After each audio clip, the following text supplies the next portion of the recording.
to wrap up this episode today, we are testing out a new segment. As you guys can see, this is pre-recorded, by the way. We're actually recording this before the show. So there you guys go. Today is the debut of Athlete Spotlight. And today, first guest, quarterback 1, Matt Carlisle. Glad to be on, boys. Glad to be on. Yeah, thanks for coming. Thanks for having me. Yeah, thanks for coming. Yep. And hopefully the show went well. Assume it went well. Hopefully it wasn't another Failgate Talks today. Hopefully I did not lose my mind. Oh, I went crazy. I think you know why I lost my mind because of Pitt. Yeah. So hopefully I lost the boys lost this weekend. Yeah, by controversy. They literally had it. Like literally all they had to do was get a first down, basically just ice it, and then they had 2 timeouts. They could have won. Bottom line, they could have won, and the ref had a controversial call. Who'd they play? Forrest, yeah. Who was starting a 3rd string quarterback. So I figured to start off by reading your bio to let the viewers know a little bit about you and your football career so far.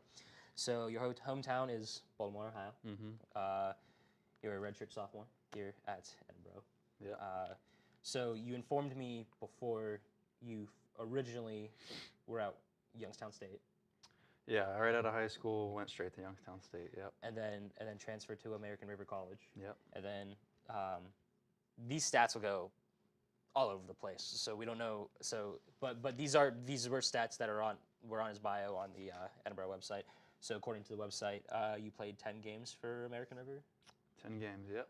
Then you completed 44 of 88 with 650 yards, 6 touchdowns. You ran the ball 46 times for 141 yards. And then you were a 3-year starter at your high school, Newark Catholic. Yep. First team All-Ohio Division selection, first team Alt-League, and was named LCL Cardinal Division Offensive Back of the Year. Yep. With 1,769 passing yards, 21 touchdowns, 874 rushing yards with 12 touchdowns, and then finished with, in total offense, 2,643 yards. That is impressive, my guy. It was a good year for the boys. That was fun. That was a nice year. That was really fun. Yeah, that's impressive, man. That's impressive. Did you guys play in your own division since it was private schools? Did you have your own thing, or was it did you guys play with public schools too? We played with public too. Well, there was a league. It was the Central or the Columbus Catholic League or something that had a bunch of Catholic schools and Christian schools in it. But we had our own the LCL. It was Licking County League. Gotcha. And so we played all public schools, and we were I only had 300 kids in my whole school. Oh wow. But we also had 65 guys coming out for the team every year. So if you were a guy and you went to Newark Catholic, you played football. Played football. That's valid, yeah. That's almost as big as my roster was, and I graduated with 400 kids. Yeah. 300, I bet. But That's crazy. But yeah, we were also D7, and we played D1, D2, D3 teams. Wow. I don't know how it is in PA, but in Ohio it goes D1's the highest, and then D7's the lowest. So yeah, we go single A through 6A in Pennsylvania. Okay. Yeah, but to start off question-wise, I mean, because like I said, that's impressive, very impressive numbers. But thank you. But going through your Newark Catholic, when you're at Newark Catholic, excuse me. You're good. What was kind of the grind getting through all those games, and I guess talk about the process of how much hard work you put in to getting those numbers and then getting to YSU to getting to here at Edinboro now. I mean, just I guess explain the process of just the hard work you put in. Well, the season before that, a lot went into that senior season because my junior year, I was 6'3", 170 pounds, so really underdeveloped, very skinny, very just physically not all there, you know. So no, I get that. and I wasn't the fastest guy my junior year, so I tore my labrum in my right shoulder. Yeah, it was tough my junior year, and so I was out for that happened the 4th game of the year. I was out the rest of the year, so I really didn't have a junior year. And then you know, that whole, it was really a blessing because I had that whole off season to gain weight. I put on 25 pounds. I got even faster while putting on those 25 pounds. Got better at throwing the ball with my quarterback coach. And so that process really helped me to physically get ready for my senior year. And then we also had a new offensive coordinator come in, and he gave us a whole new offense. It was half wing T, half spread, and that was really big too. And we went 3-7 my junior year, and then senior year, like, we just felt like more of a family. We really came together, and we went, I think it was either 8-4 or 9-4, but we lost 2 games before the state championship. Oh. So it was a heartbreaker too. We probably should have won that game, but it was a great year. Had a lot of fun. But YSU loves their tall quarterbacks, by the way. I was just thinking about that. I don't know. You probably wouldn't know him, I don't think, because you were probably out of there by then, but they have Max Blank now. I don't know if he's starting or not. He's Max Blank. I played against him in high school. He's like 6'5". Yeah, he got in there right after I left. Right after, yeah. Mhm. I thought so. Yeah. Big kid. Yeah. 6'5" is pretty. Yeah, Yeah. That sounds like a big kid. Yeah. 6'5". But Alex, I believe you have the next question. Yeah. Okay, so American River JUCO, is that JUCO? Yep. Yeah, okay. JUCO. So I thought so. So explain just like what JUCO is like to like viewers who may not understand the difference between like typical college football and JUCO, and like even if you want to get into like transferring out of JUCO and back into the regular.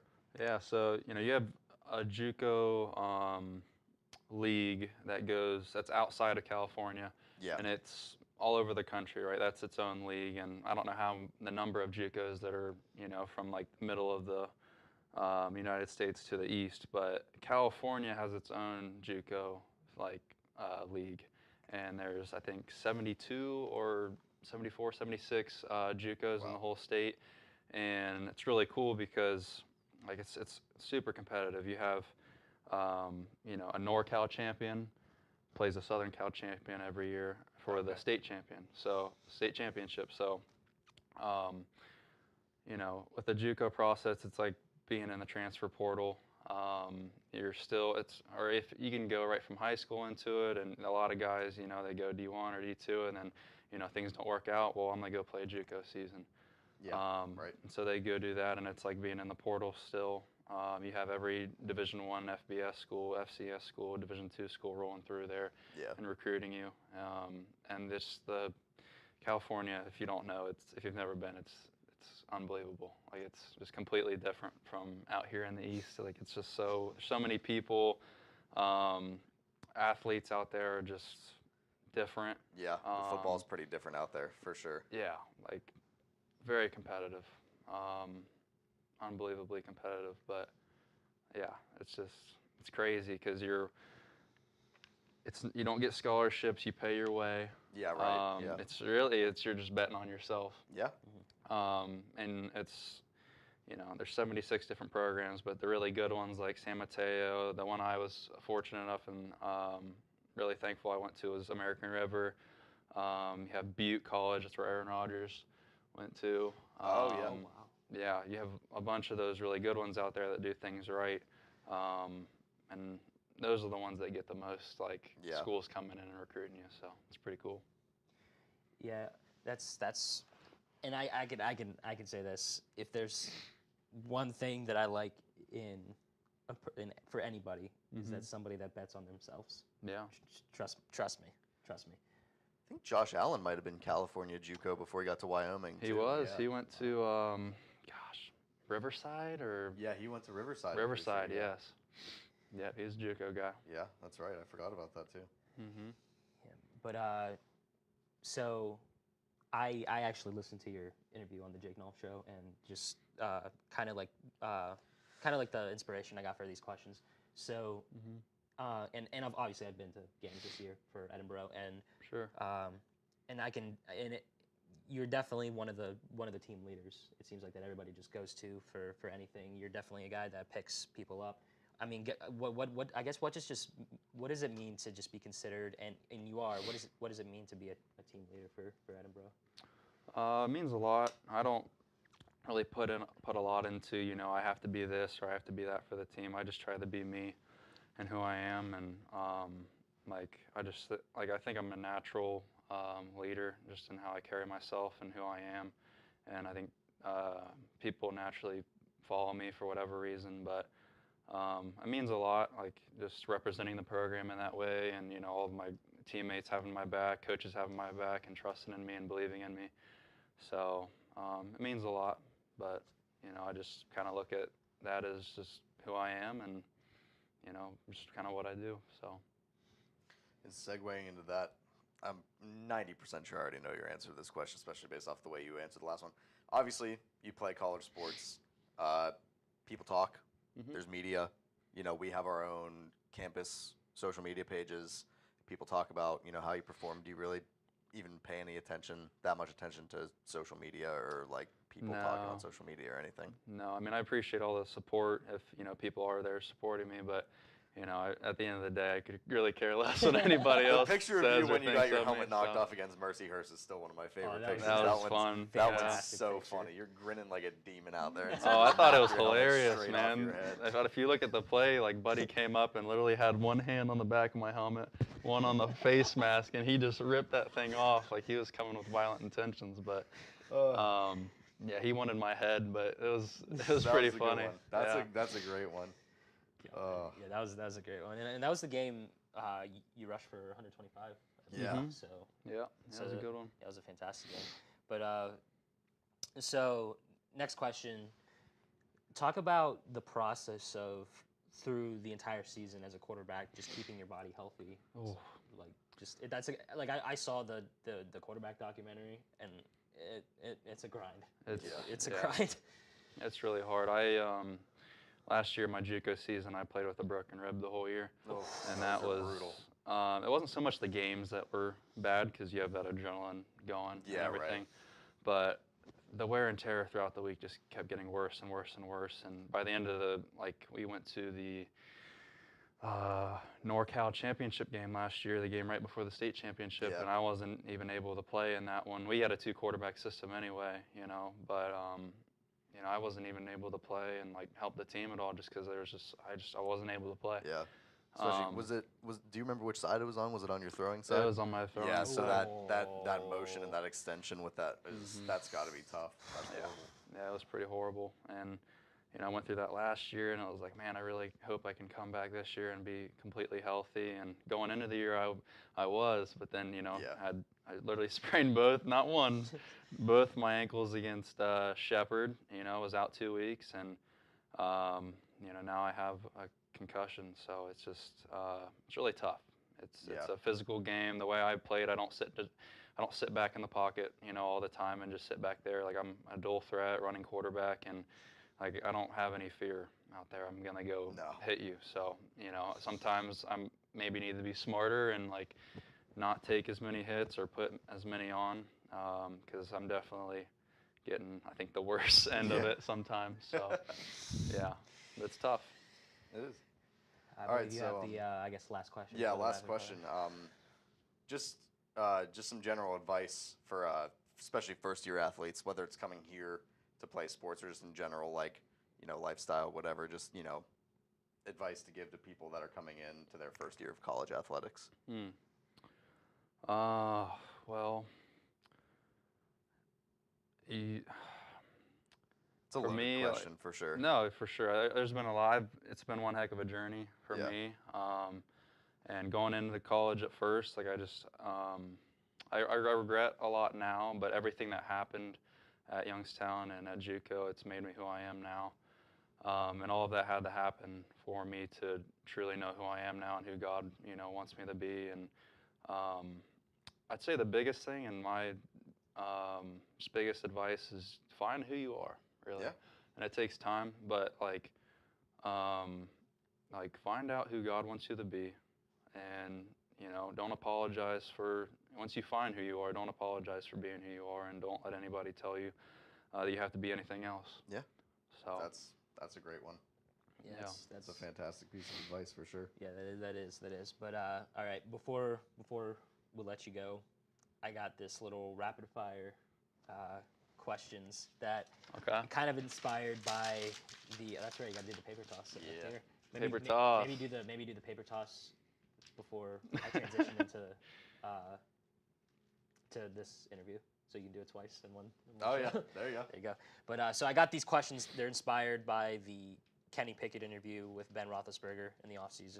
Footballing with Ben Roethlisberger. So these questions are gonna just bounce back and forth. Football. Some aren't football related, so they might catch you off guard. They might not. But Okay, we'll fire them up, man. I don't know. All right. Favorite sport to watch? Football. Pepsi or Coke? Coke. Yeah. Favorite food? Chicken wings. Yeah. Don't know why this is in here because I think I know the answer. Favorite sport to play? Football. How about let's go outside of football. Okay. Outside football, golf. All right. There you go. One play left in the game. What's your call? One play left. Yep. Oh my. One shot at the goodness. end zone type thing. From where at? Game's almost over. Let's So just go we'll from We'll go like. like 25. You wanna- One play to 25? get in the end zone. What are you going with? Gosh. You want to know what Kenny Pickett's answer was? What was his answer? Hail Mary. Yeah, I mean it would definitely be 4 votes. something to the end zone. Probably like post and a corner crossing. I don't know. Yeah, Something like switch. that. Yeah, Yeah, a little switch something. combo. That's a good one. Just get in the end zone, honestly. Yeah. To watch college football or NFL? Now, I like watching NFL quarterbacks more than college quarterbacks. Probably NFL more. I like this question. Artificial turf or grass? Turf. I've always been a turf guy, but California grass. Yeah. Bear with me on this one. Okay. If you did the 40-yard dash right now, what do you think your time would be? Right now? Yeah. Like without any warm up? Like You can warm up. Like, if you were to warm up and run a 40 right now, what would you run? probably 4.5. Yeah. Okay. Your go-to pregame song? Oh man. Oh gosh, that's hard. That's man. a tough one. I don't even know. Probably all of the lights by Kanye. yeah. Yes. That's a good one. Yeah. 4th and goal at the 3, or like from the range of from the 1 and the 5, at the 1 at the 5. 4th and goal. Are you running it or throwing it? Running it. Yeah. Favorite football player of all time? Tom Brady. Favorite vacation spot? I go to Canada every year on a fishing trip. Probably there. Heck yeah. There you go. That's great. But all right, that is all. Matt, I want to thank you for coming on. Thanks to for having Yep. me on first- today. the Awesome. First Fun. Athlete Spotlight. Episode 1. Was that 15 minutes? We went a little over. This is That's like fine. 20. That's That's okay. all Are you serious? That's okay. Man, Yeah. I didn't even seem like No, that it much goes long. fast. Yeah, Man. it's It fast. goes It fast was- being on camera. Yeah, it was fast, and maybe in the winter we'll get you on a full episode of Tailgate Talks. I love it, man. That Yeah, was do a fun. little off-season episode. Yeah. Heck yeah. You guys are getting a long episode today. If you couldn't tell, it's probably gonna be around 50 minutes. So. Yeah. But yeah, so this is episode 58, and yeah, we will see you guys next week for 59. We're almost at 60. Almost. We're 60. almost at 60. Good night, Wow. America. Ooh, I Oh, like that shot. See where Richie is? you hit the. You're supposed That's to hit the cool. camera. Oh yeah, he's supposed A to. little slower today because apparently I can't talk during this segment. Episode 2 of Athlete Spotlight, welcoming the starting goalie for the Borough women's soccer team, Kaylee Lauriel. Quit it. Yeah, thanks for coming on for Thanks for having me. episode 2. But just like the first episode, I figured go through your bio and then start with questions. So high school, I already forget how you pronounce your high school name. Wycliffe. Wycliffe. All right. Yeah, she literally told me that before. Like 5 minutes ago. Literally 5 minutes ago, and I completely forgot how you say it. So 2-time team MVP and 2-time first team all conference in high school. And then you came to Edinburgh, obviously. Why else would we be here if she didn't go to Edinburgh? In 2021, appeared in 2 games and started 1. Had total of 8 saves, played a total of 164 minutes, and an Edinburgh Scholar athlete. And then 2022, started all 18 games on net, made 79 saves, posted a .752 save percentage, 1.45 goal against average record, and 4 shutouts. Very, very, very impressive. They did not have anything for, or at least I didn't see anything for from this year. But yeah, I guess starting off question-wise, I mean, talk about the process of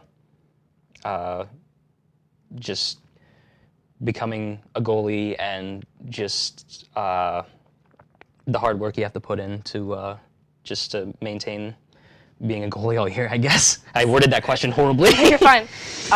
So like when you play when you're like 5 years old, everybody kind of like takes turn being a goalie because that's like the crappiest position at that point. You know, like nobody's good at it. It's like Pee Wee football. Everyone's an offensive lineman. Yeah. In baseball and Little League, it's the outfield. Yeah. Yeah. Like nobody wants to be a goalie. It's like you stand there the whole time. You're in like they give you like the biggest oversized shirt to wear. It would like fall to my knees every game. And I played co-ed too, so it was like me and co-ed meaning I was like the only girl on the team. So it's just like 6 and 7-year-old boys like sprinting at me, like kicking balls at me. And I guess I was like better than the other 6-year-olds, you know. And I didn't like running. So it was like kind of a win-win. So like they kept me in there, and then like growing up, like I didn't like running. So then I just like kept, so I was like, okay, like I'll be the goalie. And it was just kind of like, I didn't get serious about it until like end of middle school. And that's when you kind of have to like train yourself to like not be scared of a ball being like kicked at your face and actually like going to meet it, you know? So then at that point, it's like kind of like getting over yourself, like, who cares if it hurts a little? Right, yeah. And it's also like, it's ego too, you know? Like, you get to do like the coolest stuff, you know? And if you do it and it works, like, you're a hero, you know? So like, you get good because you want to be the hero. Right. So it's like that. And then like you get older and like, I'm doing like training camps like 4 times a week for like an hour and a half every day, stuff like that. It's hard work, and there would be some times where like, you can't move the next day. Because it's like a lot of hitting the ground, like your legs are all torn up from turf. Yeah.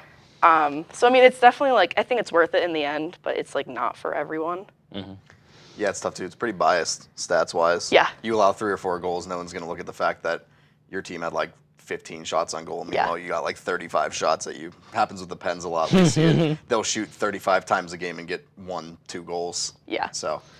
That's the tough part. So you were talking about it as a kid, just kind of like It's just like basically you're just standing there. Yeah. Just kind of. But like nowadays, obviously, like you're playing at the Collegiate level, and even in high school, like what are you thinking? Like when the ball is down the field, when you're like standing there, Like how coming are you, at me or away? Like when it's away, yeah. Whenever you're just like. Please score.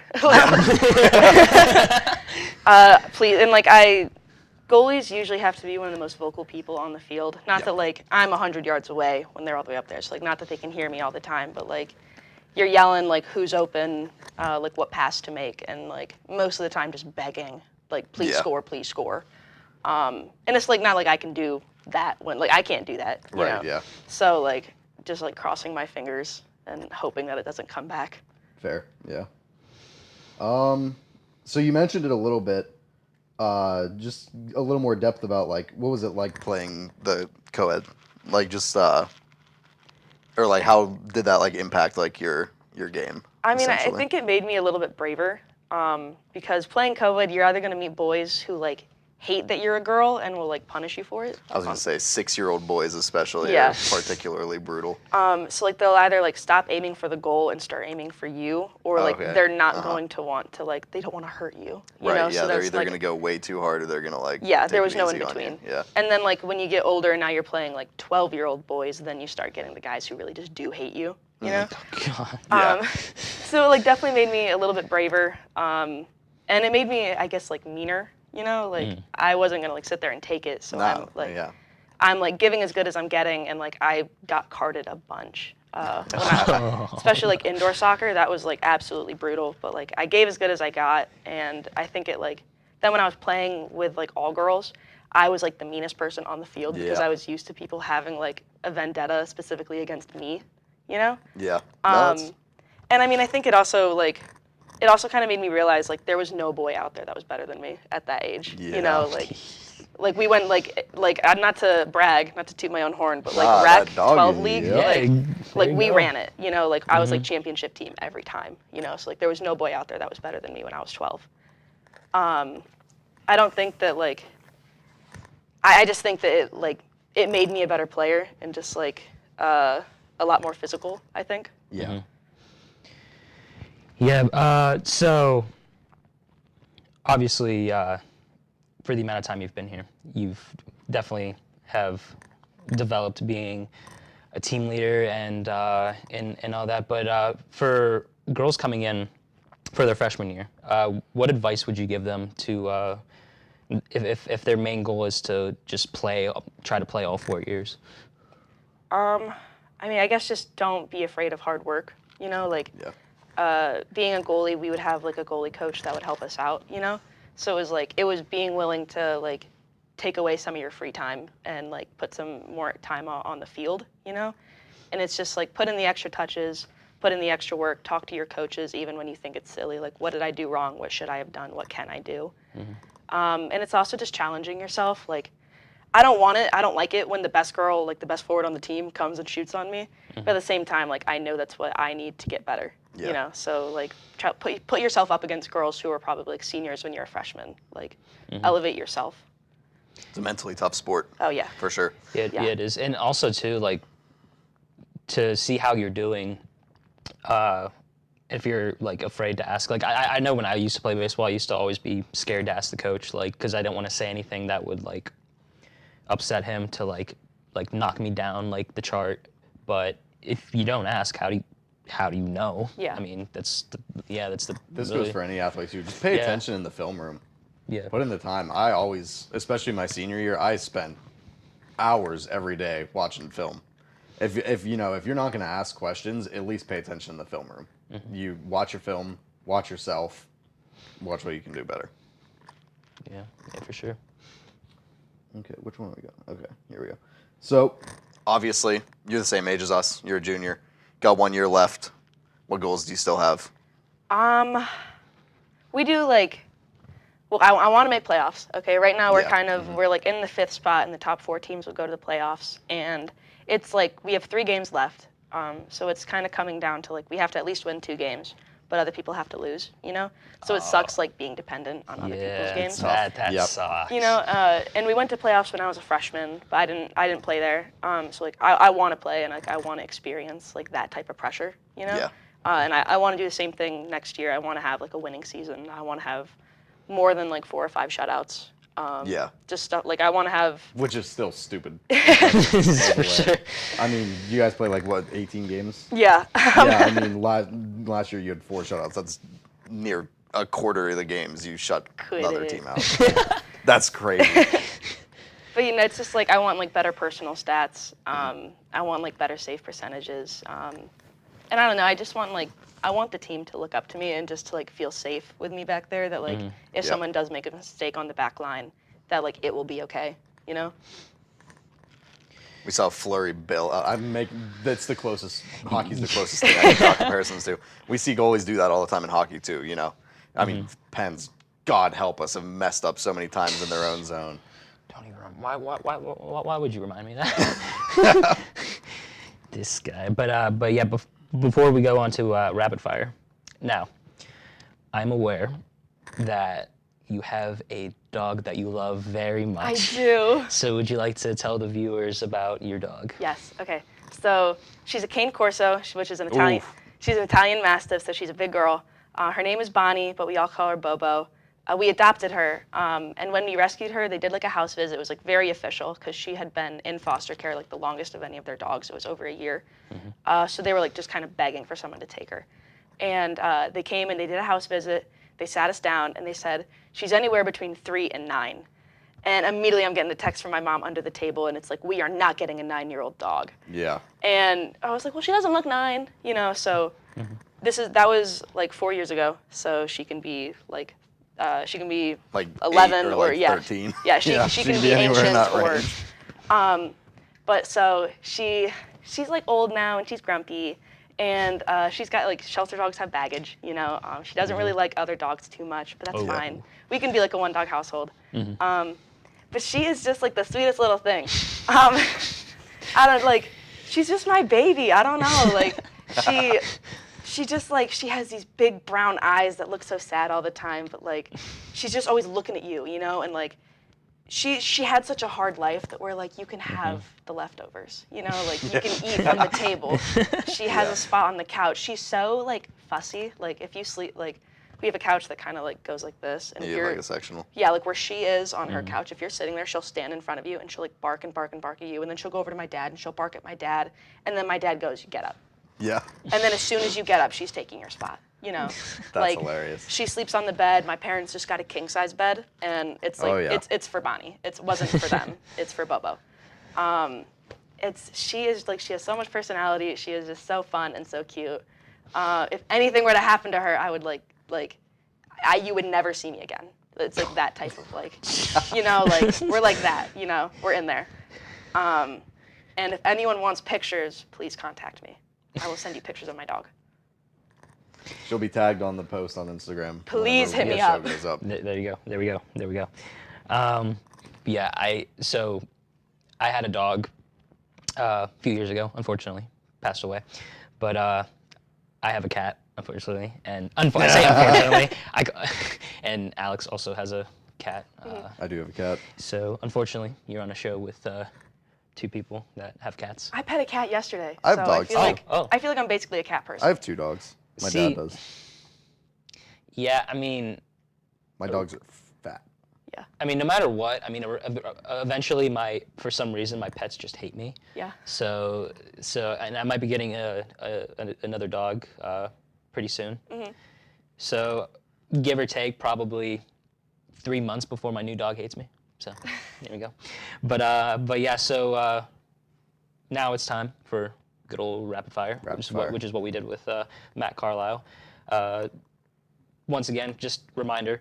So this is just sports related, but also like other things also related and that aren't related to sports. So yeah, so here we go. Favorite sport to play? Soccer. Coke or Pepsi? Dr. Pepper. There you go. Favorite sport to watch? Volleyball. Oh, wow. Favorite vacation spot? We went to Punta Cana once, and that was really cool. Yeah. Go-to pregame song? Molly Cyrus. You got to look that one up. Molly Cyrus. Favorite food? Chicken. Straight up. There we go. All right, this question is going to put you on the spot. Okay. Other than yourself, favorite Edinburgh girls soccer player? I didn't even know you had that one in there. What is that? I don't know. Who's your favorite? We have this one freshman named Baylee. She is just the cutest little thing. She is the cutest little thing. She is so sweet and she is so funny. Baylee, if you're watching this, I love you. Shout out, Baylee. I love you. Shout out, Bailey. Favorite movie of all time? Of all time? Pride and Prejudice, 2005. That's a good one. Favorite TV show of all time? Psych. Ooh. Okay. All right. So, you mentioned that you used to play softball. Yeah. So, favorite position to play in softball? Third base. Favorite color? Red. And the last question. This question might sound familiar to you.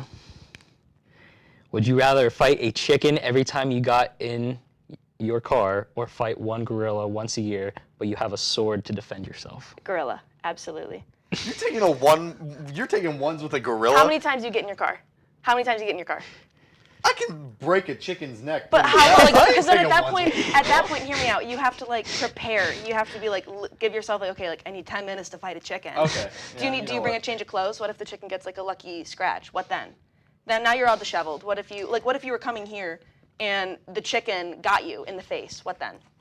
At least with a gorilla. I have a real interesting story for the show that day. At least like for the boy. gorilla, like I have a sword, and gorillas are only really like aggressive if you're in their natural habitat. I'm not gonna be in a gorilla's natural habitat, okay? Like Okay. I just feel like if I have a sword and enough confidence and enough delusion, I'll be okay. So how are you going at it? You going at it like elegant, like a samurai? You just going like Roman gladiator, just like shield, sword, just like bashing it, just going in. Like you just. No finesse, I don't think. No finesse. No all finesse. power. Yeah, all power. Just like you gotta fight fire with fire. That's the way the gorilla is gonna be. I think so. And like I don't know, like I feel like a gorilla isn't gonna want to like I don't know. I feel like if you're a gorilla and you get stabbed, I'm done. Yeah. Quote of the week: if you're a gorilla and you get stabbed, you're probably done. Good. We got a little time. Do you want to give a little context to what that question was about? I was gonna say, where God There's a reason. that question There's a reason. So go ahead. It was like 2 springs ago. Mikey and I were in a class together. It was in the studio, and we had to like interview each other. And that was like my final question for him, and it was like a total blindside. I didn't tell him that it was coming. That is so funny. And like the whole class was in that back room and just kind of like watching Mikey like think about it. I was like, I think it was Apollo 11 or something. Everyone's sitting there just. So this is my big moment. And he chose the chicken. I did choose the chicken. Now I regret it. But yeah, that is all the time we have for this week's Athlete Spotlight and, well, Borough Tailgate Talk. This is for, what, episode 59? 59. We're almost at 60. Holy cow, we're going to be at 100 before we know it. This is Good crazy. Lord. But yeah, Kaylee, thanks for coming on. Yeah. Thanks for having me. It was a lot of fun. And we will see everybody next week. Good night, America. Almost hit the camera. Alrighty, Athlete Spotlight number 3? Number 3, I believe. Sure. We don't remember numbers out here. Anyway, Athlete Spotlight number 3, Caroline Zentis, Borough Women's Lacrosse. By her own claims, will skyrocket the views of this show in a week. No pressure. We need help. No pressure whatsoever. Yeah, we need help. All right, we're going to jump right in. Since classic Borough anything is not prepared whatsoever, there was no bio on you on our athletics page. So, Caroline, I already know a decent bit about her anyway. Caroline went to Fairview, which is pretty close to here. You played basketball and lacrosse in high school. And then I'll just read off some of your stats from here, from this season, and we'll get into it, and then you can introduce yourself and kind of talk about yourself. So 2023 stats: 13 games started, 18 goals, 4 assists, 22 total points, 31 shots on goal, which is good for 8.689 shot on goal percentage on successful shots. So pretty impressive stat line. Caroline, go ahead, talk about yourself a little bit. Plug yourself to the internet. Hi, I'm Caroline. Like you said, I grew up, in the Erie area. I went to Fairview High School. I'm proud to be a Fairview Tiger. Yeah. Yeah, it's a great school, great athletics. I had great coaches in high school. Even though for lacrosse we had 3 coaches out of my 4 years of high school, which was tough. But basketball we had the best coach in the district, so proud to say it. There you go. Bleeding black and red. How about it? And I'm just gonna say that real quick that Greenville beat Fairview twice in District 10 championship games. Listen, Tough. no Tough. comment on that. No, it's all right because Fairview finally beat Greenville after the back-to-back. So Tough. yeah. All right, we're going to jump straight into questions. We're going to get this thing rolling. So, obviously you play lacrosse here, but is there any discrepancy there? Do you like playing lacrosse or basketball more? Basketball is a passion of mine. Like that Passion, is yeah. number one. Going into college, it was kind of easier to play lacrosse in college, especially here, because just kind of things that, or their program here at Edinburgh isn't, the greatest yet. But the basketball program is very, very good. They have their stuff in line, but we're kind of building for lacrosse, so it was easier to play lacrosse. But basketball definitely is something I love to do, and I was pretty good at in high school. So. Yeah. There you go. There you go. Now this is gonna be a very difficult question. Like I hope you're ready. I hope you're ready. In terms of lacrosse, what's the favorite play you've ever made? All right. In high school, on my senior night, my best friend Berna and I came up with this play called Nike, and we came up with it in 5th grade, and it was where we switch our sticks mid-game. So, like, if I had the ball, I'd switch my stick to her, like the full stick, and then she would go and score. That's crazy. Yeah, and we did it on my senior night, and she scored with my stick in the ball. Like, it was awesome. That's pretty. Yeah. No, that's sneaky. It was a good moment. I like that. Yeah. Okay, so you're a midfielder, according to the thing, which is, by the way, for any of you that don't know, soccer and lacrosse-wise, very difficult. Tons of running. So what do you do to keep your body right, to, keep yourself in shape to do all the running, basically, of the team? Yeah, there definitely is a lot of conditioning involved in preparation for the season. Definitely, like in the summertime, I'm always doing conditioning, like run on the treadmill and like long distance and even just like sprints. But I also am the draw controller, so I take the draws at the beginning of the game and after every goal.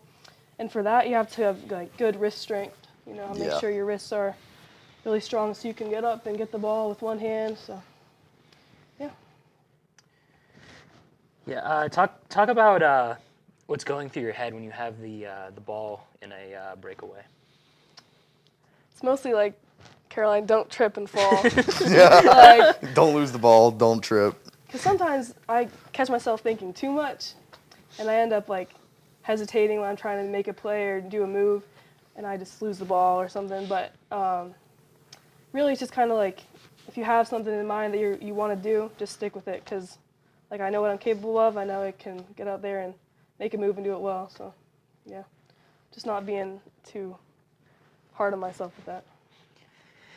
Yeah, thinking a lot, doing stuff. Who does that? Okay. I just realized I wrote you down for back-to-back questions. Whoops, my bad. That's I was looking at my notebook just now. That's bad. Then I realized I wrote you back-to-back. Whoopsie. Now you're good. Did you just say whoopsie? Yeah. Okay. But were your expectations different from your reality when you came in as a college athlete? Yes, definitely. But on the positive side of that, like when I came in here, athletes from every sport were extremely nice and welcoming. The atmosphere among the student athletes was great. But definitely more of the like athletic side of it in my program was just not what I imagined as I was being recruited in high school. But, it's where God placed me, so I just stuck with it. And, yeah. But definitely, like, had to go through some ups and downs starting the season. And, we have a decently new coach. So we were all just learning together when I came in. All right, the question we ask everybody at the end of these, most fun question for everyone to answer. What's your advice for incoming freshman athletes? Well, definitely don't be afraid to, show out when you get here. Don't be, like, overly cocky and confident, but, bring that confidence in and don't be afraid to try new things with it. And also just have fun making friends. Like, we're still young, so just have fun with your girls or your guys, like, enjoying your sport. Yeah, there you go. All right, Joe, we're going to do rapid-fire questions. If you want to cut back to the wide, we can do this one from there. All right, we're going to go through some real quick, just personal questions. Not like personal, but just like personal preference type questions. We're going to go through these really fast. So, number one, favorite sport to watch? Football. Yeah. Definitely. Pepsi or Coke? Coke. Yes. Got some Coca-Cola people out here. Love it. Favorite sport to play other than lacrosse? I think we already know this answer. Basketball. Yeah. Favorite food? Anything Italian. Yeah. Uh-huh. You heard it right. You heard it right, people. Favorite vacation spot? Somewhere with mountains. Yeah, I love the I like that. views, like Colorado, West Virginia. That's like pretty, that. yeah. I like it too. Favorite band? This could be musician, creator, it doesn't have to be like an Drake. actual band. Drake? I Yeah. love Drake. Okay. What's your go-to pregame song? Buy or Love by For King and Country. Interesting. It's not like a hype song. Yeah, I was going to but say, it's not a song I've even heard of before, I don't think. It's, but it gets me in the right mindset before I play a game, and There you it's go. just like superstition. There you go. Yeah, you know what? That's all athletes have their own superstition.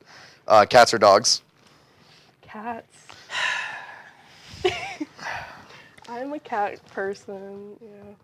Now, this question actually ends up fitting because you love basketball so much. This was one that I thought I might have to change, but this one actually ended up fitting. LeBron or Jordan? Jordan. Jordan. Okay. But third option, Curry. I love Yeah, there you go. Curry. Yeah, he's dangerous. Favorite hobby outside of sports? I like working out on my own. Yeah. It's like a big one. And hanging out with friends and doing both at the same time. So. Yeah. Me and my friends used to have our own fair share of 3-hour-long gym sessions back home all the time. Yeah, I think it's nice. Like over the summer, I did it a lot where I could just go there by myself. Oh yeah, it's really Stay there nice. for 3 hours, like get Put the in that headphones mindset. on and just go. Yep. Yeah. Coffee or tea? Used to be tea, but I'm You're a starting to college grow kid up. now. It's coffee. Yep, growing up. Yep. Yep. And then the question that puts everybody on the spot every time: who's your favorite girls lacrosse player here? Here. Yeah. Like, who's your favorite teammate? Put you on the spot. Oh my. Yeah. I'm gonna have to say my roommates, Riley and Ann. Just because. Easy way out. Easy way out. That's Easy way out. crazy. But if I had, if you. As my No! Fitbit or Fitbit. Why my Apple you Watch always goes call it off. a Fitbit? I That's really so do. funny. I really do. If I had to choose one, I would only say Riley because we played against each other in high school. Oh, and okay. we played on the same club team, so Ah, okay. I see. shout out to you, Riley. That was fast. That was fast. Where we at? Ooh, just 20 more seconds, and then we're at 10 minutes. So we're At good. 10 minutes. Honestly, good This shape. means I Good get to shape. talk about Josh McDaniels more. Yes. Future me, Yes. since we're recording this beforehand. Yes. But yeah, now I figure since we went through this one so fast, again, I mean, you already introduced yourself and everything, but if there's like any team events, anything like that, anything you want to plug on here, anything you want to talk about, you can go ahead. You have the floor. Joe, you can cut to her cam, and we'll let her have the floor and talk about anything she might want to talk about. Yeah, I guess something I would say is definitely more like student participation watching the lacrosse games this season. Our season kind of runs from end of February, till about middle of April. Last year and the years prior, we didn't have a lot of attention. We weren't winning a ton, but there's a few sports like softballs in the spring and lacrosse, and we don't get a ton of attention on campus, but it'd be nice to have some student attention this year. Go get some people to show out. Yep. February might be a little bit cold, but Oh, yeah. If we can be out there, you can be out there. I mean, hey, there you go. I don't know why I'm pointing at the camera when it's not on me. Yeah, it's not even on us anyway. But yeah, that's everything. We can cut back to the wide and we can wrap this up. Yes. Again, Caroline Zentis, not Fairview, not anymore. Edinburgh Women's Lacrosse. Thank you so much for coming on the show. We appreciate it. Thanks for giving us the rub. Yeah, thanks for the view count improvement. So You're welcome. Anytime. hopefully we'll. This has been 3 straight weeks of having it on the show now. We've been able to keep it consistent. And this is episode 60. Oh, this is episode 60. How about that? So hopefully we'll be able to give you guys another one of these next week. Bring on either another football player, someone else who may be interested. Try and get someone on the team who's, any of the teams out here, actually. Maybe we'll get one of the basketball guys on here, actually. As you Club can tell, we don't have a plan. We do not have a plan. But that's all right. Keeps the show interesting. So we will see you guys next week. Good night, America. Oh, I hit it. I almost swore. All right, ladies and gentlemen, welcome to.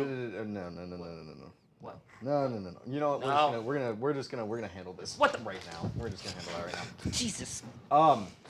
Another athlete spotlight, ladies and gentlemen. Shut up.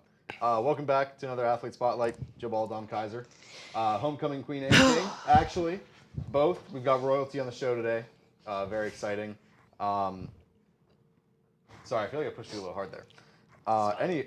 Got a bad back, but it's okay. Anyway, Might have broken some. nah. You're fine. Anyway, I hinted at I feel a something. little concussed too. A little concussed. Anyway, I hinted at something at the end of the show last week. I'm not gonna say directly, but we're gonna have a little vote, just a yes or no. And you're obviously little bro, so your vote does not count. So it's gonna be the 3 of us. For my vote, What? you'll see. Say- You'll see. It's gonna be yes, no, and then we'll reveal it. My vote is yes. Joe, you're next. My vote is no. Dom, you're the tiebreaker. Dom, Moment of truth. Come on. No, Dom. No, Dom. What are you doing? No. What? No. Why? Because you suck at predicting NFL games. The season's not over yet. I'm a dog though. Top of the records still, top of the standings, all the way up here. I mean, mathematically at this point, I'm essentially guaranteed to finish higher than you. I would have to have a monumental, like, But what if I'm absolutely, the like- 4th seed and then I beat you? Do you even think about that? unless I have like a 2018 Steelers moment, like, we're gonna be totally fine. So, feels so good. So good to be All right, back can in we this get- situation. you Yeah, wanna get started? You wanna All get right, you know, I'm done. I'm done with the antics. I'm done. Can't We even can see we it. can move on. God damn. We can move on. I almost swore again. You're lucky I don't have any banners to drop. I would be dropping banners like Nick Wright does on First Things First, but obviously we don't have that kind of funding out here, so. Gotta double check my mics okay. Yeah, you're fine. Okay, we're good. All right, do you wanna start? Since I was Oh, kind of so mean. you see? Yeah, since I feel honored. I feel honored. I'll let you. God, I'll let you God. start. I'll All let you right. start. So the way we did this is Alex got Dom's questions and I got Jill's questions. So I'm gonna start off with saying what the bio said on the Edinburgh website. So in high school, you earned 4 varsity letters at Mercyhurst Prep. You know, the school. We defend. Okay. Ah. I didn't do anything, but I got the medal. But first team All Region 3 times, and then All District 10 3 times, All State in 2020, and also earned 4 letters track and field. Same. There we go. Hey, there we go. You know what'd be really funny? If we did an athlete spotlight and it was just ourselves. That would be really funny. 2021 appeared in 18 games with 3 starts and also an Edinburgh Scholar athlete, and then made 8 starts and played in 17 games, recorded 8 shots and 5 on goal. I don't know when they put in the 2023 stuff, so There'll be there's- 1 goal. Really? 1. Yeah. One. But before I get to the first question, at least one person on this stage is not part of the D10 gang. Let's go. Whipfield gang, baby. Let's go. Ain't no one wanted from the Whipfield.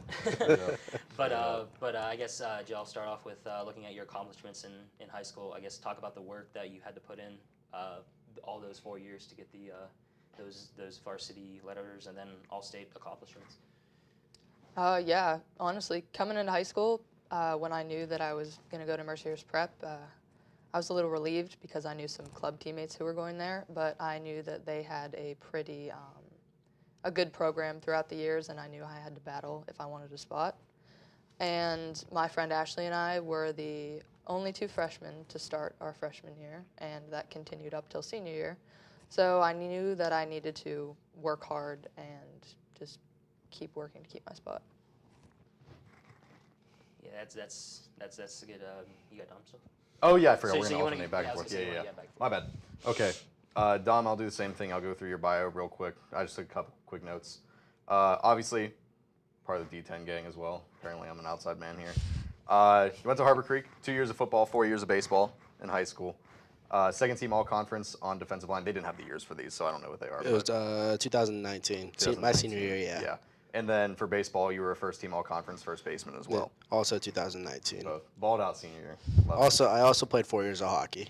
Oh, they didn't have that on there, but I forgot you played hockey too. Is there anything about that you wanna, any awards or anything like that, or you just want to talk about how great hockey is because it's a fantastic sport? I was all league 4 years in a row. It was 2 different leagues, but What did you play? left wing. Left wing. No, I didn't play goalie. I was not a goalie. Nah, I see you as a shooter. Don't worry. All right, so open up with my first question. As a fellow defensive lineman in high school, I had to open up with this one. What's your go-to pass rush move? You know, all my guys on the football team, all my guys on the defensive line that know me pretty well, they know I'm always going to go to the double swipe. Double swipe? Double swipe. Okay. All right, I like that. So I'm gonna go ahead and wait. I didn't even let you finish. Was that? No, yeah, that was okay. it. I didn't let you finish. But okay. So obviously, royalty. I'm going king and queen. So I guess it's. I guess this could go for the both of you. So obviously, it's an honor to be voted for this. But how do you? Like, did you get how much attention did you put into while voting was going on to also worrying about school, working on the field? Like, how did you guys balance all of that at the same time? Obviously, since we're both athletes, we both have pretty decent sized teams. It was pretty easy to get the word out there, just posting on Snapchat, Instagram. Just kind of getting the links out there, talking to people and all that. So it wasn't too crazy of a focus, just trying to get votes. But it was definitely a big thing. Yeah, I agree. just the athlete population. I knew that they would be behind us, but also, in my respect, I put a little bit of effort into it. Posting on social media, going around, like, vote for Jill, vote for Dom. I voted. Appreciate that. Oh, God. Yes, sir. I actually voted while we were sitting in class the one day because you serious? walked in and said vote for you, and I was like, I'll just do it right now. Yeah, Why not? You're like, all right, bet. Yeah. Oh, we even like Got you. even like our like so like coming into Edinburgh as athletes, we both saw Yeah. each other like commit, and we're like, oh, that's cool. Like another Erie athlete's going to Edinburgh Yeah, too. right, So right, then right. we kind of became friends that way. Oh, And yeah. then- yeah. A couple of our friends won homecoming king and queen a few Oh, years alright, back. So we were alright, like, yeah. we have to do it. We have Straight up, we have yeah. to Yeah. go and Sick. do it. We did. We made a pact freshman year. Oh yeah. Carried it out. Speaking of packs, we actually had a pact as well. We were actually going to riot on the field Yes. if you guys didn't win. We were like, we were going to storm the field. And We were like, this is a scam. Cause a pretty big This is stink a if, scam you know. if they don't win. we would have been upset. All right, going on to, I asked this question. I like asking this question to multi-sport athletes, Tom. I actually, since they didn't have hockey on there, I didn't include that in the question, but I will now. All right. Like, obviously you play football here, but like outside of that, like passion sport between baseball, hockey, and football, which one do you enjoy the most? No, it's right there between. Obviously, I love playing football. Yeah. However, if something happened where I wasn't able to play football anymore, then it would probably be baseball. Yeah. But obviously football is my main passion. Absolutely. Oh. Yeah. Yeah, shut up. But yeah, no, Cruise jersey. There we go. Yeah, there you go. But so back to you, Jill. Obviously, this season you were a captain, and I mean, just talk about just everybody looking up to you as a team leader to vote you as captain. What does that mean to you? Yeah.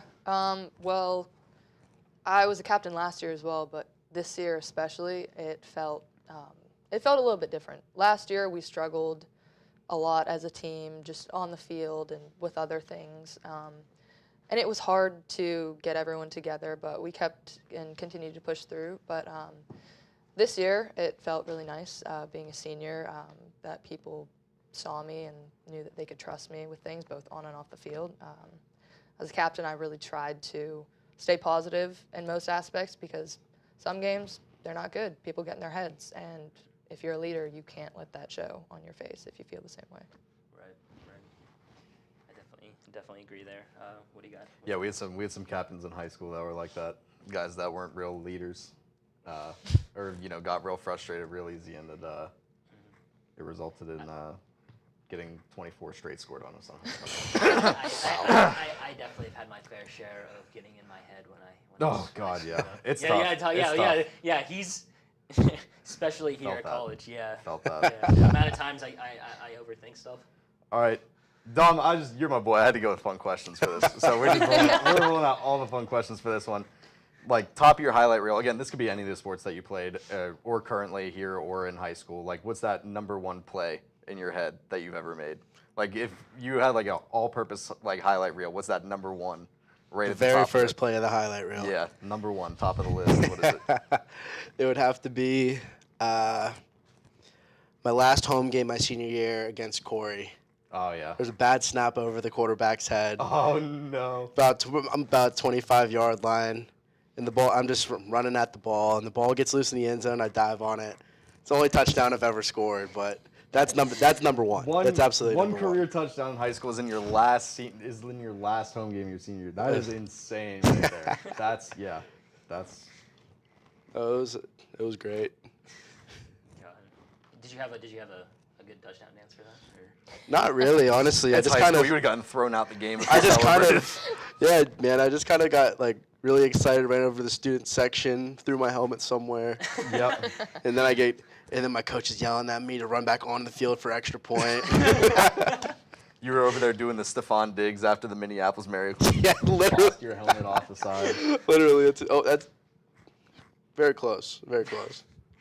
Very close. But Joe, obviously this was unfortunately your last year. But I guess talk about what you want to see, because no matter you leave or not, they're always gonna like everybody else on your team. They're always gonna be your teammates, no matter what. So what would you like to see the team accomplish these next few years? Honestly, I think that this year we've got back on the right track. As I said earlier, last season was not the best. We did finish last in PSEC West, but this year we back on track, scoring goals, almost made the playoffs, and I think that if we can continue forward and continue to work on our team chemistry and consistency in scoring, I think we'll be on the right track. Right. What do you got now? Dom, you were poring over this one because I showed you the questions before we started. You've been poring over this one ever since you read it. Who's your biggest role model in sports? Biggest role model, especially growing up. After thinking about it for a decent bit, I'd have to say Sidney Crosby. Most definitely Sidney Crosby. Resilient. Very resilient. Leader. Doesn't give up. Still nice. Still great. Just Getting scored old, in- but he's Scores what, like 18th career hat trick the other night, I'm Yeah. pretty sure, or something like that. yeah, he's crazy. He's crazy with it still. He's the GOAT. He's the He is goat. the goat. the GOAT. He is the goat. He's the GOAT. Penguins just draft goats. That's all there is to it. There you go.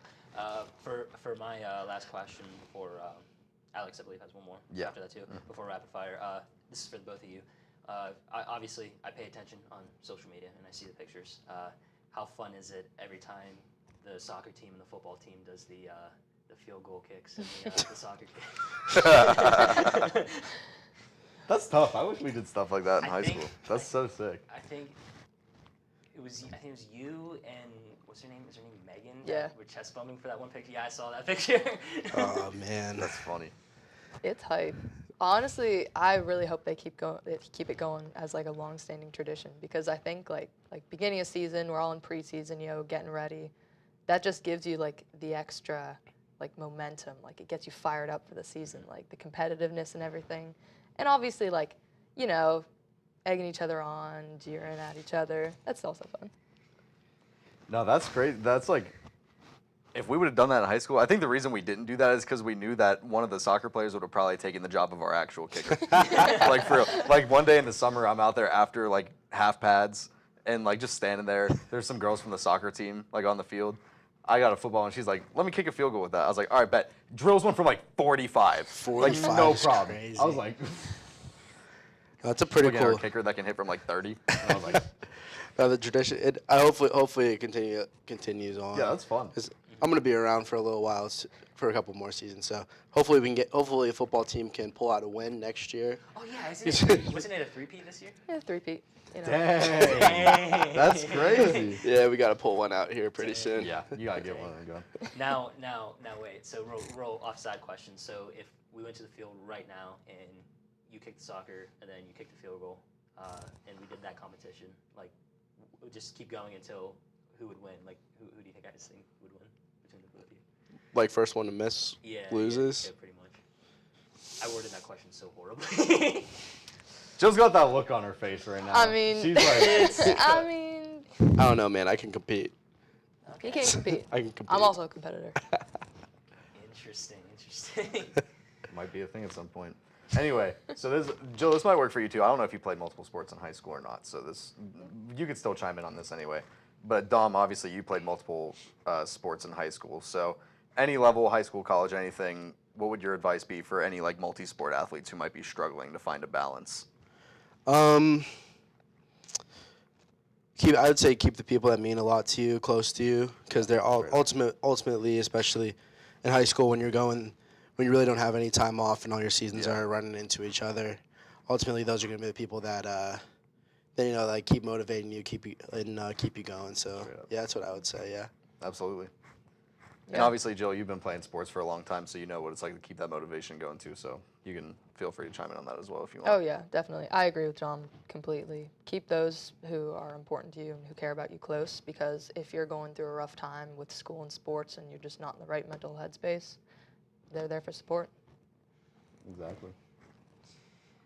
All right, rapid fire time. These are fun. I So- like these. I told Jill and Dom that there's a question in here that might be a little blindside, and it's I was given the thumbs up from an anonymous source. I will reveal Who will the be name exposed off at the camera. end. No, I have to do it. I have to do it off camera. Yeah, to that's reveal all right. it. But all right. But we're gonna start off with basic questions and then go into other ones. Are we going like back and forth or? Yeah, I'll go first question, and then Yeah, you can goes just vote. first. Yeah. Yeah. Okay. All right. So favorite sport to watch? Hockey. Soccer. Pepsi or Coke? Coke. Pepsi. First Pepsi on the show so far, by the way. Wow. Yeah. Yeah. Kaylee caught me off guard saying Dr. Pepper. Yeah. Oh, that's right. So that's technically not the first, but yeah. Favorite food? Chicken parm. Chicken parm. Yeah. Oh, That's a good one. Chicken lo mein. There you go. Valid. Valid. there we go. Favorite TV show of all time? Dang. I'm. The Office, Parks and Rec, maybe. Oh, Parks and Rec Okay. is. South Park. Oh, there we go. There we go. I don't know if this. I mean, it could count. One Piece. It'll work. Favorite movie of all time? The Wolf of Wall Street. Ah. Probably Wreck-It Ralph. Love it. Or Shawshank Redemption. If you Shawshank guys have is a seen that. goat movie. Great movie. One of the greatest movies of all time. Favorite vacation spot? Florida. Key West. Okay, so I did. Some of these are like specifically for Joe, and then specifically. For Okay, Sorry all right. about that, my bad. So Joe, when the ball's down the field, what's going through your head? Keep it out of our end. Get it to the offense. There we go. I like Pretty how- I similar like- to Kaylee's answer was really funny. That dude. Kaylee's answer was please score. Please for the love of God, score. By the way, I like how I specifically said this was for Joe, and I just looked at Dom right after. Okay, Dom. One play left in the game. You are the offensive coordinator. What's your call? Can I ask where the ball is? We're gonna say like. I'm gonna wait. I'm gonna say what I told Matt. The game's almost over. So The like game's we're almost gonna go over. like edge of the red zone, like 20-yard line, like right inside the red zone. It's like one play to just get it in the end zone. So say about the 12, 10-ish yard line? We'll say like 15. 15? Give you a little bit more room to work with. Okay. I don't know if it'll work from the 15, but the Philly special. Yeah. Okay. In some form. In some works. form, it could work. Yeah. From the 15-yard line. Okay. Okay. Next one, Dom. Favorite football player of all time? Favorite football player of all time. Shoot. Let's go. I'm gonna go Heinz Ward and Jerome Bettis. Yeah. Okay. Uh-huh. Okay. Joe. Ronaldo or Messi? Messi. 100%. Yes. Dom. You have to trade one. Keep Brian Hayes or Brian Reynolds. I'm a Brian Reynolds guy, so you better watch it. He is a huge Brian Reynolds guy. Oh, you should have saw the show after he requested a trade. Oh. Oh, I was pissed. I was pissed. It's tough. Dude, that's tough. All-star center fielder versus one of the best third basemen in the MLB. Brian Reynolds hits, so I'm gonna keep Brian Reynolds. Okay. Smart. Okay, so this is for both of you now. Go-to pregame song. I love That's this a question. tough one.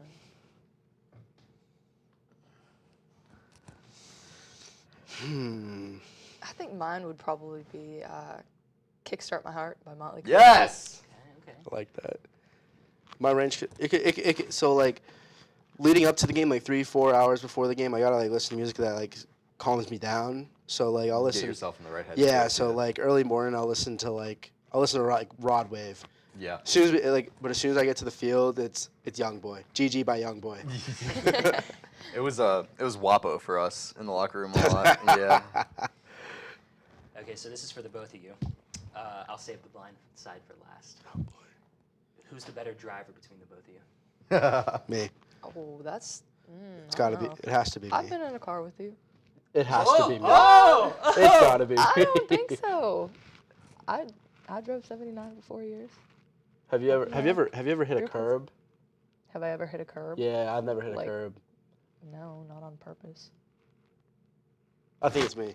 I think it has to be me. With all due respect. Okay. All right, last question.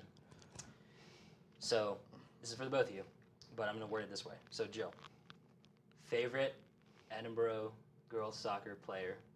Dom, favorite Edinburgh football player. That is not, and it can't be yourself. Oh, man. All right, just putting this out there now. Sorry, everyone on the team, whoever I pick, I love you all equally.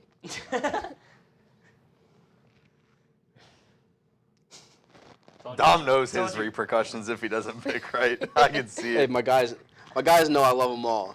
I love all my guys. Those are all my Absolutely. boys, man. Like I said, it's a I can't say anything. I got a lot of favorite dudes on the football team too.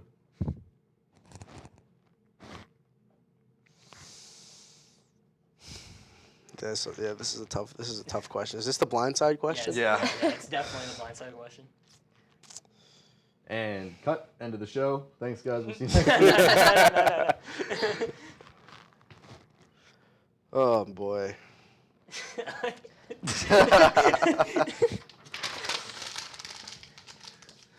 If I had to pick just from my pool of everyone, probably Kaylee.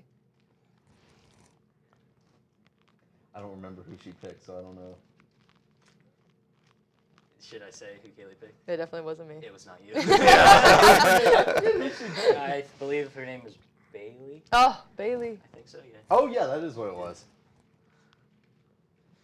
There's like you should have gave me some hint at what it was. 'Cause there's like there's 100 dudes on our team. So Yeah, like, there is it's a I big roster. You gotta go through like offensive side and the defensive side. Oh. You know, I'm gonna go with one of my good friends. He's from a football aspect. He's helped he's helped me through a lot. He's always holding me accountable. Clay Cunningham. Yeah, Clay. Yeah. Mm-hmm. You know what? There we go. That's a good one. Here we go. I apologize to my roommates. No, Clay does seem like a real leader type though. He Well, seems Clay like he is- really be holding everyone together up there. Oh, Clay, he lets me hear just about everything. If I'm doing something wrong, he lets me hear about it. He was because you guys came to our powerlifting thing in the spring, right? Yeah. Yeah, he was there. Both Yeah, of them. Him and Nick were both there, weren't they? Nick competed in it. Nick yeah. competed, and yeah, Clay was helping run it. Yeah. All right. Now that we got the blind side out of the way, We're sorry to everyone that might be offended. yes, we are sorry. We're asking good questions. Don't.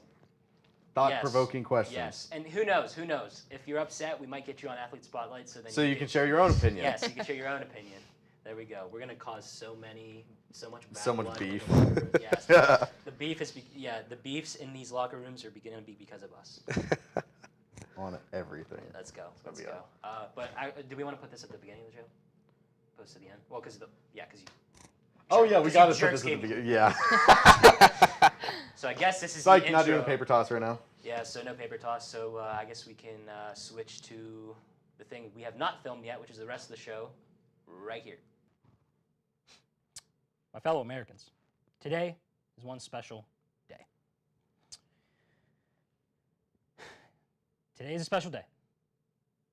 Not only is it a Victory Monday, but because the Pittsburgh Steelers. What?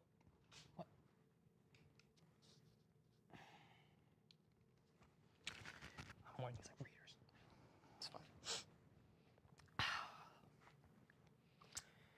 Like I said, today is a special day. Not only is it a Victory Monday for your Pittsburgh Steelers, the Chargers lost another big game. Blake Himson continues to show why he is, and I quote, him. And Sidney Crosby continues to show that he is the GOAT. But the main reason why we are here today is that there is one man that is gone from the Pittsburgh Steelers. And that one man is Matthew L. Canada. Now, I will pass the mic over to Baylee. You people may think that as soon as this show drops, we'd be celebrating after this victory after the unprofessional comments from Mike last week, which he was fined a lot of money for. But no, we will not celebrate a man losing his job. What did I just say? We will not. I should have taken the essentials job. Anyway, Alex would now like to say a few words.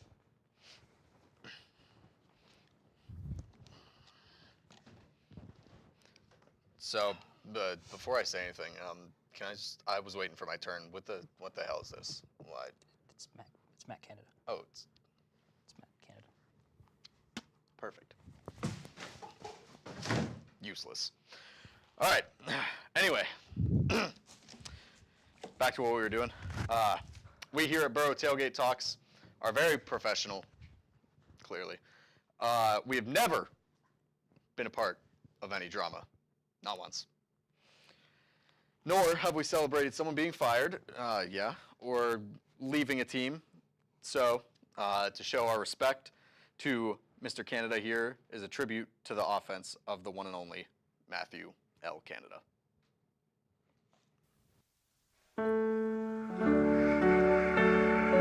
Thank you.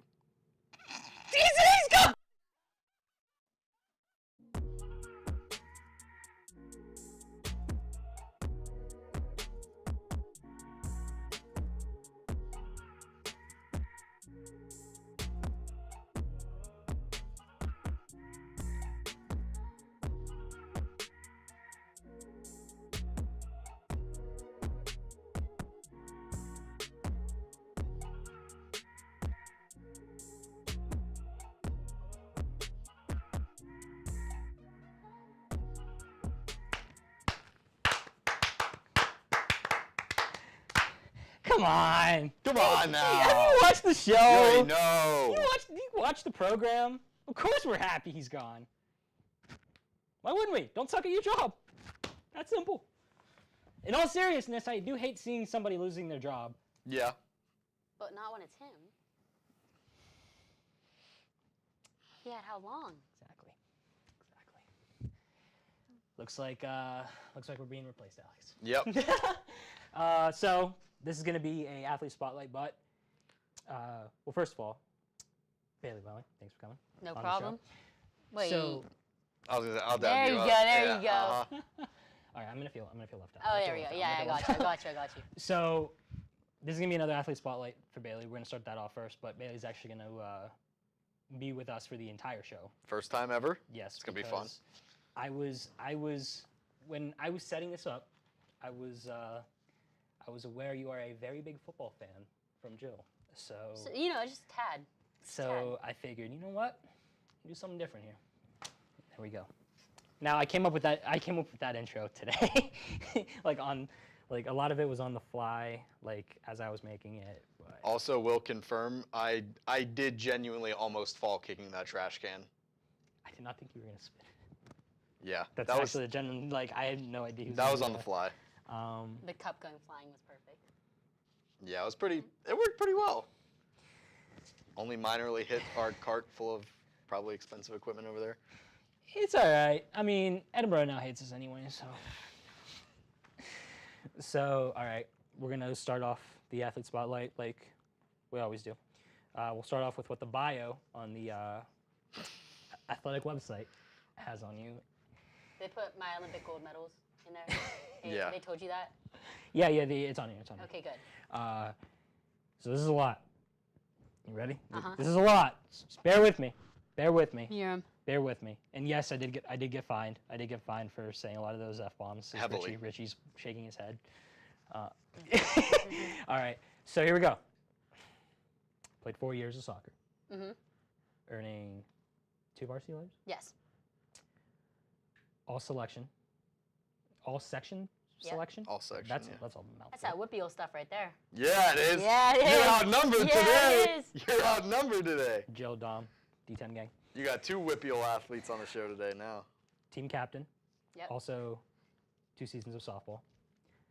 So, when you came here, I thought it said on the website 2 years of soccer, and I thought to myself, I was like, that doesn't sound right. And it wasn't right. So we fixed it.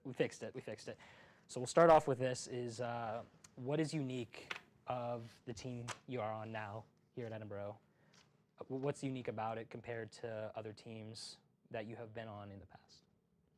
All right, for starters, this is a little bit unsoccer related, but you don't live with your high school soccer teammates. You live with them here. All the nitty gritty, which I love. It's true. And then also soccer related. It's just totally different competing. in high school, this might be your extracurricular. Not saying that like my teammates in high school wanted to play just as much as I did.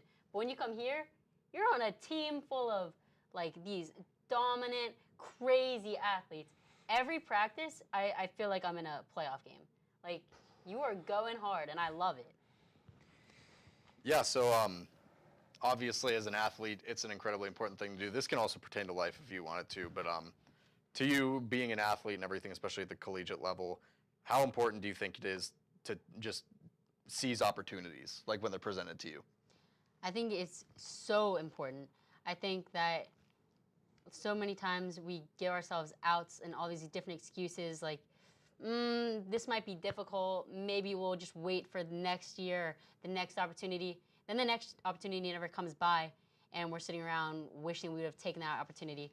And I think for young athletes especially, it's just so important. If you're given an opportunity, take it and do it to 100% of your ability. Don't go in 50-50. If you're going to go 50-50, don't take an opportunity. Always go 100. There you go. There you go. New host of the show whenever we're gone. Yes, yes. You have to find a co-host when we're gone, but you can have the show when we're gone. Oh, perfect. So next question is, were your expectations different from reality when you came in as a college athlete? I asked this question to Caroline a few weeks ago, so I figured I'd ask it again. That's a good question.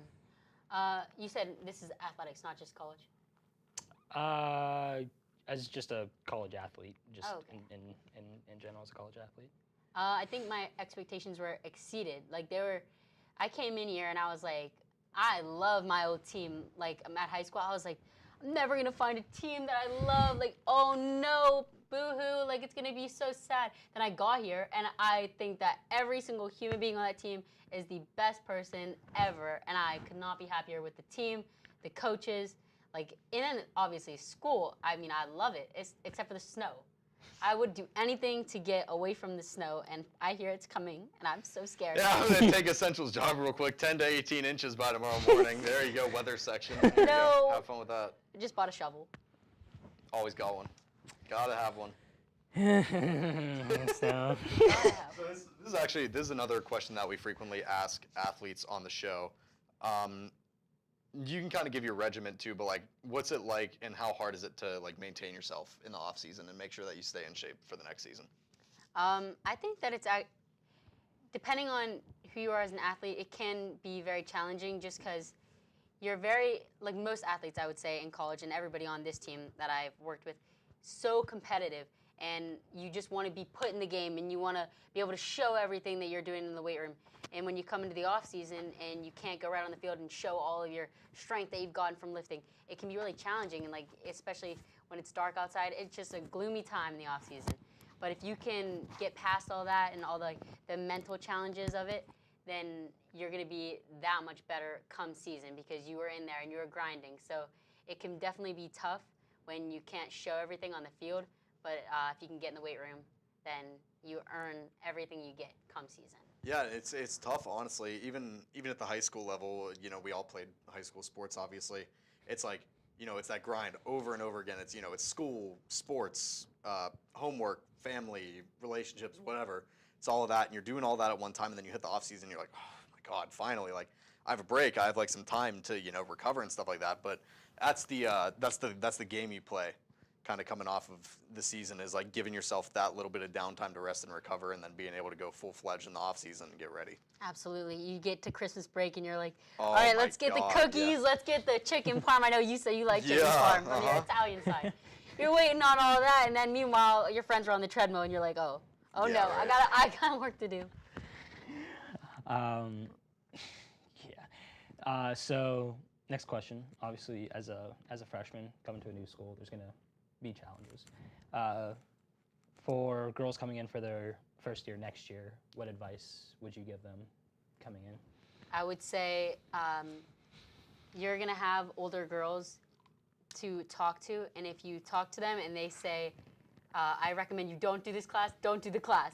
I did the class, and I wish I would not have, because it's just, take your resources. Like, you have all these older girls ahead of you. You can just ask anybody. If you don't know anybody, find someone and DM them and ask them what they think of certain classes. Like, you have so many resources. Just ask. So I'd say that's definitely my biggest piece of advice there. Yeah, it's really helpful too because, like, again, calling back even to high school, like, going into my freshman year of high school, I know for me was like, and Mike, you've actually mentioned this. You might have mentioned it on the show too. Is like knowing people that are older than you. That adjustment is so much easier because you feel so much more comfortable because you feel like you know people.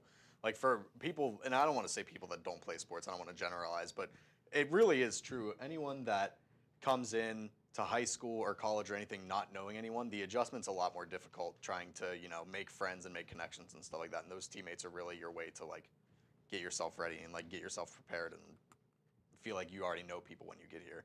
Yeah, my freshman year of high school, I was my older brother was a senior on the baseball team, so I got lucky there. Oh, Yeah, exactly. Did not have to take much equipment back to the bus. I'll just say. You're the king of the hallways. No locker shoving for you? No, not until my senior year. No. Okay, the locker shoving. Okay, no. In terms of, you know what? I'll just leave it at that. I was saying, I'll just leave it at that. if there's anyone, like any younger siblings in here of people that watch the show or just younger people that watch the show in general, it's not 1985 anymore. People don't shove you into lockers. No. True. I can promise you. I shoved Joe in a locker last week. Yeah, in the old high school that this building is. Moving on. Where did this go? Moving on. All right. So Mike said it in your bio. You played soccer and you played softball in high school. Hopefully you did. Yeah, I did. According to the bio. According to the bio. So what is in soccer? Obviously, I don't know. Like I didn't read your stats or anything. I don't know how much you've played this year or anything like that. So you can go from mainly high school if you want.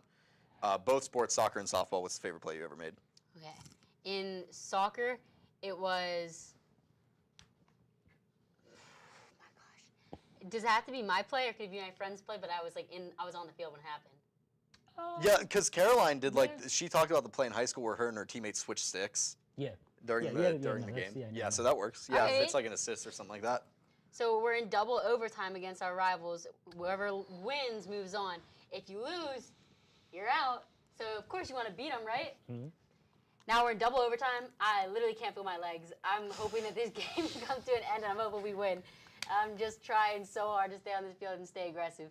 But then my friend, she's such a baller. She takes the ball, she gets a great pass, and she finishes it. And everyone was running to her to celebrate. I couldn't feel my legs. I said, "Are we running?" Like, absolutely not. I walked it. Be there in a second. Yeah.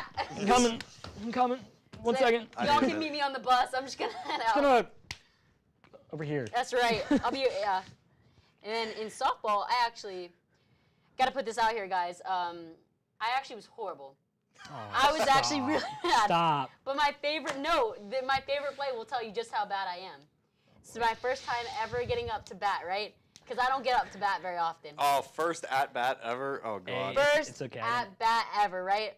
I didn't play my senior year. It's okay for baseball. I guarantee you were ahead of me. I get up there, and mind you, my teammates never watched me make contact with the ball before this because I never made contact. No, not you're. Oh, you're that. I was that kid. No. They put me on this team so I could run bases. They said, and I'm not complaining because I ran for a girl who always hit every single time. Yeah. So they said go to third base. She hit a triple. Go to third. I said okay, sounds good. And then you would see on my resume it would be like she had 6 runs, 0 hits. It's like yeah, that's right. Those are my stats. But yeah, so I hit the ball, line drive, guys. Line drive right to the third baseman.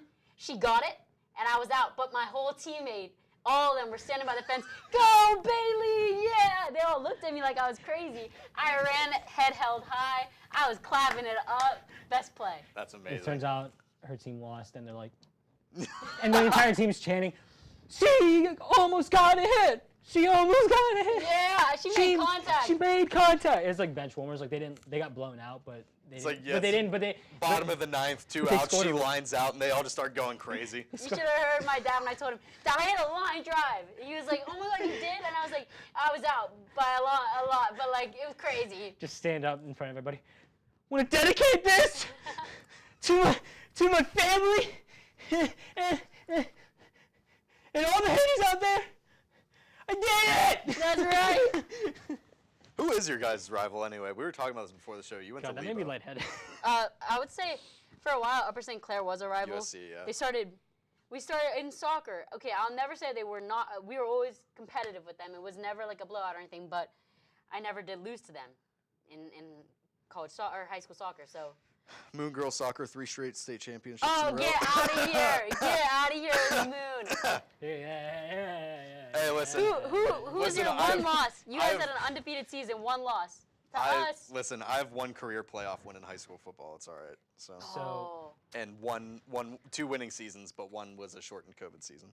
So here's the thing. We had this conversation last week when we had Jill and Dom on. Okay. So I did not play my freshman year. However, I do have 1 district championship. And we beat Mercier's Prep, which is where Jill went to school, So yeah. I was like, yeah, the 1 district championship. Yeah. Can't forget about that. Not this year, but the year before Moon Girl Soccer went 26-0. So, insane. I'm gonna definitely zoom in on my face. You know what? They're all right, but yeah, I'm never gonna forget. There was a win in their undefeated season, 1 win, so it's not undefeated. We took that, and then we went home and we said good night, Moon. We said good night, and we Y'all went should on have the had the bus. book. Oh my God, we should have. That would have been such a good post. But they're very good, very, very good. I had to make a goal line save by my own mistake. I got beat, and I was hoping nobody saw that. And my coach did in fact see that. Everyone was like, she made a save. I was like, who was the one who let that play get to that point though? That was me. So I would like to announce Alex and I's retirement. No, all right. So Selling the show for 69 cents. Guys, that's pricey. That is pricey. I heard Joe laugh behind the door. Are we gonna get to rapid fire questions now? what a child, God. All right, here we go. Okay. Rapid fire. All right. We'll have 2 rapid fires today, obviously, because of NFL and stuff. Rapid fire questions and then rapid fire Mike, NFL predictions. What happened with my mic? Is it cutting? Is it dead? My mic's dead? No! Well, sir, it's Christmas season. Here's some batteries So- for you. All right, I'll take over the show, guys. You guys can have. Do you have the rapid fire ones written down? Yeah, I was gonna say I'll just do Yeah, it. I'm gonna step off camera and Okay. Now, I think I might know from our conversation what a couple of these answers might be, but we're gonna break them down. We're gonna go pretty quick. Favorite sport to watch? Football. Yep, knew that one. Pepsi or Coke? Coke. Coke. There you go. We're Yeah. getting overwhelming response with Coke on the athlete spotlights. Love that. Favorite food? Mac and cheese. There Baked you mac go. and cheese, Southern style. Favorite vacation spot? Oh, I've never been, but Colorado. Ooh, it's a nice place. Didn't someone else say that too? Didn't Jill say that last week? Wait, can we travel outside of America? Is this all vacation spot? Yeah, this could be anywhere. I want to go to Thailand. There you go. Let's go. Favorite TV show and movie of all time? Oh, guys, these are hard. I like One Tree Hill, and then for movie, I like Interstellar, Marley and Me, and Hunger Games. Yeah, there you go. Marley and Me. Love that. So good. This is one of my favorite questions we have on here. Go-to pregame song. What's the one that's like with Eminem, like Lose Yourself? Lose Yourself? Yeah, that one. Lose Yourself by Eminem. Love it. Oh, it took me a second to figure out what this was. This is a good question. Who do you dislike more, Bob Nutting or Matt Canada? Guys, you cannot do this to me. That's a fantastic question, dude. Imagine this. If Matt Canada, I'm gonna step over here so that. Yeah, here. If Matt Canada did not get fired, the question would have been, one stays for the rest of eternity. Matt Canada or Bob Nutting. That would have been even worse. Okay. I'm just gonna I have to resign as a sports citizen. In that, no, actually, I'm gonna take Matt Canada because I gotta go Steelers in this case. Yeah. At least, Like because Matt Canada being gone, that's Yeah. what I'm taking. at least Bob Nutting paid his best player too. That's So true. so he actually has some bonus points This is recently. also true. All I'm right. just staring at that. That's hilarious. Yeah, wait. Unless worry you, about it, I can't say it unless without being Alex, fined. well, you can. You'll just get fined. You know what? I'll say it. No, I'm kidding. I don't want to get fined. All right. Matt Canada's gone. You're the Steelers OC. One play left. We'll say edge of the red zone. You're on the 20-yard line. You need a touchdown. What Wait. play are you calling? Edge of the red zone. I want in the Super Bowl we go back to Santonio Holmes back of the end zone like this, but George Pickens. You want Pickens in the back of the end zone? That's right. I like There that. we go. There we go. Jordan or LeBron? LeBron. Fair enough. All right. Best ability is availability.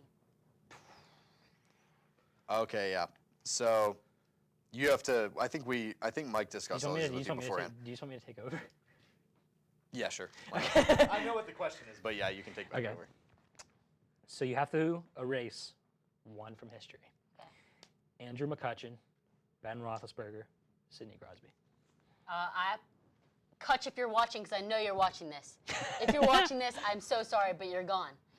He never gave us a World Series, which I don't blame him. Our team wasn't that crazy, but I mean, I'll say this. If the wild card in 2015 was a 3-game series, the Pirates would have won the World Series.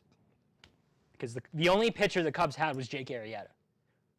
That's it. you're not wrong. That's it. You're not wrong, but let's say they do win. That's one. How many Stanley Cups has Sidney Crosby helped us 3? win? And then 2 Super Bowls for Big Ben. Like, 3 Super Bowl appearances, 2 wins. Yeah. that's right. Also, I'm to be fair, retired. again, to be fair to Kutch, so he doesn't get mad at us. One baseball player cannot carry a team like one hockey or football player can. That's a very Yeah. good point. Especially, that's actually a really good point. Center fielder, what are you going to do? You're not pitching. Especially if you're not pitching, That's actually a really good point. I just got an alert. unless you're batting like 750. Facts. But he also, he was huge in just like bringing back baseball in Pittsburgh. I mean, We were just yeah. so bad. Yeah. Revitalizing the culture for sure. And he did it again when he came back here this year. Yeah, for sure. I was at that game, by the way. First time The game. energy. Pittsburgh For- loves baseball. We yeah. just don't like the nuttings Yeah. or shitty performances. Oh, sorry. That's okay. That's okay. That's all right. And then also, fun fact: before they announced Kutch during the pregame, Brian Reynolds got a really good reaction. That was before he got paid. So, yeah, Future's looking bright. yeah. So, Hopefully. speaking of Brian Reynolds, you have to trade one. Okay. Brian Reynolds, keep Brian Hayes, O'Neal Cruz. Brian Reynolds. He's gone. I really like Cruz. Before his injury, he looked phenomenal. You can't deny that. Can we just not right? trade any of them and trade for a new ankle for O'Neal Cruz? Yeah, Well, actually. he's fine now. He's off the 60. Give him a steel one so it doesn't happen again. Okay, yeah, there you go. Is there a way to trade Nutting in their place? Because he's such a steal. Like, he is such a steal. He has money. I will give it to her. Reynolds would probably net the most value though. True. He If would you're probably thinking of net the value, most draft capital, the most players. He would probably. That's facts. this is the way I look at it. In terms of value of getting a good return, yes, Brian Reynolds. But looking at all of them, there isn't enough. And O'Neal Cruz has shown flashes where he can be incredible. I don't think I'm getting rid of him. Keep Brian Hayes, yes, you have defensively, but the amount of middle infielders the Pirates have, I feel like they won't be as good as Hayes, but you could find a replacement. Brian Reynolds, he's been their best player since 2019 Okay. overall. But in terms of value, yeah, I'm probably going Brian Reynolds too. Yeah. Is Because the, what are you going to get in return is a really good point. And also, but like you said, the defensively, like, you can't get rid of Hayes. I mean, no, you can't. You can't, but like, you can, Hey, but you well, you don't want to. you don't want. Yeah, well, I don't want to And get rid of I don't wanna anybody. get rid of- I don't wanna get rid of This is Reynolds my too, but I this is wanna my get some question. back. This is my question. I don't even want to get rid of anybody. Yeah. I don't even know. I came up with the question. I don't even know. Keep 2 phenomenal players and get another phenomenal player in return for Reynolds. Okay, here's the thing. Another factor of looking at this. Reynolds is almost 30. That's another thing. Good point. So let's just be lucky none of them are going anywhere anytime soon. That we know of. Yeah, really. Shut up, Alex. So, Those okay, are in the that case, ideas. it would be Cruz. They're not going to trade Reynolds and Hayes after locking them up like No. a year or two Contract-wise, later. yeah. Yeah, contract-wise, they're not. They're going to wait until like the last 2 years of their contract, which is not for a very long time now. But all right, last question. Okay. Sorry. I asked this question to Kaylee. I think we've asked this question every week. We didn't ask it to Caroline. I don't think. I think we did. Did we? Yeah, I'm pretty sure we did. So to be fair, I gotta ask you this question too. Favorite Edinburgh girls soccer player? I gotta go Kaylee. Kaylee picked you, so. They picked each other. How about it? Wow. From the heart. Wonder what So I wonder what wholesome. I wonder what Jill's gonna say.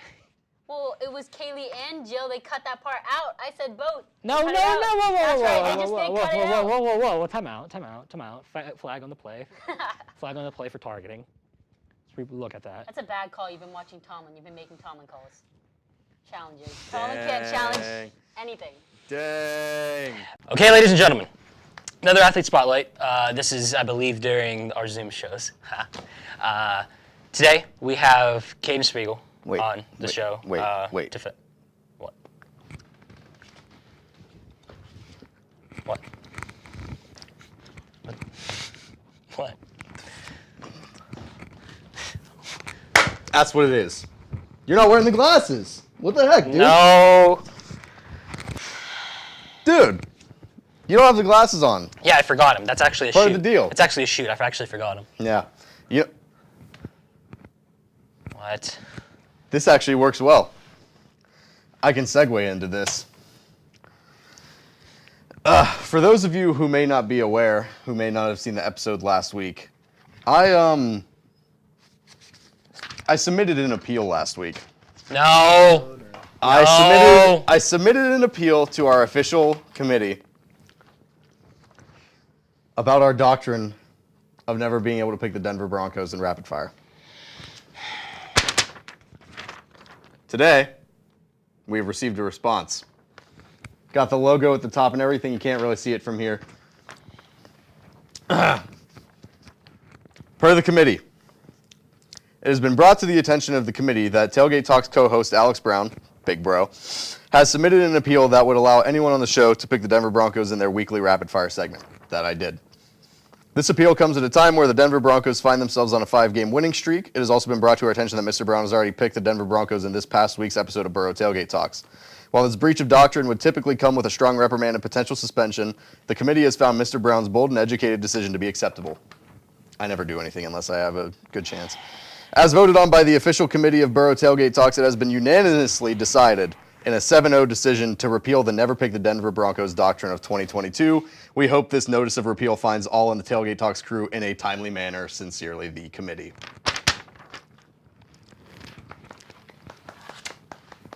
So,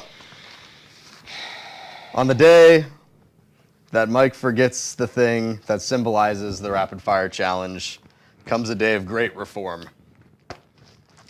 The Denver Broncos are back on the table for anyone to pick at any time. Thank you, committee, for your lovely response. Your cash bribe will be coming in the mail in the next couple days. Anyway, we can continue now. Sorry. That was a bit of a long one. That was a bit of a long intro. The episode he's referring to, by the way, was 2 weeks ago. The time of this, the day this is released, most likely. So, I did say it usually takes the committee a week or two. So, whatever. You want to get into this? Okay. All right. Kaden Spiegel. Once again, we have a guest here, but numbnuts over here just. Sorry, I like some attention from time to time. I like the spotlight. All right, so Kaden is a sophomore and a defensive end on the football team. Yep. And there's an important play we're gonna mention here later. But we're gonna start off by just reading off your bio from the website, and we do have a history of having the website not be that accurate. Yeah. Probably not accurate. So we'll see how accurate it is. For high school, played 4 seasons of football at Stowe Monroe Falls High School. Yep. Earned 4 varsity letters, first team All Suburban League honorable mention. So there. Isn't that one of the biggest schools in Ohio? Isn't it pretty big? Yeah, it's D1. Yeah. Yeah, it's pretty big. And then for 2022, played in 11 games, making 24 tackles, 10 solo, recorded 3 tackles for loss and 1 sack, defended 4 passes, forced 1 fumble, and recovered a fumble. So sounds pretty accurate to me. Yeah. At least by the way, your response. So I guess starting it off, looking at the 4 seasons in high school, and it's a topic we like to ask people. But what was the work like to get to where you are today? Like the work you had to put in the weight room, on the field. What was it like going through that to get you to here at Edinburgh? So I didn't play my freshman or sophomore year. and I was probably about, I don't know, $180 Yeah. playing defensive end. You know, I wasn't doing anything. Was on JV. And then during the off season, my head coach came to me and said that he saw potential in me, and he said that I had to gain a few pounds and get stronger, and we'll just go from there. So, and then COVID hits. Oh gosh, I was hit with that junior year. Yep. Felt great for baseball season. Yeah. Yep. So COVID hit. It actually kind of worked out for me though, because I was able to literally just work out. Sit in the house and work out. Yep. Yeah. Eat, work out. Yeah. So I did that. Came back junior season, summer. Came back from like 180 to like about 205-ish, and ended up starting. That's where I started. That's where my career basically started off from. And then after that season, kind of did the same thing. Like gained about 30 more pounds, went from 205 to like 235. And then I'm here. So There you go. yeah. So, obviously, as you just kind of talked about, you really had to grind that out, put on the pounds, get back up there. So, how did that translate once you got to college, knowing that, you know, you weren't top dog, on the team anymore? You had to come back and basically restart and, grind your way and beat out the guys on this team now. Yeah. So, I mean, coming in, I didn't think I was going to be playing at all. My mindset was kind of like, all right, coming in here, maybe try to get on some special teams, just show the coaches that I can work. And then I grinded all off season, just trying to get better and better and better. And then summer comes, we get here, and we start doing practices. I'm like, oh, wait a minute, like I think I could actually have a shot here. And it just kept on going. Started getting in more.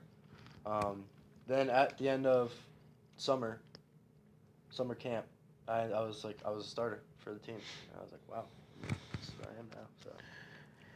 Yeah, there you go. Now this question, it's popped up in our heads before, but we just never asked. So this is like the first time we're asking this question. But when you were looking at schools, what was it about Edinboro that you really liked that went, you know what, I think this is the place where I want to be? The coaching and the environment, and going to that visit here was nothing I didn't see at any other school I visited. It was just, everyone was just kind of like a family kind of. It was really nice.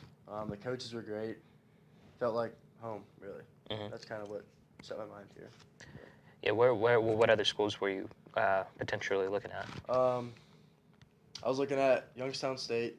Okay. I had PWO there. Notre Dame College in Ohio. Yeah. Walsh University. And then a couple of D3 schools like Mount Union and Baldwin Wallace. Okay.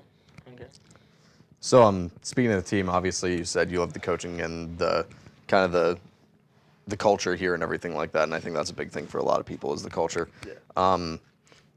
Obviously this is kind of a down year for you guys. So what do you? You're what, sophomore right now? Sophomore, yeah. Sophomore. So this could be a little bit past you as well once you get out of here. But what would you like to see the team accomplish over the next few years? A winning season. Yeah. That's number one. But I'm trying to get a ring here. Yeah. I mean, that's what you got. That's what you should want as an athlete is get a championship. Because that's the feeling like that is nothing else. It's the exact same thing Ant was talking about. Yeah. I mean, if that's not your mindset when you're playing a sport in college or any sport or any level, yeah. Then I don't know why you're playing. That goes for like literally any sort of like activity too. Like why you playing if you don't want a championship? Yeah. Like if you're a pro wrestler, if you don't want to be the main guy to be the world champion, why are you here? Like it goes for anything. Especially like even not in sports. For a corporate business. Like if you're trying to work your way up, like what if you don't? What's the want to point do if you don't want to be the best? Exactly. Yeah, exactly. So literally, it kind of applies to life too, if you think about it. You know, and that was actually something our coach had everywhere around the locker room in high school for football, our football team in high school. And he always had one up on like the whiteboard that we always like went over like formations, and we always went over all of our, personnel packages and everything on. It was a list, and it was like four numbered list, and it was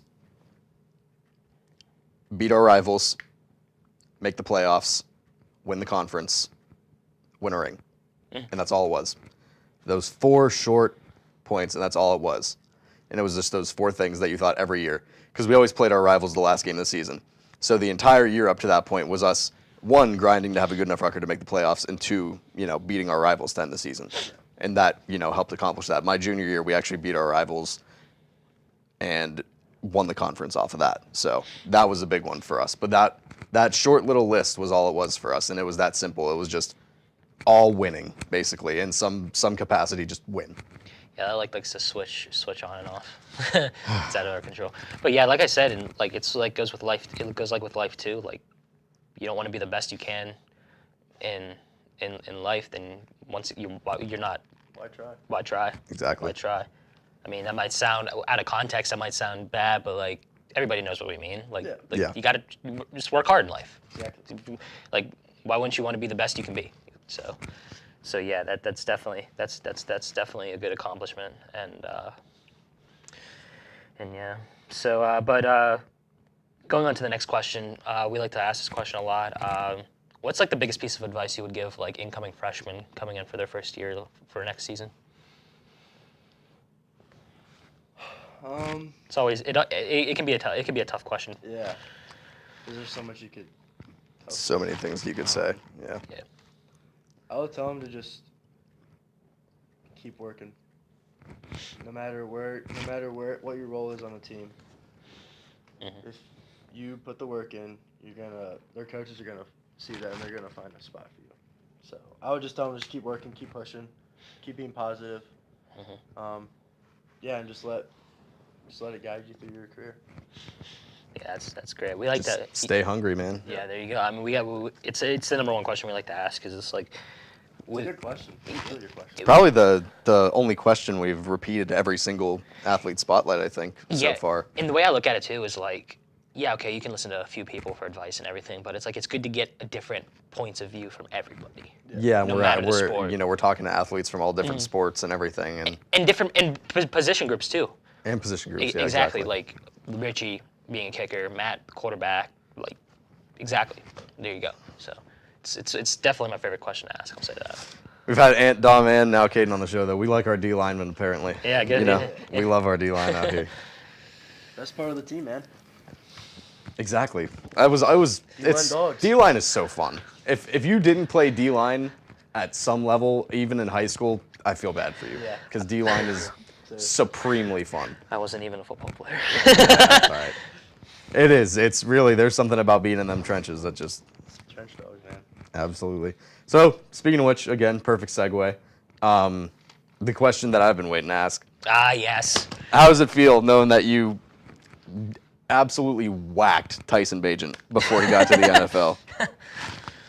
Oh, I didn't even think it was real, honestly. I thought it was Yeah. or something. But it was crazy. Well, so first off, there was this huge tackle I had to go up against Joey Fisher. Yeah. And he actually he signed with the 49ers. Oh, wow. Yeah, last summer with Tyson Bagent as well, the same. I was going to say, I'm pretty sure Bagent was a UDFA, right? You got signed up. Yeah, and so I don't know, we were playing the whole game. I was getting whooped the whole game. I'm not even gonna lie. It was bad. It was really bad. But yeah, when I made that hit, dude, it was insane. I didn't even think I made the hit. I thought I was just watching it, but yeah, I was like, dang. And I watched it on film.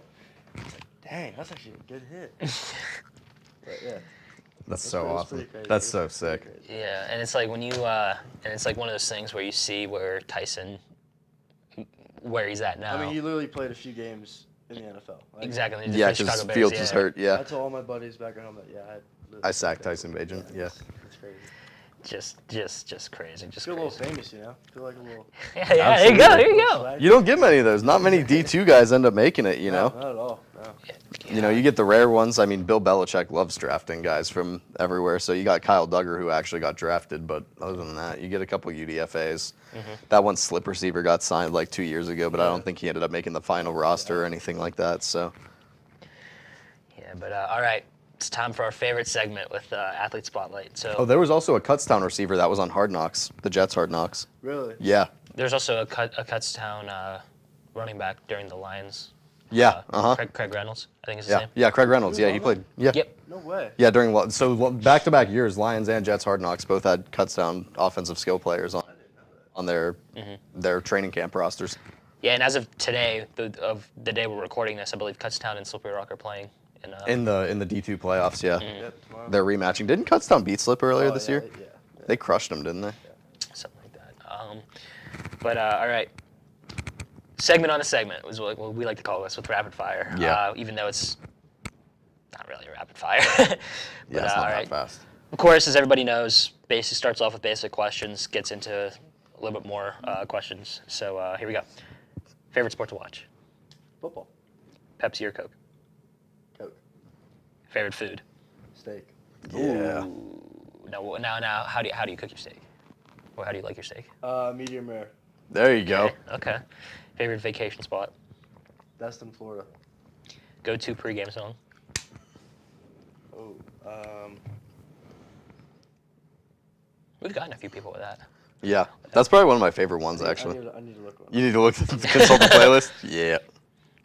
I have a lot. I don't really have a set one. I just kind of go through. I like New Flame. There you go. There you go. By Chris Brown. There you go. Favorite TV show of all time? Friends. Yes. Favorite movie of all time? Dang, you get me with these, man.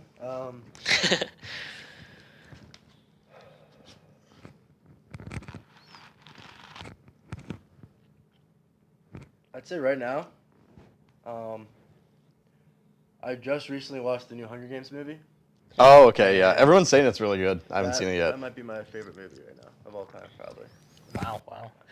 It's pretty good. Favorite football player of all time? Lawrence Taylor. Ooh. You're the offensive coordinator. There's one play left. What's the call?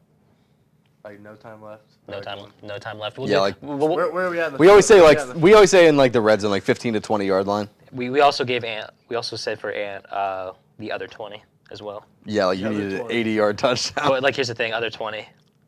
It's Hail Mary. It's not even a question. So we'll stick in the red zone for this question from now on. I'd probably say. And you have to score a touchdown. No Yeah. field. Yeah, no field goal, no field field goal. Yeah. Did you see that? Did you see the play that the Chargers did this past weekend? I didn't see it, no.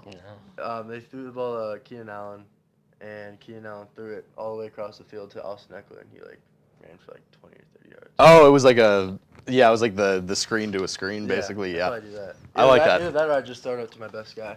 Yeah, I think Baylee said because we did it as like she's the Steelers OC because she hates Matt Canada. Yeah, she said back corner to George Pickens is her go-to, and that's most people would probably say they get a one-on-one to their best guy. They're probably just Yeah, that's what I'd do if there was one-on-one. Just tell me to throw it up. Someone on the football team that is fast that you could beat in a foot race. I like this one. This is one we've added recently. Yeah. And in terms of, because Ant wanted a position group, we said tight end. It can be whatever position group you want. Doesn't matter.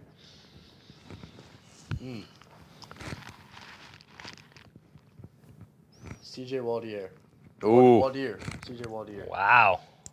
that's a big one. Okay. I like that. All right. I think I know the answer to the next question. Favorite football play you've ever made? Yeah, that's Zach on Tyson. And then my favorite blindside question. Oh. Favorite Edinburgh football player that's not yourself? Well, I was gonna say Dom, but he didn't pick me. So. Oh! Snap! I have to go with my boy Gent, just because he is the first real guy I've met here, and we just had a really big connection. Mm-hmm. So I'd probably say him. Yeah, he picked you too, so it's only fair. It's only fair. We're buddies, so you know. It's a little Works. buddy system we got. Yeah, there we go. There we go. But all right. So thanks for coming on, Kaden. Thanks for having me. We'll continue these Zoom shows, unfortunately. Yeah, sorry. One last thing. Didn't mean to forget this. Didn't mean to cut you off. Okay. As I get my paper tots ready. You don't have the glasses on. And Okay. I feel like it's only appropriate, and I'll say it in terms that you understand. From the legend himself, Crybaby Phil. Oh no.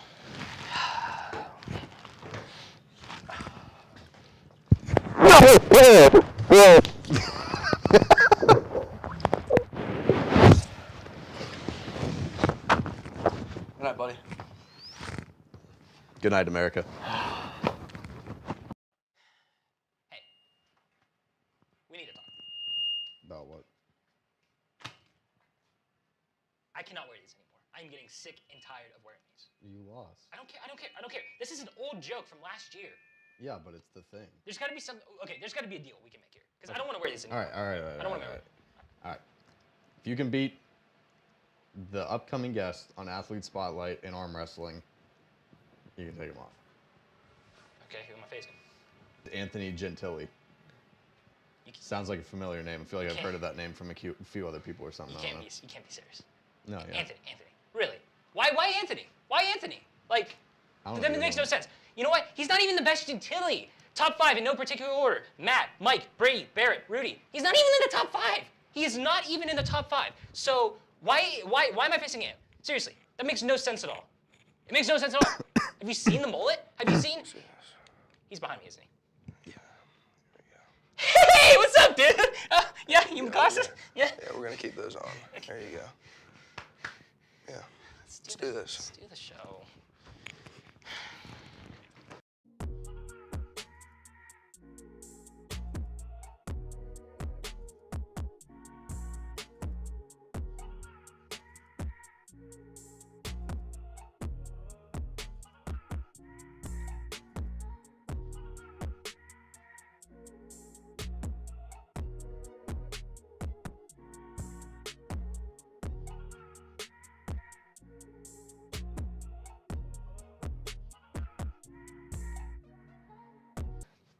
All right, the Little Bro classes are they're back on. Okay, in all seriousness, Anthony Gentile joining us here on the show. Thanks for coming on. Yeah, thanks for having me. For Athlete Spotlight. Anthony and I have known each other for a very long time. Went to the same high school, so yeah. I mean, I can remember back to going to the baseball games and. You were making forts in the woods and stuff. Yeah, a little bit of bad blood there. You did take the last spot on Super 8s. I did. took my Oh, yeah, I spot. did. You did? I did. Nah, it's all good. I love that. That was fun. Old White Sox, man. Oh, White Sox for life. Yeah. White Sox for Oh, life. yeah. But I don't know what the hell they're talking about. Little League. Yeah. Oh, only the best Little League baseball team. Yeah, literally. This guy, the amount of dingers he hit, dude. Yeah. Dude. Tell you what, more than Richie. More than Richie. He's not even here anymore. Oh, I wish he was to He hear left. As the internet is being super slow, I'm trying to pull up your bio. Yeah, we went to Greenville together and found ourselves here at Edinburgh. As I'm trying to find you, so give me a second. Seriously, what is wrong with this website? I keep trying to find you. Like literally, it's not that hard to see the mullet. On here. It's not that hard. Yeah, it's a fashion statement. It really is. You know what? Well, okay, I found you, but real quick. So talk about this. It's not. Yeah, you didn't have this the entire time I've known you. No, so I COVID year got bored, like right at the start of COVID. I got real bored, and I was like, my cousin cuts hair. She came over, and I was like, let's get a mullet. Let's see how it goes. And then ever since then, I've been growing it out. I'm gonna grow it out until I win a PSAC ring, and then I'll cut it off. There you go. There you go. All right, so high school, obviously Greenville. Yep. You played football, wrestling, tennis, and then obviously you mentioned you also did track at one point too. Yep. District 10 SAC leader and you had an all-region selection, and then in 2022 played in 6 games for Edinburgh. So there was something, and I actually remembered there was something you mentioned about your family's history for here at Edinburgh. So I guess we'll start off by talking about that. So just so then I don't forget. Yeah, so I'm the 3rd generation to play here. grandpa's, I call him Pat, started off here. He played the first game at Sox Harrison Stadium, if you can believe that. Wow. Yeah. Dad came here. He was an All-American here. He was real good. Won a PSAC ring against IUP. Wish I could remember the year. Yeah, beef. Now I'm here trying to make my legacy known here. Pave my own way, you know. Yeah, I mean, it's definitely great when you can like write your own, kind of like what I do, like write your own story. Yeah. And no matter whatever happened in the past, positive, negative, no matter who did what in the past, writing your own story means a lot, and that's what you're doing. Yeah. That's what you're doing. Yeah, I mean, so from the questions that I have on here to start off, obviously went to the same high school, so I know the competition you had to play. Farrell, Wilmington. Yeah. Yeah. I guess talk about the work that you had to put in to get to where you are today. Well, you know, it was a lot of lifting. In high school, I was definitely a lot smaller, so I was a lot faster, which helped me play my role in high school as defensive end. I'm nose guard now, so I packed on a little bit of weight, but sorry. But I like to lift, not to be pretty or healthy in any way, shape, or form. I lift to hurt people, and I like thinking of it like that. You know, Not to be pretty or be healthy. No, I lift to hurt people. Yeah, but I just think that that's the way you should lift if you're gonna play a sport like football. Oh, for real? Yeah, absolutely. You're a football player, so you can definitely. We lifted to hurt ourselves, Zach. But you know. Yeah. So kind of bouncing off that. Obviously, Mike said it in your bio a little bit.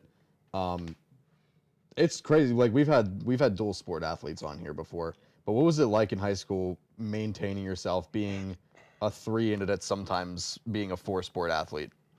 Honestly, in high school it was pretty easy because all the coaches knew each other, and you could figure out times for stuff, like if there's lifts you had to do. And most of the coaches coached other sports too, so that helped. I'm currently holding back a cough attack. I'm about to die.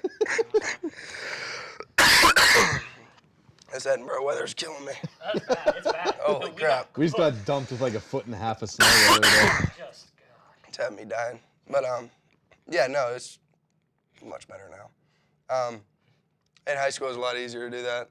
In college, I feel like it would be a lot more difficult to do that just because of off-season stuff. Like, yeah, it's definitely a learning curve, but. I'm sure Herrick had you lift a good chunk. Oh yeah, no, Herrick did, but my guy, Lanciotti. Oh, Lanciotti. He'd get me going. Yeah, he'd get me going good. And old Coach Clark, my hype man. Clark. Yeah, old Clarky. There's a story with Alex Hart that he told me about Clark. I'll tell you after. I won't say it on air. All right. But there's a story with but yeah, so next question. We asked this to Caroline when we had her on the show. And we actually just asked this to Baylee, didn't we? I think so. I think so. Yeah, we literally filmed the Baylee episode two days ago. 2 days ago. As you're watching this now, this is supposed to be probably in 2 weeks. But were your expectations different from reality coming in as a student athlete? In small ways. So, like, I knew whenever I came here, I wasn't going to be the top dog like I was in high school, but I knew what I had to do to get to where I want to be, and I'm still executing that plan. But the biggest difference was the schooling aspect. Yeah. So balancing school and football was the most difficult part. Yeah, I mean, yeah, you do come in as a student athlete, so it's definitely something you gotta manage. Especially managing those time conflicts. Like I had a class early in the morning last year, and Malpico was in that class with me, and he would be like dripping sweat and like 15 minutes late to class, like every single time we had that class, because he always had lift right before it. So like that's like definitely one of those big things in college is like, you know, everyone in high school, everyone's in class at the same time, but like here everyone's not in class at the same time. So like you have to go to class just like absolutely soaked with sweat sometimes after you finish a lift or a conditioning session or something like that. That sounds rough.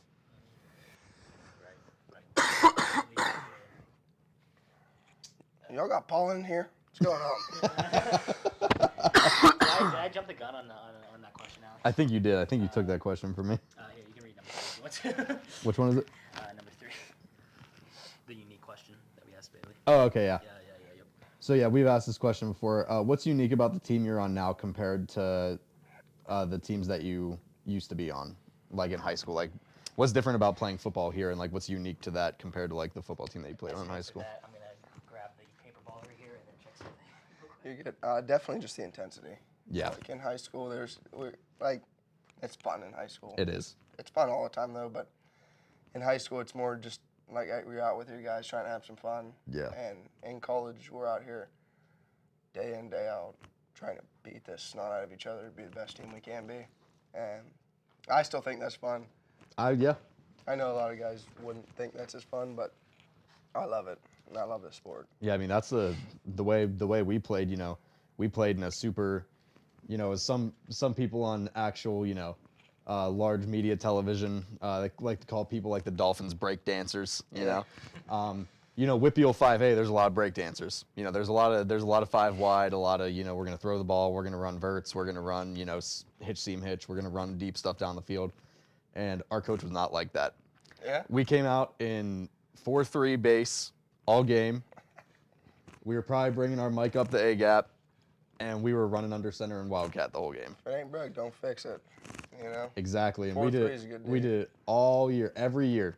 And they got that tight end. We're going down into we're shifting the line this way, and we're bringing the outside linebacker down on him, shading outside of him. You know. Yeah. So we were a real tough team in a real finesse league.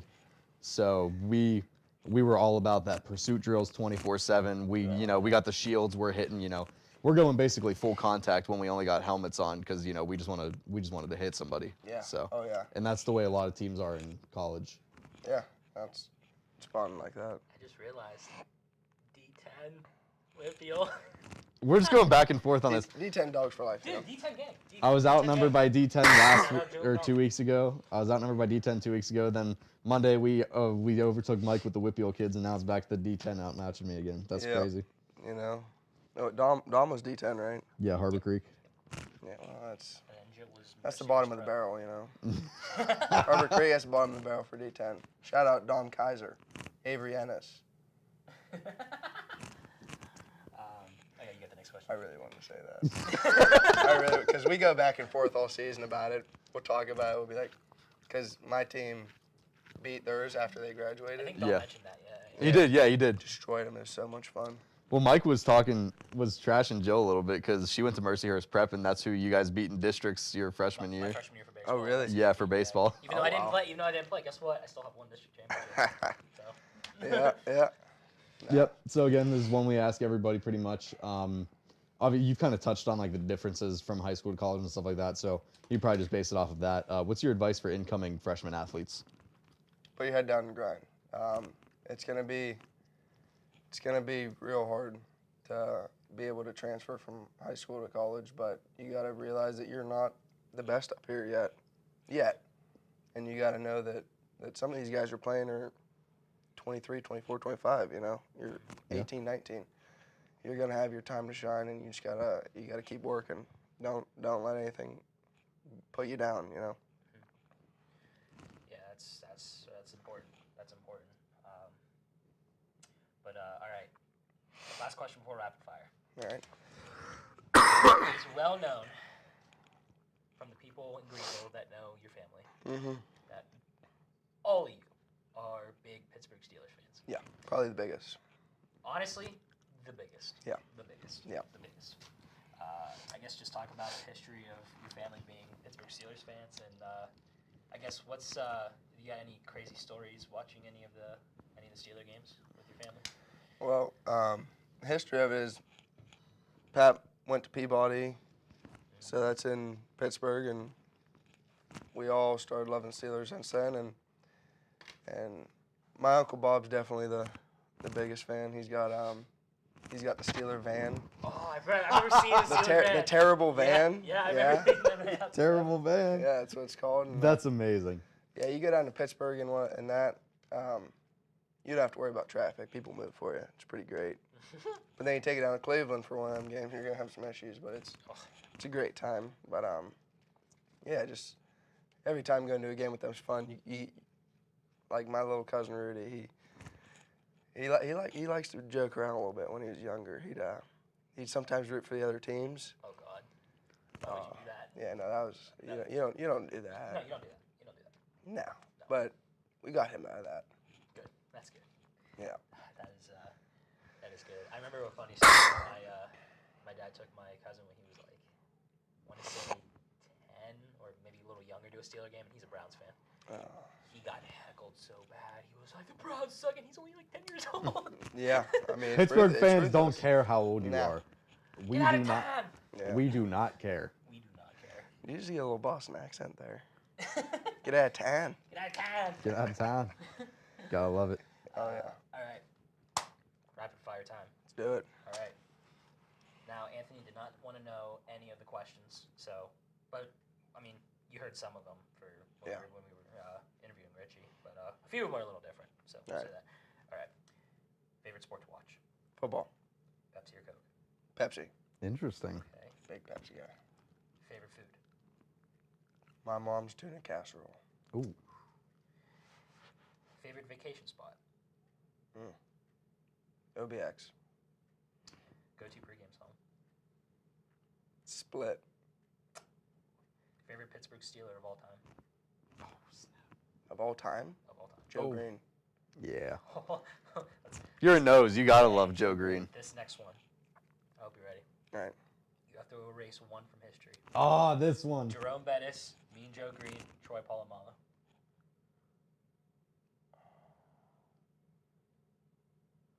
Bettis. Yeah, that's a tough call, but I would say. Hear me out. Troy Polamalu, best safety of all time. Ed Reed's a close second, but Polamalu is the best. You just said Joe Green was your favorite, so you're not. Joe Green's my guy. Love Bettis, but Yeah, who was the three that we gave Baylee? It was it was Kutch, Roethlisberger, and Crosby. Yeah. She said Kutch. She said Kutch because Big Ben, the Steelers aren't. well, Kutch was already gone for a little bit, so it's like Yeah, but Kutch never was close to. a Yeah, World her Series. biggest thing was 2 Super Bowls with Ben, 3 Stanley Cups with Crosby. I think without Crosby, the Penguins in the would have cup. been. I think without Crosby, the Penguins would be good, but they would. They might have won one of those Maybe cups without one. Crosby. Maybe one, but they're not winning all the No. other cups. the kid in the cup, dude. Which non-football player in your family could play defensive tackle?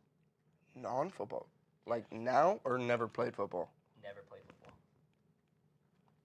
Never Unless played like they were very young, like playing like Pee-wees or like in junior high, but just stopped playing. They could play D-tackle.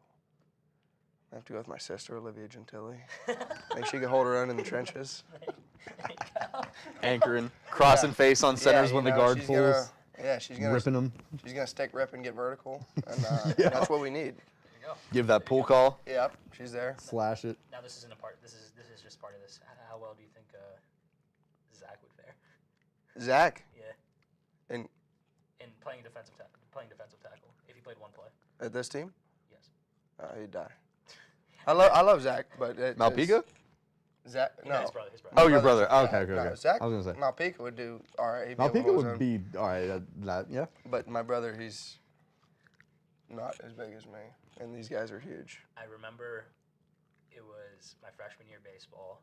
We were trying to decide who was going to hit first in the cage, and he tried to block Josh Jardina, and he got cooked. Oh yeah, Big G. Gee. Yep.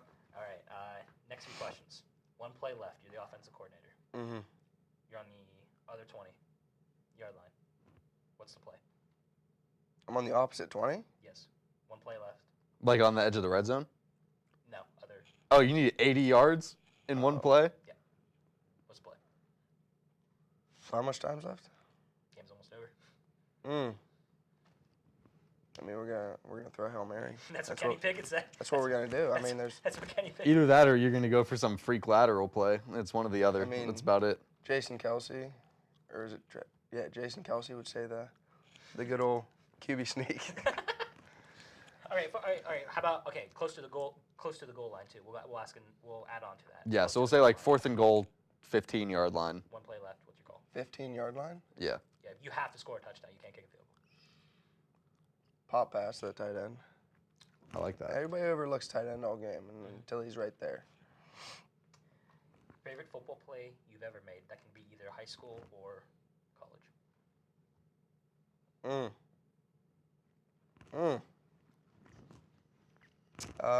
I get slipped this year. I had a nice TFL in the backfield. They didn't touch me, and I just kind of ran them down. But I like that because it was in college, and I was at DN, where I should not be because I'm a D tackle. Yeah. I'm a little too heavy for that, but hey, I loved it. It was fun. There you go. Who on the team that is fast do you think you can beat in a foot race? That's fast? That's fast. Oh, give me a position group. Alex, you got it. See, like a tight end. Tight end. Tight end? They're pretty athletic, right? Yeah. You think Matt? Brody's faster than me. Do you think Matt will cook you? Oh, my, yeah. I can beat Jack in a race. Hollabaugh? Yeah. Yeah, I can beat Jack in a race. Now, what about? Do you think you can beat Richie in a race? Richie Peck? Yeah. Yes. Any day of the week, every day of the week. There's nothing. I asked that. Yeah. Yes. Again, still not here. He left. It's all right. He'll watch this. All right.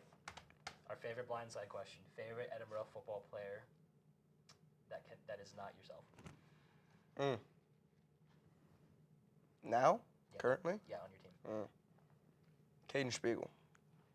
Okay, interesting. Yeah, that's my defensive buddy. Hey, As freshmen, we came in, we were buddies, and then we made sure we were all up, and like for games and stuff, we call each other, "Hey, you up? You ready?" Oh, there you go. Oh, yeah, there you go. So we make sure we're right. But yeah, Spiegs. Yeah, speaking of him, yeah, I mean, we'll film it this Friday if everything goes all right, but next Athlete Spotlight. Spiegs. Yep. Yeah. Yep. All right, Ant, thanks for coming on the show. I appreciate you having me. Yeah, still, you're definitely top 5 Gentile. Oh yeah. But yeah, so if whenever we talk about this episode, which this is 65. 65. Wow. This will be 65. So yeah, we've been doing this for a year. Who's the fourth guy?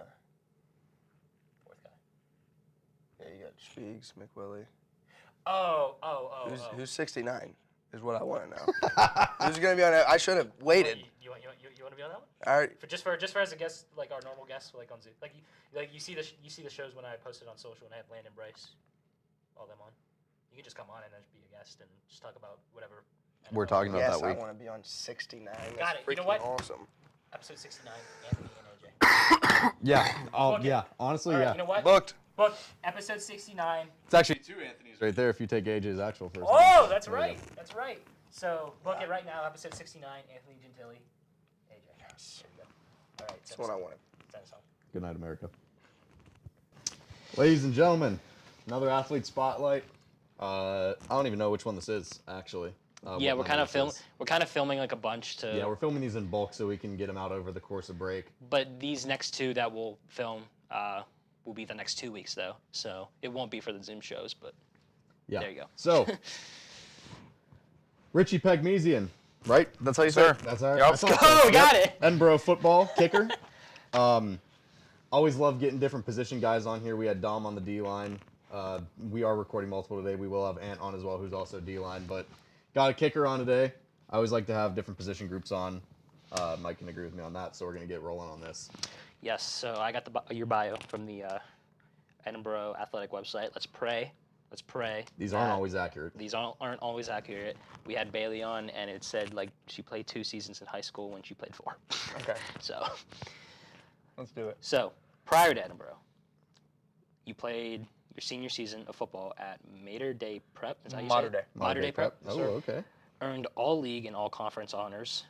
Mater Dei Prep played in the I'm taking it as New Jersey State Championship game, making a 37-yard field goal and an extra point in a 10-3 semifinal win over Red Bank Catholic.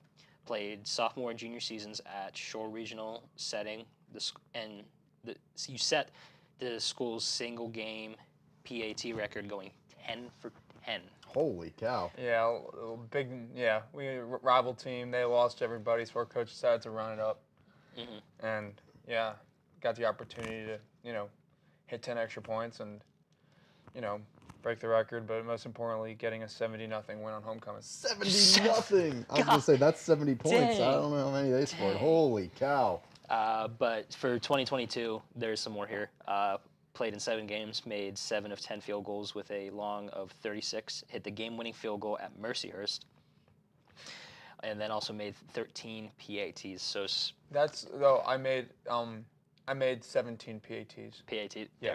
Stupid athletic website. It's okay. They just they forgot to put in the stats for Slippery Rock, but that's the okay. only game I hit 4 extra points in that game. I mean, yeah. You already touched on it with the 10 for 10. I mean, you see that. I mean, that's crazy. I mean, it is a crazy stat. I mean, it was definitely a really, really fun game. I didn't even know I broke it on maybe till the Monday after. Mm-hmm. Someone finally told you. Yeah, I mean, it wasn't like a huge record to break because honestly, kickers just, hit extra points are just, you're just doing your job. It's nothing special. And it's just, nice I had the opportunity to make that many. But, yeah, I didn't do anything out of the ordinary. Well, that was something my coaches stressed too, is all that consistency. We had a homecoming game my junior year where we put up 49 points, and our coach was like, "Hey, dude, you went 7 for 7 today. That's pretty. That's good. You want to be consistent like that." So yeah, it's just I feel doing like little it's things. a little underappreciated, but No doubt. Yeah, for real. Alex, you got the next question? okay, yeah. Which kind of is like the first question because the first one we already discussed Yeah. it. But. Yeah. So obviously we've talked to a lot of athletes about this already, but kickers are pretty unique in sports. So what's like pregame and practice prep like for you? Well, in the off season is really when you get all your work in, but Yeah. During the the last week of camp, into week 1 prep and throughout the season, you're really going for quality over quantity because kicking is not a natural movement for your body to do, so it exerts you pretty quickly. So you want to stretch very well, Keep your hydrate, quads loose and everything. yeah, and just even if it's just you hit 15 balls that day, it's just those are 15 good reps. Right. Yeah. And you treat every rep like it matters because it does. Absolutely. Yeah. You don't want to take any pointless reps because that's when you start to get hurt and tweak stuff. So just the 6 inches between your ears is honestly the biggest thing too. You got to stay mentally strong. Yeah. It's true. It's one of those. It's probably the most mentally draining position on the team. Yeah. We had my Quarterback too. Yeah. The year after I graduated in high school, my team made it to the Whitfield Championship, and it was at Heinz Field. It was a big deal and everything. And our coach put all the faith in our kicker. Great kicker, by the way. Probably one of the best kickers we've had in the past couple years. It was from like a hash in the snow at Heinz from like 40, and he just pushed it. And he was just absolutely destroyed after it. Well, you want to know something pretty interesting on why I don't really like how they play games at those fields is because the NFL uprights are a lot thinner than high school uprights. Yeah. So if you're playing that game on a high school field, you might be looking at a different story. Yeah. It was probably about a foot wide. It definitely would have been different, and even just his psyche, it would have been different. It's like, okay, these uprights look bigger. Let me hit a better ball. Yeah. I missed the field goal in the state championship due from 42 at Rutgers, which is still college uprights same they're width wider as NFL. hashes, yeah. Wider hashes, thin uprights. So that's college is the hardest place to kick when it comes to hash work, Definitely. no doubt. Yeah, for sure. But I mean, you mentioned off season already just a few minutes ago, but how hard is it to maintain staying ready for the season during the off season for you? Well, for me personally, I have a very tough time putting on weight, and the lighter you are, the less powerful you are as a kicker. So the biggest thing for me is just living in that weight room and just eating. Yeah. Because I'm one of those guys that if I didn't lift or eat, I would just be like a skinny guy, really just skinny. Dropping weight all the time. Yeah. So it's like I could lose 10 pounds in a week, but I couldn't put on 5 in 2 months. Yeah. That's So, tough. some people look at eating as like fun, and it's fun, but I eat to get full. I eat to not be hungry. I don't eat to enjoy. Yeah. It's like a chore to eat. I wish I was never hungry. Yeah, that's fair. So- That's totally understandable. So it's just that staying flexible because the stronger you get, the tighter you get. Yeah. So you have to just for every pound of muscle you put on, you also want to make sure your muscles are loose. So I'd say that's the biggest thing for me. So Mike was telling me this earlier. You plan on being a firefighter. Oh, yeah. So just kind of go into that, like what made you want to be a firefighter? What influenced that? Well, I'm from New Jersey, and that's like the big leagues for firefighting. I mean, because you have New York City, which is arguably the biggest city, and it's also the most dense state with the most high rises. Yeah. And it's the most densely populated state. We have 11 million people, and if you could picture New Jersey, I think there's maybe a smidge more than 11 in Pennsylvania, and I think Pennsylvania is probably 4 or 5 times the size of New Jersey. At least, yeah. So, besides California, it's the state that has the most paid positions because, in Pennsylvania, you have Pittsburgh, Philly, and Harrisburg, and maybe Erie, and besides that, everywhere's part-time and volunteer. Yeah. So, and I don't know, I just want to serve the community, and, it's almost like playing football again. It's like a team, that firehouse. Oh, so yeah, I'm actually volunteering at Edinburgh Fire Department for next semester because you got to get 2 years volunteer before you get fully hired somewhere. Yeah. Okay. And I'm not looking to work in New Jersey, but it helps being from New Jersey. You almost get a little better respect. Yeah, right. That's fair. Yeah. Yeah, I wrote you down for the. Oh, for this one, back-to-back, I wasn't sure if you had any. So, I actually don't know what year you are. So I'm a junior. You're a junior, I so you're graduated the high same school year in as us. 2021. Okay, you're the same year as us.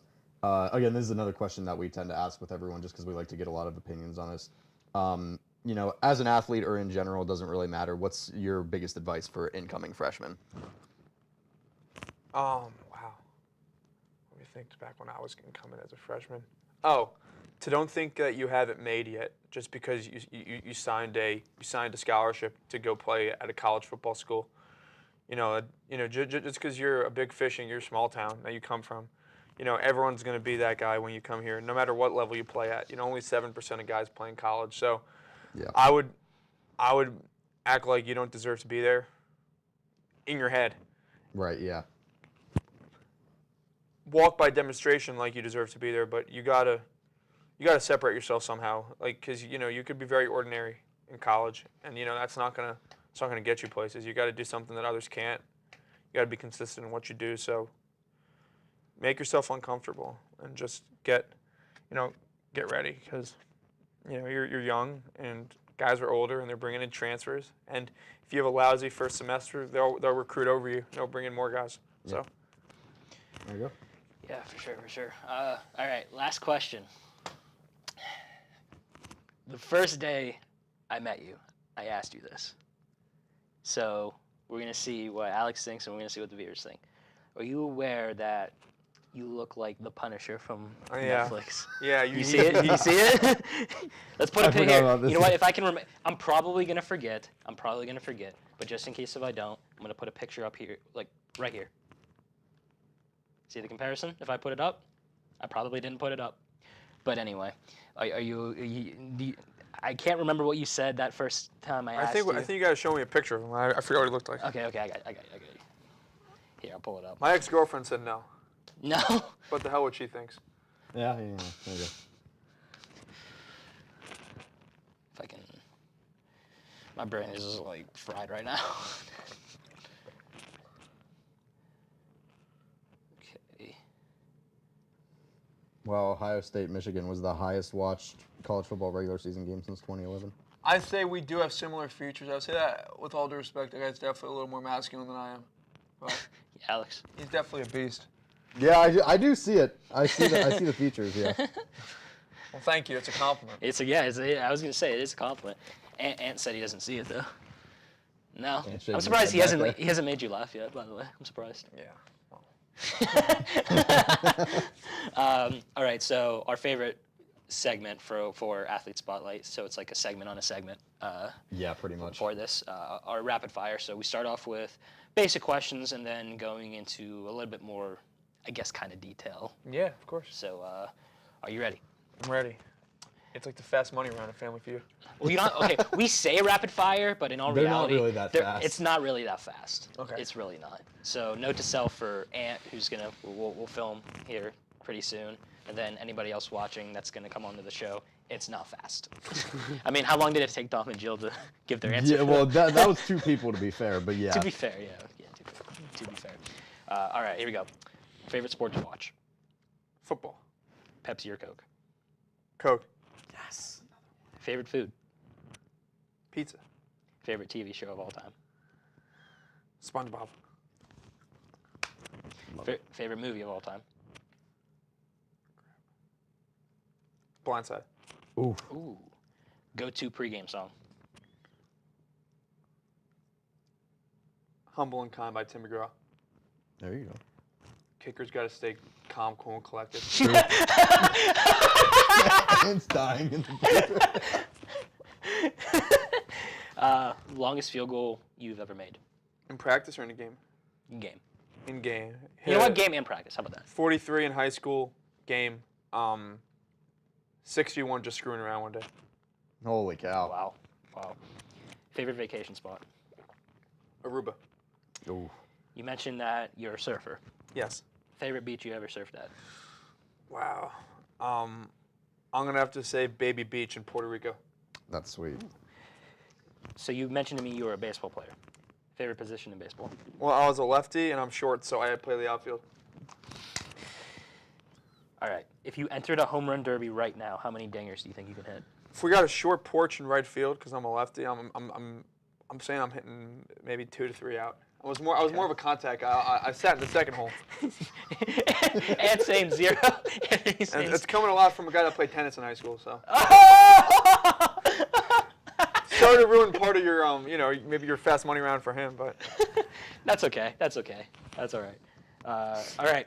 The blindside question that we like to ask. Favorite Edinburgh football player that's not yourself? Ooh. Here we go again. Here we go again. Dom labored over this one for like 20 minutes before we even don't started worry. recording. That's your last question too. You actually have time. You actually have time to think about it though. Oh man, I'm gonna have to go with Jared Malik McCray. I don't think I know him. Yeah. Well, he wears 59. Okay. He plays in like a bunch of packages, but he's from New Jersey, and him and I are really, really close. Matt Carlisle's a close second. Yeah. Matt. So honestly, we got a bunch of good dudes though. Yeah, for real. Can't really complain about it either way. No, it's honestly just it's all about circumstance. Who you run into at certain times, who you really get to know. Yeah. So, but everyone's cool, man. We're all a big happy family here. Yeah, and I actually, real quick, because I actually just came up with this question from the top of my head. That it's like one of those questions that like if I think of it later, I go, I should have asked that. Yeah. Is there any like kickers in the NFL you like to look at? Yeah. Well, I like looking at Blake Grupe for the New Orleans Saints. He's a freshman rookie out of Notre Dame. And he's, and he's 5'7", 155. And I'm a little bigger than I'm like almost 5'9", and 160. But still, it's nice seeing a guy that's a little smaller, be so successful. Yeah, that's awesome. Because he doesn't really have a lot of range, but he's just his mechanics are top tier, and he's money and he's confident. So I like to watch him. Yeah, that's a good pick. It's a good pick. And he's a Christian, which also helps. Oh, there you go. I was always a big fan of Sebastian Janikowski. Yeah, Just he's the a big biggest dude, man. unit on the field. He's a big dude, man. Yeah, Seabass. Yeah, yeah, he's a really good kicker too. But I like watching guys that are a little younger, physically similar to where I am, just to say, if they could do it, I could do it. Yeah, absolutely. So it's a good way to think. Blake Grupe, Jake Elliott for the Eagles, also very good. Yeah, he's really good. He just hit a 60-yarder, I think, tied up against the Bills. Yeah, to go to OT. Yeah, on Sunday. So. Yeah. My favorite kicker of all time, well, Chris Boswell, but number 2, good old Chris Blewett, who beat Clemson in 2016. Yeah, walked it off against Clemson. Yeah. If you remember, how can you beat Clemson 2016? You got to beat them by at least 3, 2, or 1, because it was by like 1 or 2, I think. 1 or 2, okay. And it was fun because he missed a long field goal before that, and Narduzzi kissed him on the cheek before he went out there to kick the game-winning field goal. Drilled a walk-off. You were saying 2016. I thought you were saying the final score was 20-16. Oh no, the year. Yeah. That's where we got mixed up. Yeah. Okay. No, then the next. I was like, how did he beat him by 4? They must have been up by 1. It wasn't a walk-off. Yeah, and I remember too the kicker that came after Blewett, Alex Kessman. He was like screwing him because I went to the Pitt Wake Forest game in 2018. He was screwing around. I swear to God, from like I want to say the other 40, he was kicking field goals like they were nothing. Really? It was crazy. I mean, I don't know what team he's on right now. So I got a fun fact for you guys. So Kenny Pickett's actually from my hometown. That's right. Oh, he's a New Jersey guy. You're from Jersey. Yeah, he's a New Jersey guy. funny. Yeah. So the high school that I played for, when you're in my town, you have the option to go to 2 public high schools, Mm-hmm. Shore and Ocean. Kenny Pekmezian went to Ocean. Ocean, yeah. So I probably could have rode my bike to his house. So I ended up choosing Shore because Ocean already had a good kicker. He ended up going on to Rutgers. But but then I ended up going to prep, and also Kenny's a lot older than me. He's like, Yeah, what, 25 now? 25, I think. Yeah. That's crazy. So, yeah. Kenny's my quarterback. He was like a man amongst boys in high school, man. He would just toss up balls and, like, Yeah. if you were half as good a receiver as you thought, you'd just make plays. Because if you didn't catch it this time, it'd be there the next time. Yeah, for sure. I've seen a lot of Kenny. Trust me, because I'm a Pitt guy. Yeah. I was at most of Kenny's college games at Pitt. I've seen a lot of those balls. Yeah, he's good. Yeah, I'm actually going to go to the Steelers and Colts game in a couple weeks. So Really? hopefully I'll see him there. Yeah. If he doesn't get, he's not. I don't think since his last game, I don't think he's in danger of getting benched anymore. But Me either. But hopefully he doesn't get hurt and I see him. I don't want to see Mitch versus Gardner Minshew, but yeah. Trubisky's the backup for? Yeah. Yeah. It's just the backup. But all right, that is all the time we got for.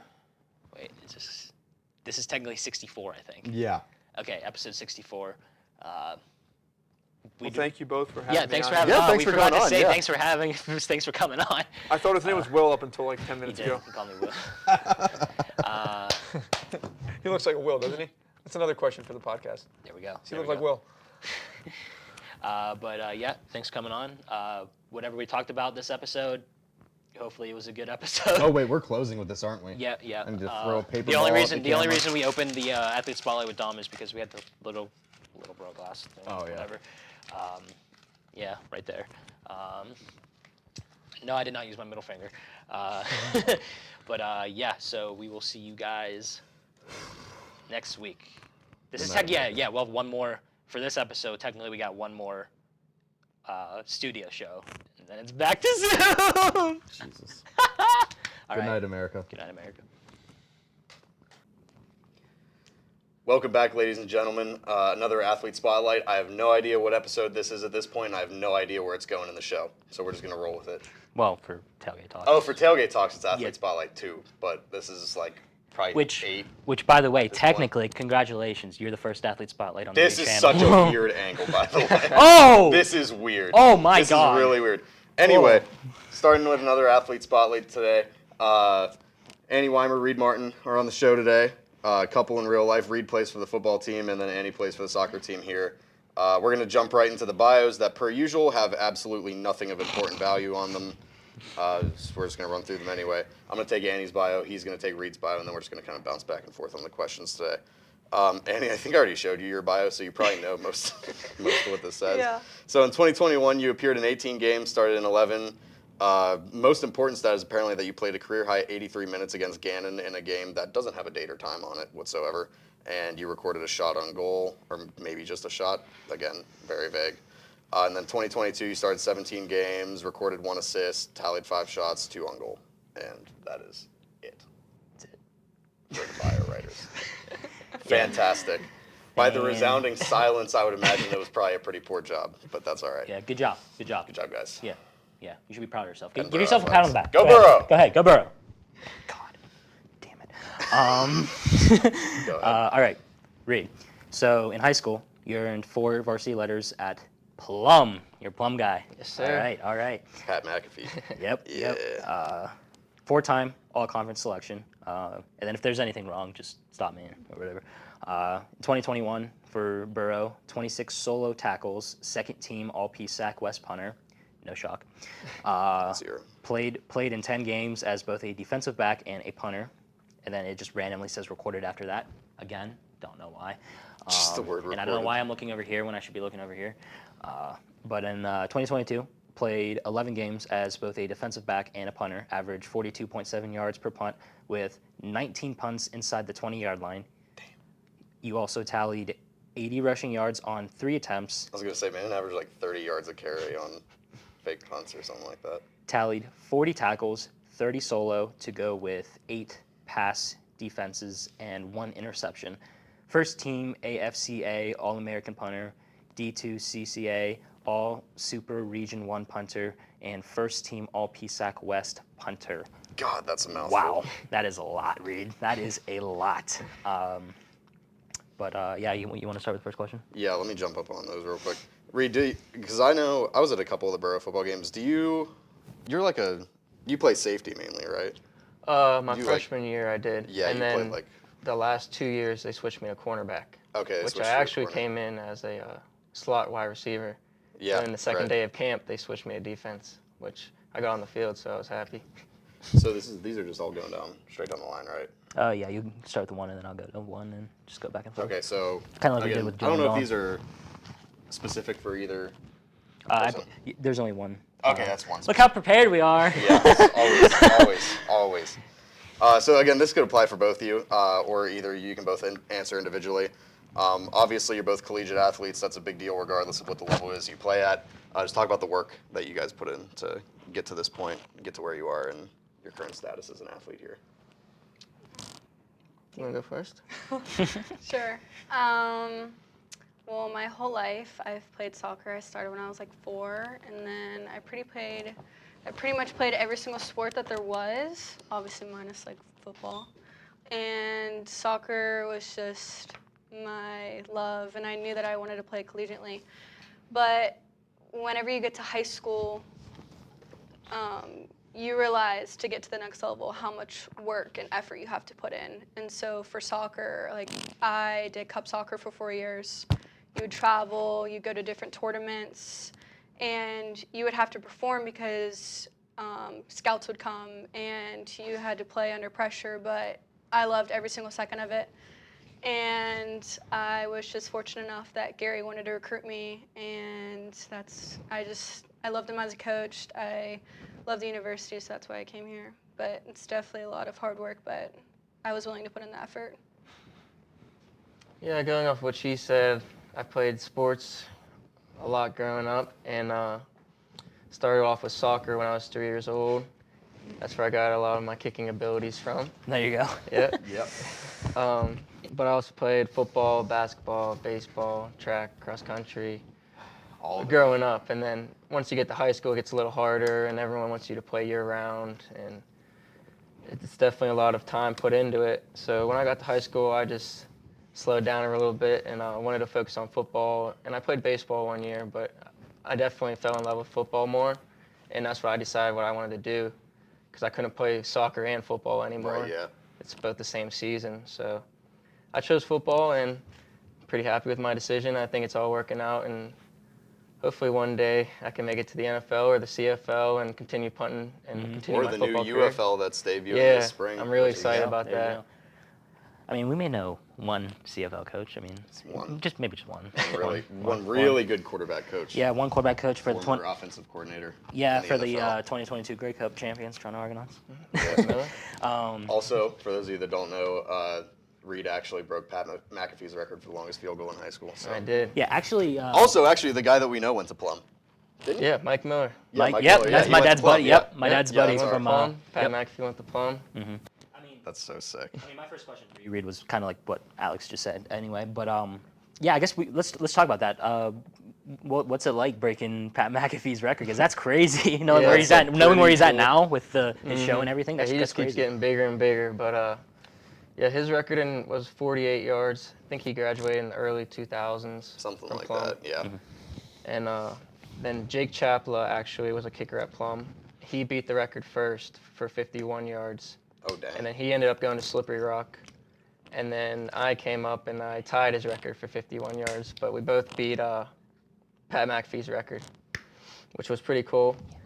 And then I've never heard anything from him about it, which I wish he would reach out to me. And but he has seen one of our touchdowns against Franklin Regional in my junior year. We threw a reverse pass first play for a touchdown, and Huddle posted on their Instagram, and he actually commented and reacted to it. So that was pretty cool. Moon, we had a couple guys make Huddle plays at one point. Mm-hmm. Now, was the comment something on the lines of "What a dog"? I think it was something like "Let's go Plum," like PLUM. Like, yeah, he's just hyping up. We had some Huddle ones too. We made one on the Huddle Instagram at one point actually. Really? Yeah, we were playing Mars and Yeah, I think that's what I was on Instagram and Snapchat. It was but- Ramon, actually. Really? Ramon Dean. He Mhm. flipped a kid. Kid was running out wide on a sweep, and he just took his knees out, and kid did a full front flip. It was the most incredible thing ever. So, moving on to the next question. Annie, this one's actually directed at you, so we're going to go to you for this one. Soccer team seems to have a really close bond. It seems like a really tight-knit group of people. You guys seem to have like really good synergy on the team. So just kind of talk about that bond and how that was formed and possibly how your coach, probably has an impact on that. Yeah, I think coming in as a freshman, and even when I was getting recruited here, the girls that I met that were already on the team, and then the girls that are already alumni and who've already graduated, the leadership and like them being so like open and like welcome, I felt like I could be myself off the bat. And so that's how I formed my other friendships, by just being myself. And I could bond with other girls who have the same personality as me and goals and everything of the sort.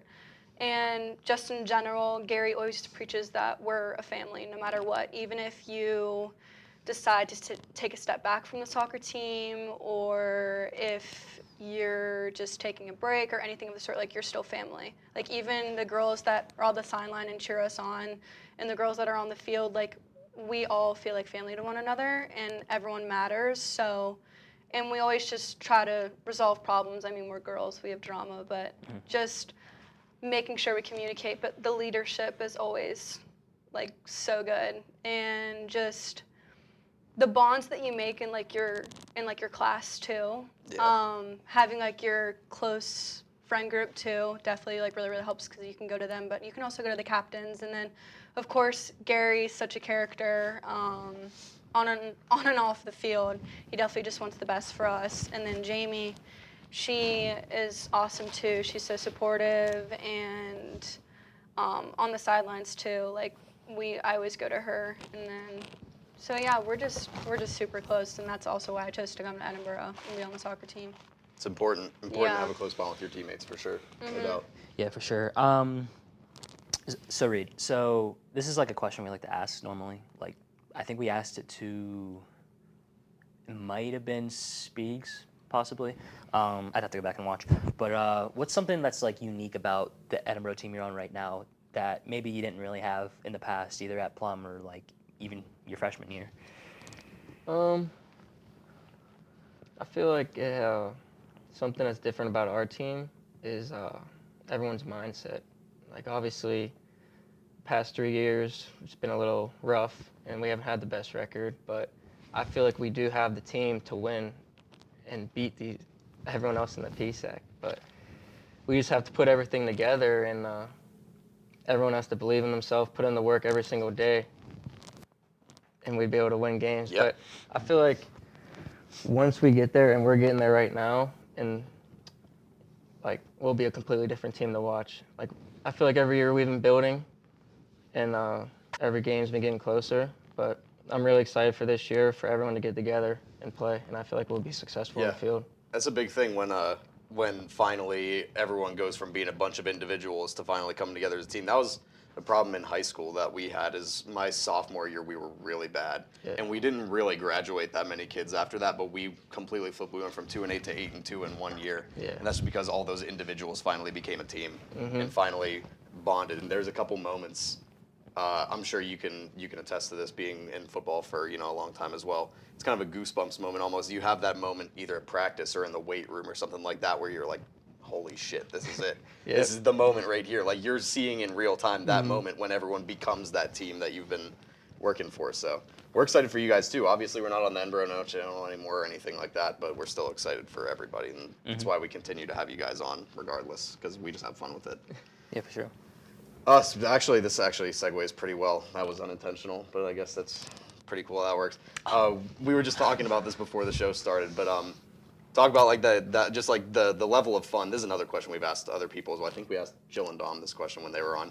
Just like that level of fun that like when you guys get to compete in the PK competition in the summer every year, and like maybe just like the rivalry and like the intensity of that. Oh yeah, sadly we haven't won yet. That's why we got next year to play again. This is a question for both of you as well. I didn't say that, but yeah, we do that every single year. It's usually the last day of camp in August, and after practice, they're about to begin their practice. Yeah. Okay. So like our times we're both on the field at the same time, and we just get together and have a pony shootout. And I think last year we actually did some extra points too. Yeah. With the girls trying to kick some field goals. That was fun. But it definitely gets everyone hype and exciting, and everyone's hooting and hollering. It's just a great time. Yeah. Because, like, preseason, especially, like, it's 2 weeks for them, and it was only a week for us this year. Like, it's hell, but it's so worth it, and it needs to be done. But it was actually, I was just thinking about it. Our sophomore year, I didn't shoot a PK, but he did, and he did, like, the backflip. And at the time, like, I didn't talk to Reed. Like, I really didn't know him or anything. And I was just like, you're arrogant. Like you're kidding me? Like, are you serious? And then I took one this year, and I made it, and then he made it too. But we didn't go, like, against each other, though. We didn't correlate that or anything. There's something about them being on the field at the same time, because we never Yeah. did the PK stuff in high school, but we would always mess with each other while we were on the field. Yeah. Soccer balls, there would always be at least 5 soccer balls that would make their way to our side of the field, and we would just kick them as Yeah. far As as far we as you could can, every yep. single time. And Every single especially time. on, like, our, like, TikTok. Kaylee runs it, actually, and she's so funny. But he got so many likes and views, and, like, our celebrations for us and, like, them too. Like, it's so funny. Oh, like, trust me, we have consulted Kaylee very Yeah. very closely on the insights and the info on how to run a good TikTok. Yeah. So Check out our more TikTok content coming soon from Tailgate Talks. yeah. Watch the one of us imitating NFL quarterbacks. That was funny. That was a good one. All right, what question? But are we on to next? I was gonna say, is it your question? who knows? We might shoot a vlog and do another PK competition when it gets warmer. Yeah. Who knows? Stay tuned. Yeah. So the next one's for you, Reed. You see all the accomplishments. You get the recognition on Instagram. Do you put really much attention to all this attention you'll get because of these accomplishments? No, not really. Like, it's obviously nice to get them, and like that your hard work pays off and you feel achieved, but usually they come when the season's over and like you're already moving on to the next season, workouts and everything. So it's kind of, you put it behind you quick, but it feels good to receive all those accomplishments. Yeah, for sure. You heard me in the beginning of the show reading it down. It's a lot of accomplishments. It's definitely really impressive. You got the next question? Yeah, is it the one that we were just discussing off Well, camera? yeah, we're very prepared. We're very prepared. So I do want to double check this number, Annie, because I do not trust our bio source whatsoever. Is that number correct? The 83 minutes in one game against Gannon, or is that? No, well, like, I've played, like, all, like, 90 minutes against, like, Gannon. So that I think that was just for that year then. Yeah. Way to go, bio. Way to go. Yeah, but I'm Fantastic. grateful for whatever they give me. But Yeah. So anyway, the question is based on that. You can go off of whichever one because there's more times than that, I'm sure. But just like what it's like being on the field for that long in one game, and how you like get yourself through it, how you stay composed, how you don't like let yourself give out, anything like that. Well, I think just over the years doing it so much. Yeah. Obviously, never take it for granted. Your spot can always be taken, but doing it so many, like, repetition, your anxiety and your confidence, like, your anxiety goes down, but your confidence goes up. Definitely. But just like, every single person on the field has, like, a different role, like forwards, score, midfield, making sure you track back, making sure you contribute to forwards, and then defense, not letting it score, and obviously, like, goalies too, like, they have such a big role in communication and stopping goals and everything of the sort. So just focusing on myself at times and making sure that I'm doing my duty, but also at the same time that I'm contributing to helping others, communicating with them, and as like a defensive midfield, like, my job is to, like, pass the ball up, making sure I'm tracking back. So I'm just making sure that my job is done and that I'm doing what's asked of me and remembering, like, the pinpoints that Jamie and Gary give me before the game. Yeah. All right, so the next 2 questions before rapid fire are for the both of you. It's kind of a question, again, we do have a lot of repeats, but it's like it's good to get like different viewpoints on. Yeah, this. there's a couple questions that we ask everybody that we get on here for sure. And this is like my favorite one because like if there's anybody that sees Tailgate Talks or sees Athlete Spotlight and they're coming in for their freshman year, and they might be a little nervous. Obviously, I mean, you guys probably felt it freshman year coming in first.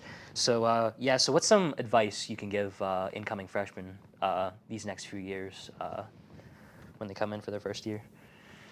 I think the biggest thing is you always have to believe in yourself and your abilities in the classroom, and like if you play college sports. In the classroom, you definitely got to take everything seriously. Try and figure out what you want to do with your life and take those classes so that you don't fall behind. But it's a lot of fun, and if you just relax a little bit and enjoy your time, enjoy going to class, enjoy going to practices and workouts and stuff, you'll have the time of your life. Like, I'm living life right now, playing football, going to class, seeing all the people I love every day. I couldn't ask for anything more. If you ever have any doubts about your major, join sports management. We'll take you in. We got you. Going off of what Reed said, I think establishing before you come in as a freshman to tell yourself that your sport doesn't define you. I know I get caught up in it and basing my self-worth on minutes, accolades that you get, stats, all of that. It's it can be overwhelming and very like pressure fulfilled, but just establishing that ground, but also at the same time pushing yourself and wanting the best for you and especially your teammates. Yeah, I mean, it's something, I mean, even though, I mean, we're talking high school versus college, I mean, that's something like I wish, like I had in high school, like a bunch of videos, like of other people saying advice for the sport that I'm going into. So yeah, it's definitely one of those questions that we make sure we ask this one every time. I think just also being present. Like I know it sounds silly and cliche, but I'm already a junior, and when I was a freshman, I was like, oh, I'm never gonna get to this point. You know, like it's gonna take forever, but it goes by so fast. So, like as Reed said, enjoy going to practice, enjoy putting in the work in games and all of it. Yeah, you really got to be your biggest fan too, because like obviously you'll have the people that are important to you in your life that are gonna support you and be there for you. But at the end of the day, it's gonna be you over everybody else in terms of who's there all the time. So, life advice 101 with the Tailgate Talks crew. Always count on yourself. Absolutely. There we go. All right, last question before, even though I do have that last question after rapid fire, but before rapid fire, just real quick, what's something you guys want to see the team accomplish these next few years, even like maybe years like after you guys are gone and everything? Like I said, our past few years haven't been that great, and I think the first step is to make the playoffs this year is the next step and what I would like to see. Obviously, the goal is to win a PSAC championship and keep moving on in the playoffs, but we'll see how it goes. Put in the work, put in the time, listen to your coaches, work together with your teammates, and I feel like anything could be done. We have the people to do it, and definitely got the guys. No doubt about that. And I believe we can do it, and I would love to see Edinburgh win a playoff game and go to the PSAC championship. If I'm here or not here in years to come, that'd just be great to watch. It would be. I think for me, it's always been preached, but always beat Gannon. That's one thing that I want, especially for Edinburgh women's soccer. I've never won against Gannon since I've been here, since I've been playing as a freshman. We have tied, but we're 100% capable of it. We're just as good as a team, bond, skill-wise, everything. But obviously winning a PSAC championship, but just definitely winning against Gannon, going to playoffs. That's a big moment. My freshman year of high school was the first time we'd beaten West A in football in 11 years. That's hype. 11. Went 3-1 against them when I was in high school. Just saying. Wow. There you go. That's pretty good. There you go. All right. This is our favorite thing to do. The least fast rapid fire segment on the internet. Yes, rapid fire. So there's actually a couple of these. Well, actually, no. There's only like one for the both of you where it's just like specifically for Annie and then specifically for Reed. Yeah, and then all the other ones you both and answer. if you watch the show, everybody knows about the last question. And everybody does know about the last question. And we are asking it again. And yes, it's the last question. Every time. Yes, but I'm pretty sure Reed and Annie were prepared. I think so. So this won't be another like Jill and Dom thing where Dom was for Dom it takes for a minute. No, my favorite part of that my favorite part of that was he was like, Well, you should have just told me in the beginning to give me a little hint or whatever. That's the point, dude. Yeah, it's the point. It's supposed to be surprised. It's a blindside, so thank Kaylee for that, for giving me the idea. All right, so first one. Now, we have asked this one before, but I kind of tweaked it a little bit. So what's your favorite sport to watch? And you can't pick football, and you can't pick soccer. Hockey. Yes. By a landslide. Hockey is Yeah, one of my favorite sports to watch, absolutely. especially in person. It's just, it's great. Football. Oh, yeah, there you go. we go. There we go. There we There we go. go. Here we go. Pepsi or Coke? Coke. Yes. Yes. But Dr. Pepper specifically. Root beer. There you go. Oh, yeah. There you go. No. Favorite food? Steak and chips. Buffalo wings. And french fries. Favorite vacation spot? Florida. 'Cause I have family there. I always go there every year. Yeah, Florida. Everyone from Pittsburgh has family in Florida. Go-to pregame song? Anything gonna. Real. Pre-game what? Pre-game song. Song? Stop me saying Anything that Lil same Uzi. I listen Yeah. to. Oh, there you go. I can listen to them all day long. Favorite TV show of all time? This one hangs people. Grey's Anatomy. TV show. I'm not the biggest TV guy, but I like a lot of the no surprise football documentaries on Yeah. Netflix with Okay. Swamp in Florida. That and- was a good one. The Swamp Yeah. one was really good. I really enjoyed that one. That might be one of my favorites. But I really, what else was there? Quarterback. Oh yeah, that one was good. Quarterback I liked was really watching the good. quarterback ones. Kirk Cousins. Yeah. I will say though Greggy about baby. that real quick. I will say, Brittany Mahomes did get a lot of hate before I that started came out. liking her a little bit more. Yeah. when Yeah, her I started to quarterback gain came a out. little. Yeah, I started She to was gain a little. actually a collegiate soccer player too. Yeah, she Oh, was. that's right. Mhm. That's I right. forget where Yeah, she played. respect. Yep. So was Kenny Pickett's wife, Wow. Princeton. I didn't know that. Yeah, and I'll say, and I'll say this, like, I can respect anyone that's competitive and cares about her family. Like, I can respect that, and that's what she does. Yeah. Though, can she be a little annoying? Sometimes. Sure, but like when You're being real generous by a little. But when your husband, let's be real, if your husband's Patrick Patrick Mahomes, Mahomes, yep. it's a little fair. It's a little Kind of fair. hard to relax. Yeah. All right. Favorite movie of all time? Can I say like a series? Sure. The Twilight series. Mine has to be Spider-Man or Forrest Gump. Yeah. That's what's up. All right, so this one's specifically for Annie. So, ball's down the field, away from you. What's going through your head?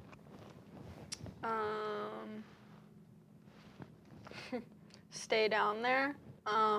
Score. Yeah. I don't want it back in my end because I just got it out of my end for you to score. What was Kaylee's response? Please score. Please Yeah. Score, like, immediately. Please score. Like, please just score. Yeah, For for sure. You know what? I'll just go ahead and just ask Reed's since it's the that next one. Yeah. Yeah.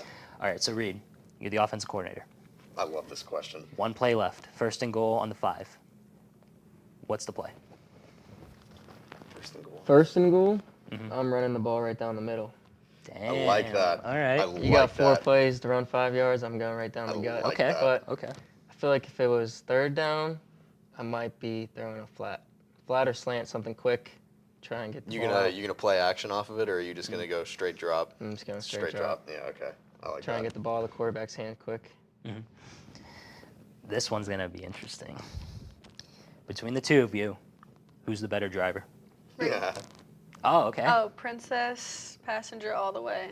There we go. all I'll the take way. it. I like The that. first time we've gotten an Okay. immediate answer that's unanimous. Is it time? Oh, Oh, another no, interesting one. Another interesting one. If you guys warmed up right now. Oh, and if it's a little warmer. It's a little warmer. And you had a foot race. Who would win? Read. There But we go. You don't even have to say anything. I'm being honest, but I'm definitely gonna give it my best shot, and I'm gonna She's give We'll have to him do it. run for his money, but Let the race. probably. I'll be on Who's the block, faster? too. There you go. There you go. Who did Spieg say he could beat in a race? I can't I remember. think he said Jack Hollabaugh. Yeah. Yeah. All right. Here we go.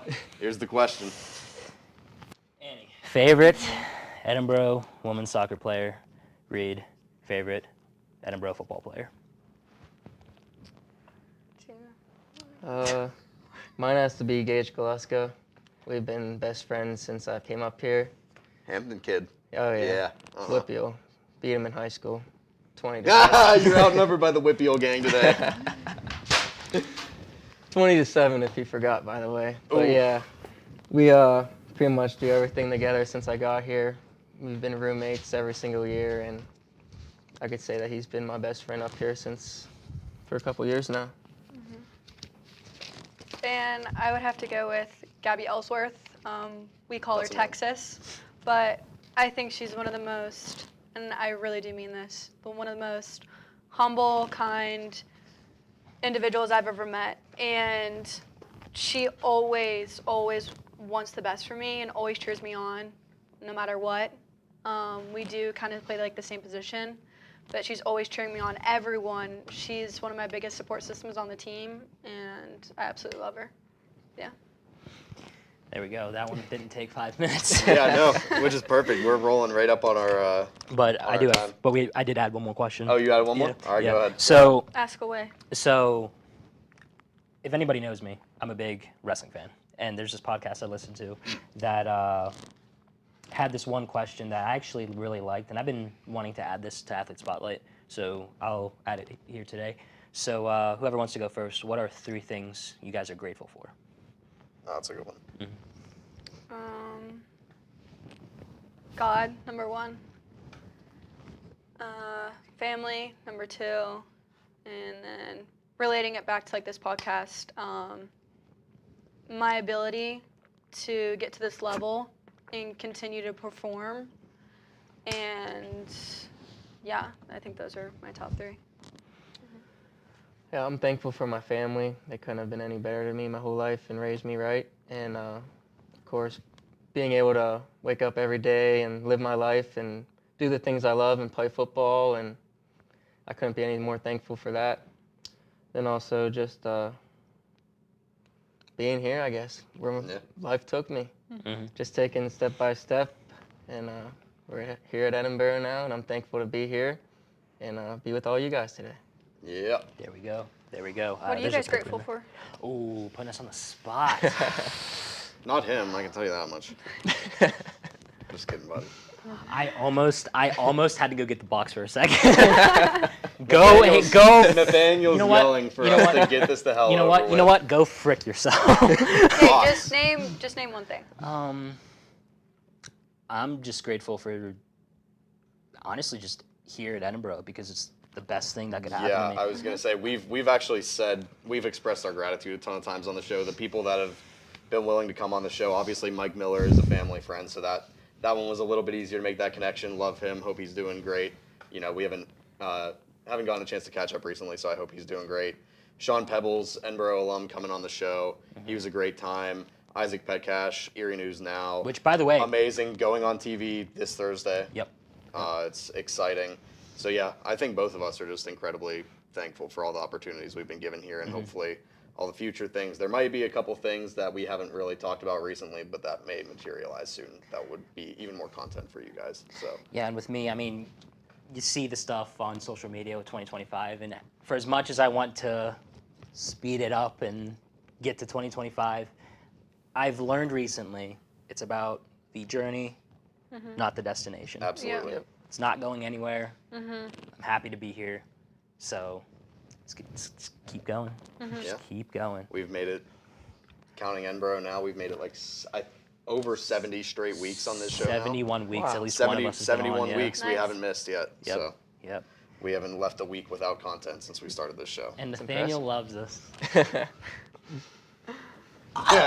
Hey, guess what? Our channel, so I can do it too, asshole. All right. Nathaniel's telling us to get the show we need over to with. wrap it up. There's a paper right there for paper toss. But Annie Reed, thanks for coming on. This was fun. Thanks for having Thank us. you for having us. Like I said, might do the PK competition again this year for the vlog. We'll see how that ends up. Obviously, it would be interesting if the football side won, because then the soccer side would be like, well, it doesn't count because it wasn't during the at the end of camp. Oh, so. yeah. I want bragging rights. So confidence builder. Getting it started, getting the ball rolling. I'm Yeah, pretty sure there this you is at the end of the episode, so Yeah, go ahead. Okay. This is the end of the episode. I'm pretty sure. Good night, America.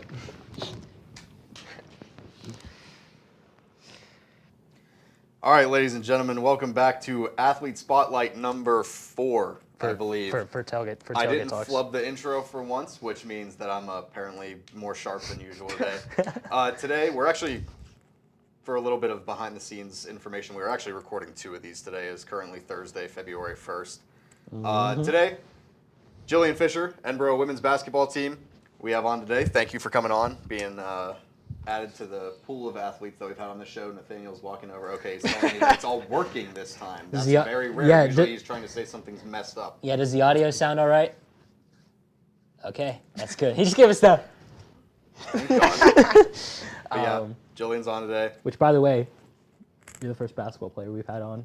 Good. Oh yeah, first basketball player at all. So Easton, you might have wanted you should have went first if you wanted that honor. Shaking his head back there. But you have the bios, right? I do. I always forget. I tell you to do the intro, then I do the bios. See how bad they are today. Yeah, let's see, because the bios, whoever writes them, God bless them. I don't think there's much in there. Yeah. Honestly. So for high school, you went to Sharpsville. Obviously, I remember that from the top of my head, because just like you said, you know me since I was that small. But 4 years of high school basketball and 4 years of being a starter, as well as 1 year of high school volleyball. Wow, what a thing to put in the bio. Good job. Good job. 1 year. Not even putting where she went to high school, though. Oh, it says Sharpsville. I need to learn how to read. It was on the top, so give me a pass. We'll give you a little slack on that one. We'll give you slack. But 2021, 2022. Appeared in 24 games and started in 10 games, averaged 8.7 points and 4.2 rebounds per game, scored a career high of 22 points against the University of Pitt Johnstown, a career high of 11 rebounds against Bluefield State, and they put that sentence twice in this. Good job. Nice. Good job. And then earned Edinburgh Scholar Athlete honors. And then 2022-2023 season, appeared in 27 games, averaged 4.3 points, 2.8 rebounds, and scored a career high 14 points against SHU. Who's that? Seton Hill. Seton Hill. So that's Seton Hill. Okay. Just making sure. But recorded in a total of 116 points, Jesus, and 15 steals, 22 blocks, 16 assists, and 67% free throw percentage. So enough of the scripted stuff. And That's the most information I've ever seen on one of those before. That's you and I should just flip-flop question? Nah, I'm good. But yeah, to start off the questions, I wouldn't call this a generic question, but whoever's watching, if you want to think it's generic, that's your opinion. But talk about the work that from high school to now that you had to put in to get to where you are today here at Edinburgh. That's a good question. So I actually tore my ACL my senior year of high school. Had to sit majority of the season, and that in itself is just the rehabilitation for that's a lot of work. It's a lot of time you have to put in and just retraining your body, just kind of how to get back to what it used to be. And then on top of that, the transition from high school athletics to college, it's a pretty big jump that a lot of people, especially if you're a competitive, good high school player, I don't think a lot of people see that or foresee that coming, but everybody's good in college, so you really have to put in a lot of extra time and effort to separate yourself from the majority. Yeah, there's a lot of high school athletes in this country. It gets narrowed down greatly from high school to college, obviously, and then even more if you go pro. So this is kind of a question that we've asked. Obviously, it's important with every sport, but kind of speak to the specifics of how important it is to have really good team chemistry in basketball. It's everything. If you get along with your teammates and trust each other off the court, it just comes way easier on the court. Not saying you can't have good teams that don't really necessarily get along off the court, but I think that's definitely an element that makes teams great. So yeah, team chemistry is a big thing, and I think our team this year, we really have a great thing going. We all care about each other off the court, and it definitely translates to on the court. Definitely. Yeah, and to add on to kind of part of this question, I also feel like with the chemistry part, I mean, in basketball especially, subs come in and out constantly. Yeah, so, that is true. So it's like one of those things, we'll see if you agree, like you got to pay attention who's coming in, who's coming out, even if like you're still in, because it's like, okay, this person's in, so all right, so they can do this, and all right, we're good, and let's go. So yeah, I feel like in that part too, for at least basketball, chemistry can, I mean football too, because people come in and out too. So yeah, it's not as much though. I would say that the two hardest sports of that are probably basketball and hockey. Yeah. In terms of people constantly subbing, lines rotating. You have to have shifts. good communication and still trying to shout out plays on the court while people are subbing in, trying to make sure that everyone hears it. So that's definitely a big thing, and I will now sit here patiently until Nathaniel scrolls down the teleprompter. To see my next question. No, I remember that. I know. I remember the third question. I remember the third question. So yeah. So I like how it just says in first question. But yeah. So we like to ask this question. It's probably the most generic question we have, but the reason we do this is because we like to get as many viewpoints for as many people if they tune into our show. So yeah. So what's some advice you could give incoming freshmen for their first year? On court or just in general? Yeah, just in general. Time management, especially being an athlete, you have to manage when you can do your homework, like class times, and just also like self-care. I think that's a big thing. When you get to college, you have all this free time, and you got to remember to like make time for yourself and do the things you enjoy, and mental health's a big thing. So yeah. We just recorded an episode of Going for Gold about mental health. It'll be out this Friday. Friday. Check out Going for Gold with Mike Kosminski on Spotify, and I don't know if you have it anywhere else. No, just Spotify. But also like, I feel like, and we'll see if you agree with this too. I feel like sometimes maybe people are just afraid to ask for advice in general. Like on the first day, they just and I get it. New school, new team. Yeah, right. It's terrifying. I'm sure you probably felt that when you came in first. Like, well, what do you say to like people for that coming in for like the first practice of if they're just too nervous to like approach you for advice or approach whoever on the team? I would just say just know yourself, be confident, and know that you're on this team and you're in this position for a reason, and just believe in yourself. Yeah, that's the most important thing with anything is just believing in yourself. So I could definitely agree with that. Yeah. So talked about this on the Critical Eye with Isaac Petcash, Erie News Now. Check the links out there. Plug that as well. Shout out to Isaac and Erie News Now for having us on. We talked about this because we were talking about PSAC basketball when we were on there very briefly. Record-wise, in terms of standings and everything like that, you guys have a pretty good chance right now to make the playoffs. Even in position to potentially, get hot and finish top of the division even. So, how much? And this could be a you thing and a team thing as well. How much of your mind is on just every day getting better, but also is it kind of difficult to like not look at that and kind of think, oh, we're in like a this is a big spot to be in right now. Like we could potentially, we can't mess up or like we're gonna fall out of this spot. Definitely a combination of both. Our coach always tells us this is an opportunity. This game is an opportunity to advance ourselves. Every day we're given a new opportunity to just get better and put ourselves in a better position for the end of the year. And I think that's just what we're doing. We're coming in every day, going hard, and it's easy to get complacent, especially at this point in the season. But I don't think we've got complacent, and we're just chipping away day by day, game by game. Yeah, I mean, it's, I don't know what in God's name is happening. Forgot my notebook, so Nathaniel brought it to me. Yeah, it's a big thing. I think a lot of coaches will do that kind of, have that conversation with their players. I know we did that in high school and football all the time. Every game's a playoff game. You're fighting for your ability to continue to play into the postseason and continue to prove yourself and ultimately try to win a championship. So I imagine that at this point in the season, it's definitely a focal point for you guys, and we're all excited, really excited to see how it goes. So. Yeah, very, very excited. But yeah, Nathan, you can go ahead and go back to the wide. Before we go on to rapid fire, D10 gang, bitch. Yeah. Yeah. And guess what? When we do Easton's interview, D10 gang, bitch. Yeah. Look at the thing. And guess who's running the switcher? D10 gang, bitch. God.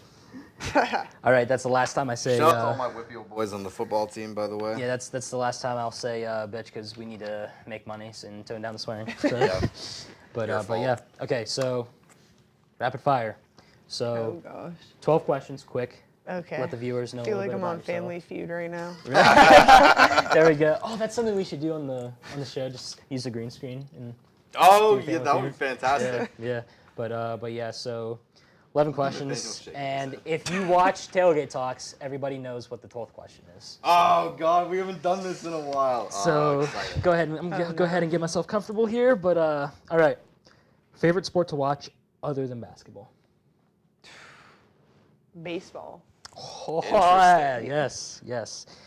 Pepsi or Coke? Coke. Yes. Favorite food? Crab legs. Interesting one. If I can afford it. Yeah. That's what's up. Favorite vacation spot? Tennessee, Smoky Mountains is like my favorite. I've been there as well. Yep. Go-to pregame song?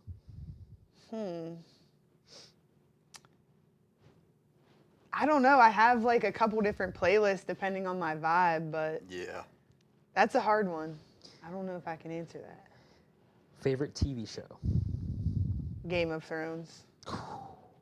By far. Favorite movie? And I mean by like favorite movie of all time. I don't know. I anything in the Hunger Games. I really love those movies and books.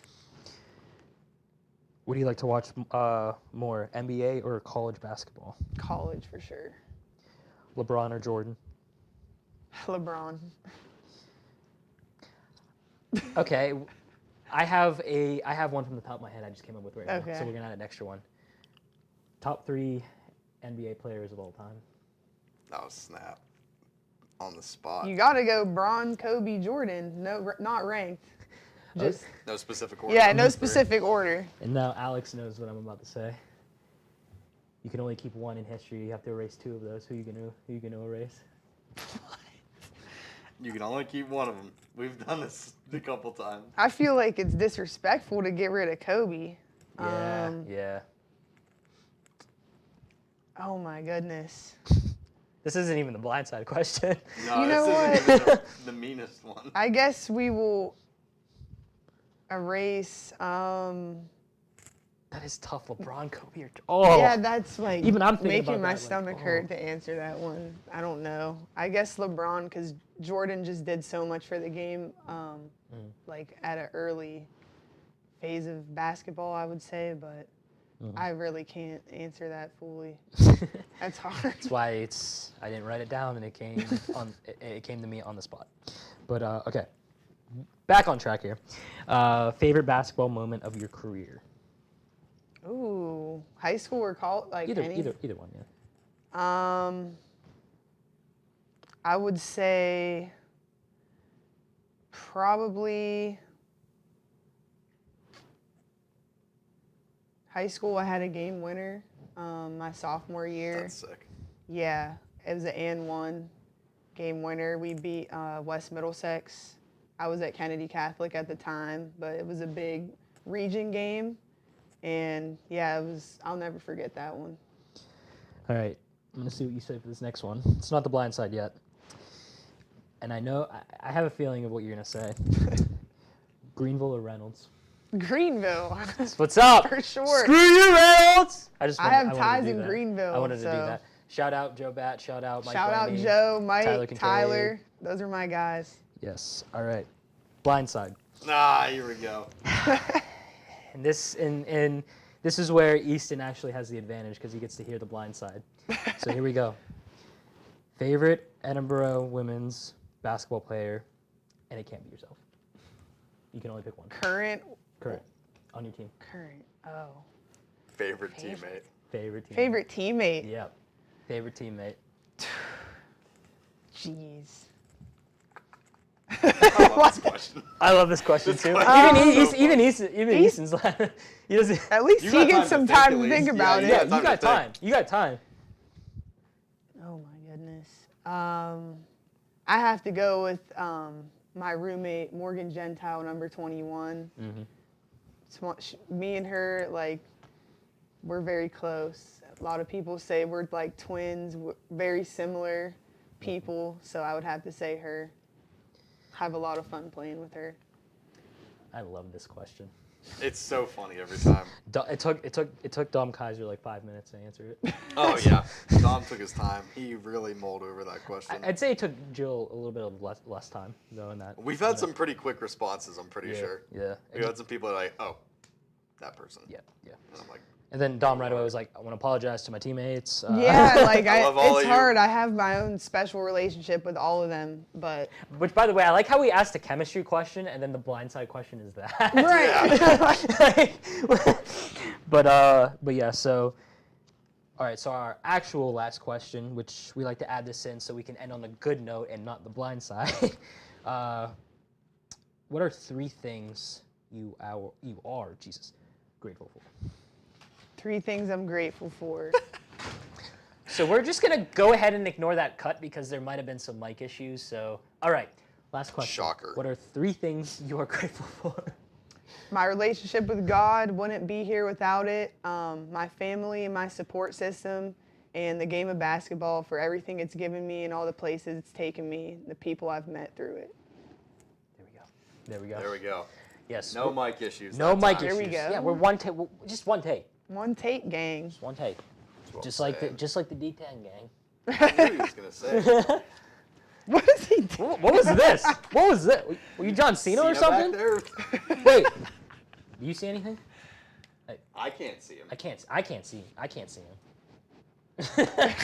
God, corny John Cena joke. All right, take us home. My paper tossing us out of Yes, here. paper toss. But yes, thank you for coming on. Of course, Yeah, thank you Gillian, guys thank for you. having me. I've been a big fan of the show for a while. Yes, So. that's what we like to hear. Yes. Mike conveniently had my paper toss ball ready for me today. Which, by the Appreciate it. way, Oh, that was Nathaniel. My bad.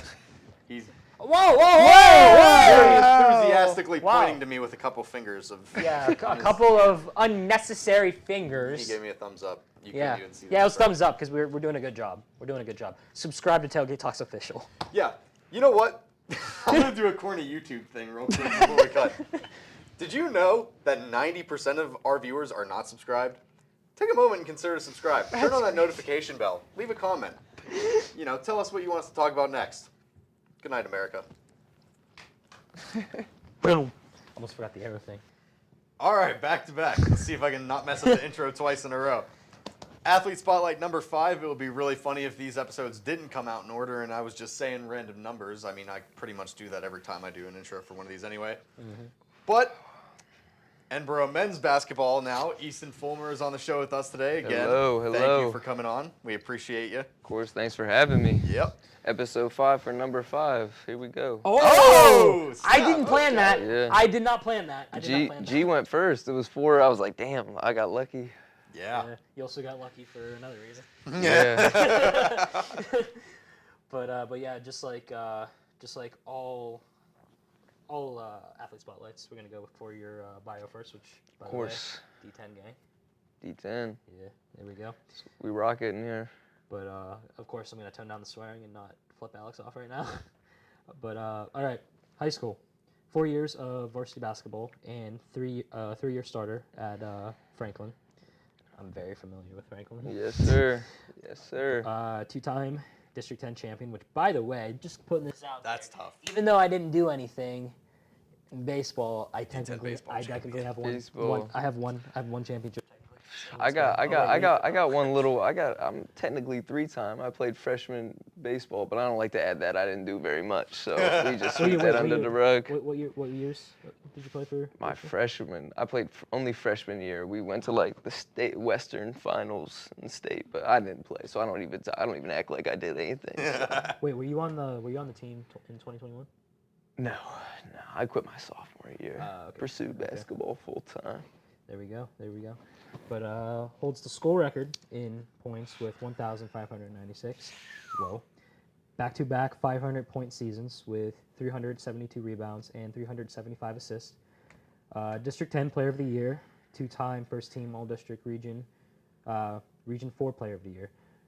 The way they word these bios, Yeah, you don't need to say all that stuff. It's fine. We're good. So a lot of accomplishments. There we go. A lot of accomplishments. But yeah, you got to Borough, and first year playing in Edinburgh, appeared in 26 games, averaged 2.5 points, and scored a career high 11 points against Gannon. Recorded in 66 points, 7 steals, 12 assists, and then a 90% free throw percentage. So there we go. Wasn't getting the line very much. Hey, but no doubt. But the part I didn't mention of your bio, but I'll mention it now. So, reading your bio, your father was also a student athlete, and I think you mentioned he played D1 baseball. Absolutely, yep, at Cleveland State, shortstop. So there you go. Yeah, there we go. But yeah, talk about the role from a basketball standpoint. Talk about the role your father played, and then also to add on to that, talk about the work you had to put in to get to where you are today. Well, we could be here all day talking about the sacrifices my dad made for me. I mean, he coached my high school team every night in the gym, getting shots up, rebounding. He was one-man shooting machine. But like I said, a lot of time he put into me. Appreciate it every day. And then the time you got to put in is just, you know what I mean, just 10,000. We talk about a lot. 10,000 hours is a good one. I like to live by 10,000 hours. You become a master at whatever you do. So yeah, right. Try to get those 10,000 hours in. Yeah, for sure. And then also, we're gonna wait until Nathaniel scrolls down on the teleprompter. Oh, Gillian's doing it. I didn't even see her there. I didn't even. Yeah. Me and G were both doing it. We were working on it. There we go. Alex got the next. I like this question. Yeah. This is a good one. Second questions to Alex. I love this question. This is a good question. I like this one. So obviously, basketball is a super high-speed sport. You don't really stop a whole lot. There's a lot of movement. There's a lot of energy, a lot of things going on at one time that you're thinking of. How do you manage to just keep your cool whenever a ref is making calls that you're not really a fan of? Well, that's a good question, but I mean, you try not to dwell on the calls the refs make. The more you chatter, the more you kind of get at them a little bit, the less calls you're gonna get. Yeah. So you just gotta kind of move on, stay with the rhythm of the game, keep in rhythm, not try to do too much about gotta control what you can control. Yeah, absolutely. So, keep it in, quite literally keep the ball in your court, you know? Absolutely. Yeah. Sorry, was trying to relay a message to Nathaniel in the back. I'll send it in a second. But yeah, so you heard us while we had Gillian on, and we're gonna repeat it again here. The advice, the good old advice question. Everybody knows we like to ask that here on the show to get different viewpoints from everybody. But yeah, what is some advice you would give incoming freshmen coming in for the first year? Pretty much the same thing Jill said. I mean, like basketball, it's a mental battle. No matter what you're doing, you just got to stay confident, trust your training. If you're a shooter, you shoot it. If you get to the hole, you get to the hole. You got to do what you're best at. Stay confident. Just trust your training. No matter who's out there, it's a new level for everybody, but especially the freshmen, like you said, coming in. But yeah, just got to trust what you do. Put your time in, reap the benefits. Yeah, 100%. Yeah, I think every athlete we've interviewed so far, and Coach Nolf himself as well. Yeah, you call him an athlete this time. When that comes out, you know, say the confidence is everything, having confidence in yourself and everything like that. Absolutely. So, kind of sticking on the same kind of subject, you were talking, Mike was asking you about advice for the young guys that are coming out and the young, athletes that are coming here. You have a lot of time left as well. You have a good bit of eligibility left. 2 years in your after athletic this career, obviously. So, what is kind of like your ultimate goal? Like, what do you want to see the team do while you're here? What do you want to accomplish yourself? And then even if you want to go, past the end of your tenure, what do you want to see this team accomplish? Obviously, just wanna for me, personal one for me, make it to the PSAC playoffs. Haven't had a chance to make that. Trying to get it done this year, and then just ultimately that PSAC title, man. You want to bring it home. You know what I mean? Playing the national tournament. That's all you can ask for. You know what I mean? Yeah, I mean, if you're in sports, I mean, that should be like the That thing. hardware, You're, that's what yeah, you want right it's there. what That's matters as a champion. Every day, that's what you're trying to get. Every day you put the Mhm. time in, that's what you're trying to do. So that's Yeah. what you want. That's what you want to get at the end of the day. Absolutely. Yeah, which by the way, we're glad you came on, and the basketball team's cool with us after we didn't pick you guys on the critical eye to. Oh no, I don't think anybody's really worried about it. I think we're all cool. We're all borough. We're one community here. We are. So Yeah. we're all good to go. Of course, we hope. Like you guys can make it to the playoffs eventually. Absolutely. But We did at least effectively eliminate Mercyhurst. yeah, we did take Mercyhurst out. We took Mercyhurst out. Yep. I think I said something along the lines of, I definitely think that you guys are in a spot to definitely squeeze in. Yeah, we can definitely sneak into that back door. We gotta handle the teams we need to beat. We gotta get Mercyhurst again, and then we need to get somebody in that top 4. I think we can do it. I think we're very capable. Those conference wins are always ever so important when it comes to getting up there. So Always. Yeah, which I mean, we talked before Mhm. we started shooting. Like something's there, it's just figuring out. Yep, we just gotta play 40 minutes. I feel like we haven't played 40 minutes yet, and when we do, I think we're a dangerous team. I think we can beat anybody. We played Slippery Rock tight. Yeah. We played IUP decently tight, and I don't even think we even played well against IUP. So well, there you go. But all right, here we go. speed round here. Yep, rapid fire. Let me sit up. Lock in. Get yourself ready. But okay, everybody, I don't need to explain the rapid fire. I've explained it so many times. I don't even know why I explain it anymore, honestly. But all right, here we go. Favorite sport to watch other than basketball? I'm probably gonna have to go baseball. Oh, Two baseball answers. there we go. There we go. Pepsi or Coke? Pepsi. Coffee or tea? Coffee. Favorite food? Sushi. Ooh, I just okay. became a sushi guy this past summer, yeah. Me too. I'm not gonna lie. It's good stuff. It is good Yeah, stuff. yeah. That's a fact. Favorite vacation spot? I don't even take vacations like that, but probably somewhere like Hawaii. I think that would be sweet. Yeah, that would be sweet. Go-to pregame song? Pre-game, Johnny P's Caddy. A lot of people don't know about that one. That's a little Ooh. J. Cole feature. It's a nice one. You guys need to tap Interesting. in. That's a good one. All right. Favorite TV show of all time? Of all time, I don't know how many people, if you guys ever watched it, but Naruto's a good one. All right, all right. Slide that one in there. All right. Favorite movie of all time? Movie, Space Jam, definitely. Oh, Space Jam, that's Little solid. kid, I had that stuff There on we go. repeat in the VCR, just push it right back Yep, in. right we back. go, there we every go. time. LeBron or Jordan? LeBron, no question. And I won't ask you No question. the favorite. I'm not favorite- erasing LeBron. I can tell you that much.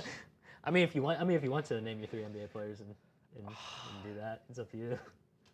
I'll go in order. I'll go Bron, Mike, Just trying to be careful. Kareem. Ooh. All right, then who are you gonna? Gotta get Kareem out of here. I mean, wait, you already said you're not gonna erase LeBron. Yeah. And I wasn't gonna race Kobe either. That's why I didn't even put him in. I wasn't gonna race Yeah, Kobe. So. I was gonna say probably shouldn't. had to. Kareem was was on the chopping block from the beginning. There we go. All right. 4 seconds left. Your Okay. ball. A bucket wins the game. You're on your side of the court. Okay. What's the play? And who are you giving the ball to on the team? Say you're Definitely. the coach. Say you're the coach and you're not in the game, and Not me. we'll say you're the coach. I'm the coach. I'm not And- in the game. Yeah, you're not in the game, and then the 5 of your teammates that are in the game. Oh, I'm picking dudes from Borough. Okay. I'm probably gonna go. How many were we down? You said a bucket wins the game, yeah, right? bucket So wins down the game? two. Yeah, bucket wins the game. We're just gonna keep it simple. We're gonna go tandem, quickie go, get it to the right wing, rip, get downhill, make something happen, pass it, lay it in. I'm confident our guys get into the cup, so Try and put one deep. There we go. definitely.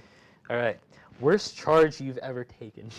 Worst charge I've ever Because taken. I swear to God, I was at the game on Monday. I swear to God, you were on the floor like 5 times. I've taken a few. Worst charge I've ever taken. There's some pretty big bodies out there. Usually, if you take enough charges, you kind of figure it out a little bit, right? Like kind of take it, It doesn't hurt too bad. You Know how fall to fall, correctly. yeah. You know what I mean? But it was a block actually. But this year I took one against Tiffin, and I was late in the lane, and I kind of slid, and it was a block. But I got hit by a train. I got hit so hard.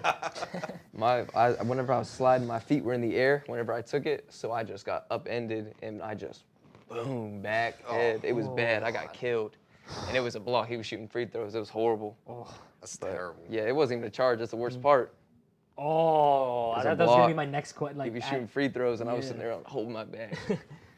Yeah, I was gonna add on to that. I was like, was there any charges you took that hurt that didn't even get called? Yeah, Like, it was you just definitely didn't that figure it one. out? That was bad. tough. Oh God. Well, it's about to get tougher here in a second. So, blindside question. You know what it is. Favorite men's Edinburgh basketball player that's not Teammate. yourself. You put me on the hot seat. Yeah. There'll be some questions in the locker room about this afterwards, but Not trying to cause any problems. No, it's just a funny question. I'm gonna have to go with my guy JJ Eubank. You know, he's helped me out a lot footwork wise. We do similar stuff. Obviously, always shooting the ball. He's trying to. The way he was in high school, he was always that shooter running off screens. In high school, I wasn't. I was a point guard. I had the ball in my hand a lot. So, going from this college transition to being the dude that's always running off the screens and always shooting the threes, and off staggers and stuff, like I'm just not used to playing like that. And he's done a really good job helping me. He's like, just slow down, play with pace without the ball, read your defender, see what he's doing behind the screen. Maybe you can get a stop behind. So he's really helped me out with that. So I'll probably definitely go JJ. There you go. Again, I love this question. It's a great one. Yeah. The athletes we have It's on. a good one for you guys. Yeah, I was gonna say the athletes don't like Not it. for the people you're asking. Oh man, but yeah. So the question we always like to end on is the question of the 3 things that you are grateful for in your life. So that is the next question, and the last question we're gonna ask you today. 3 things in my life I'm grateful for. We'll go with the layup, obviously family.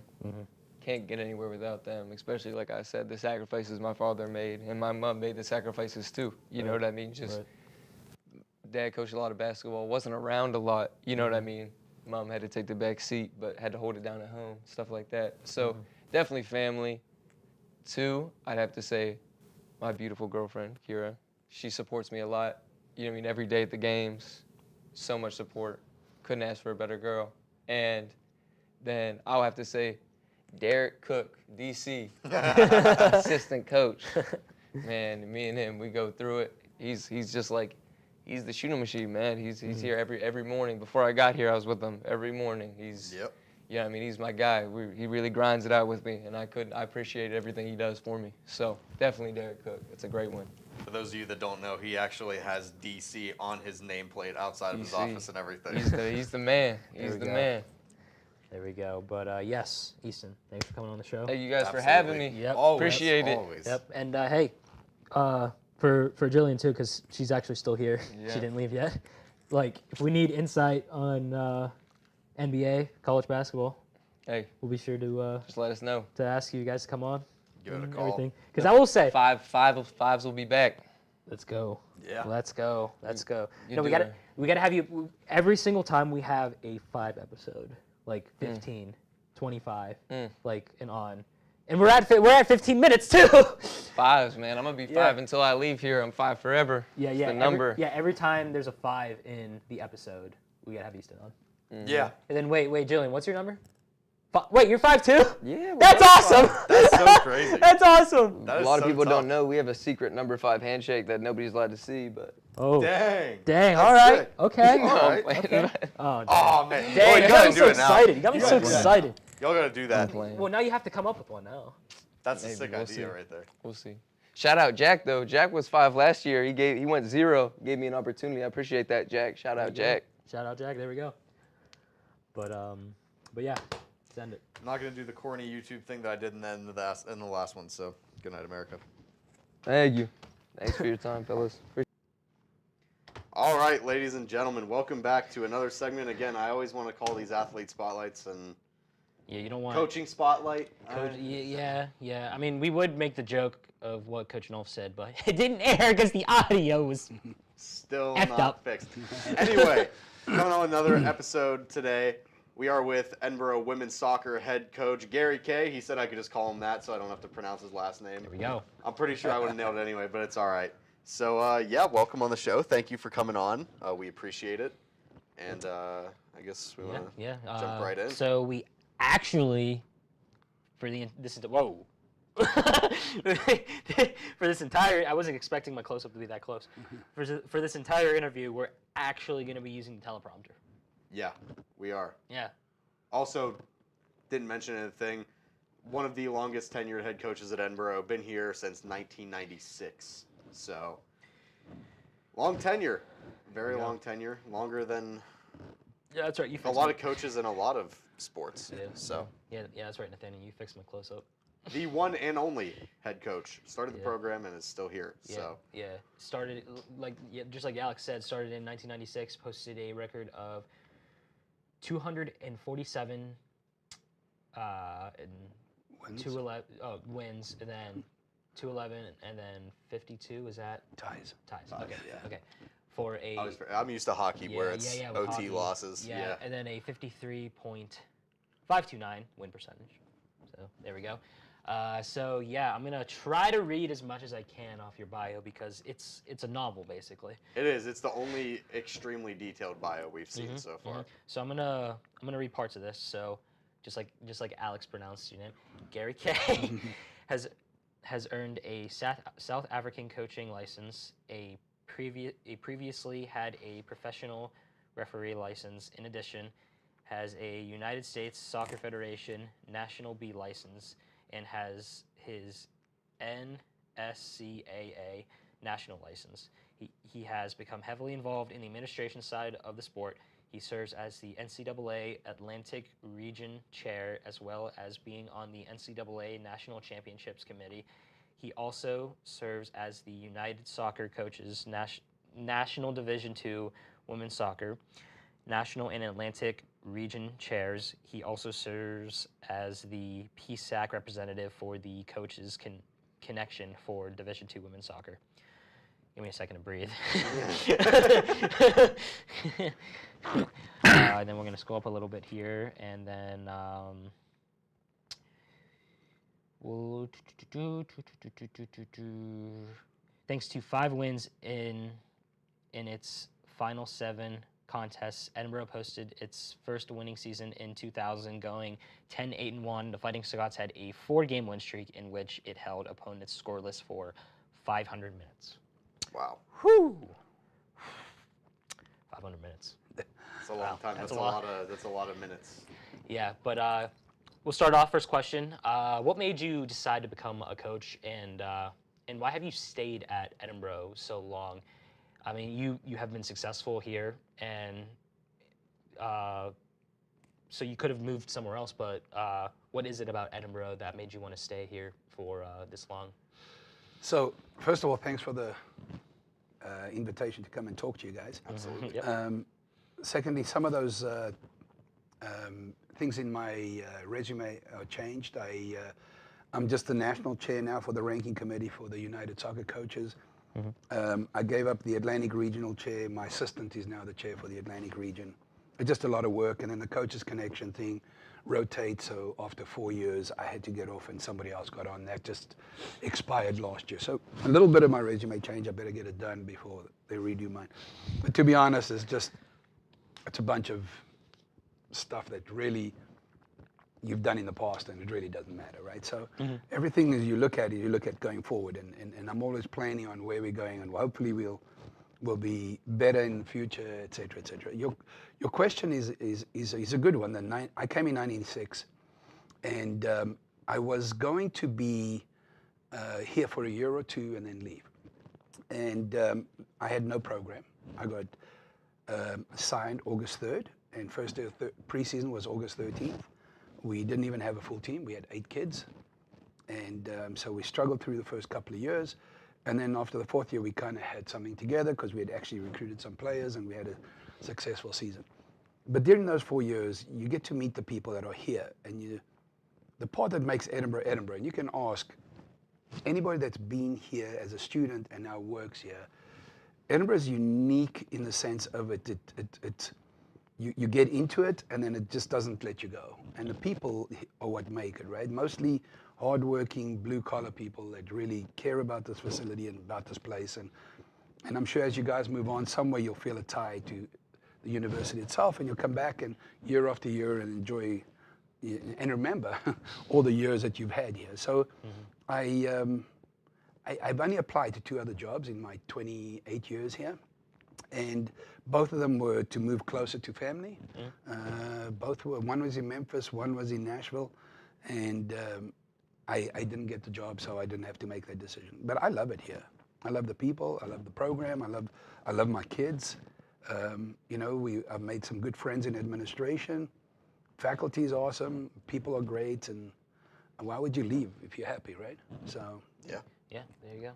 And you know, this actually goes perfectly into my question. I'm glad why my angle looks really weird. Right I'll fix it. I'll fix it. Anyway, so obviously, as you said, when you got here, there wasn't a program at all. Right. And for people in the audience that don't understand, when a program doesn't exist, the players don't just come out of nowhere.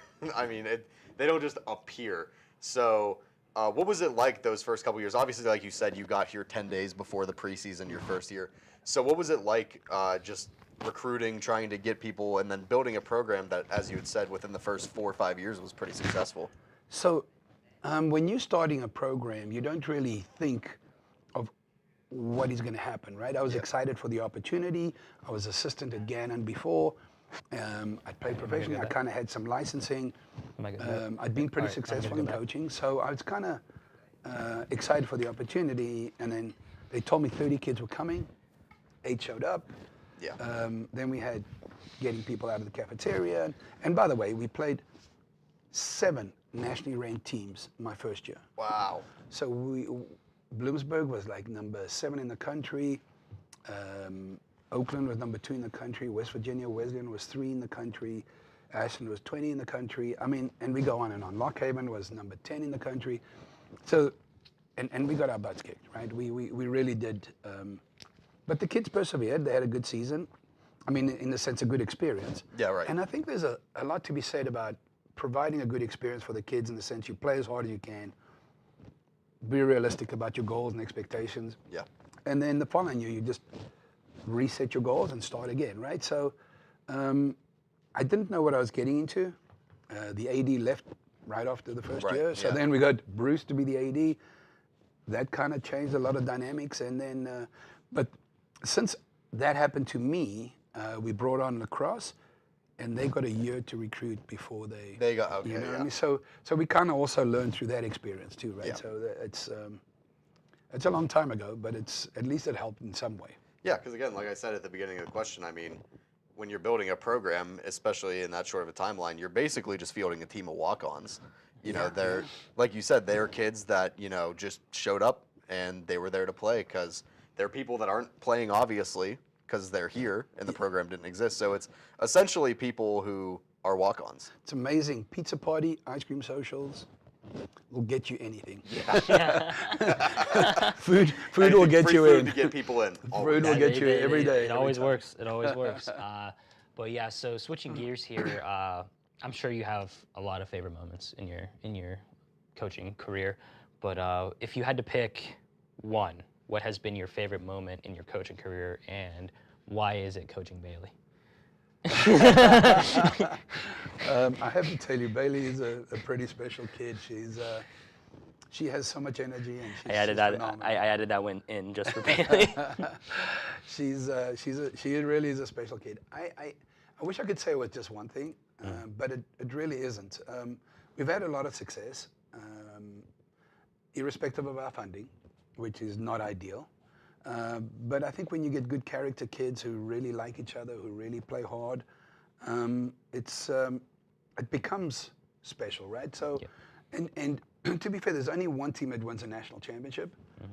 There's only one team that wins a conference final. We've been to the finals a couple of times. We've been Sweet 16 in national tournament once, and we've had quite a few NCAA tournament invitations where we've played, but I can't tell you that season's even better than the season we just had or the season before that, where we had a losing record, right? And it's because the kids buy into something, they play as hard as they can, and we kind of know we can compete in the conference. I'm not sure we can compete nationally because we're just not funded that way. So if you can guarantee, there's not much I can guarantee. I can guarantee that my kids will train hard. I can guarantee that I'll do the best I can to make sure that they understand that they're cared for and they're not alone, and in spite of leaving their family, that they have a family here. And the most important thing I try and guarantee is to give them a good experience while at college.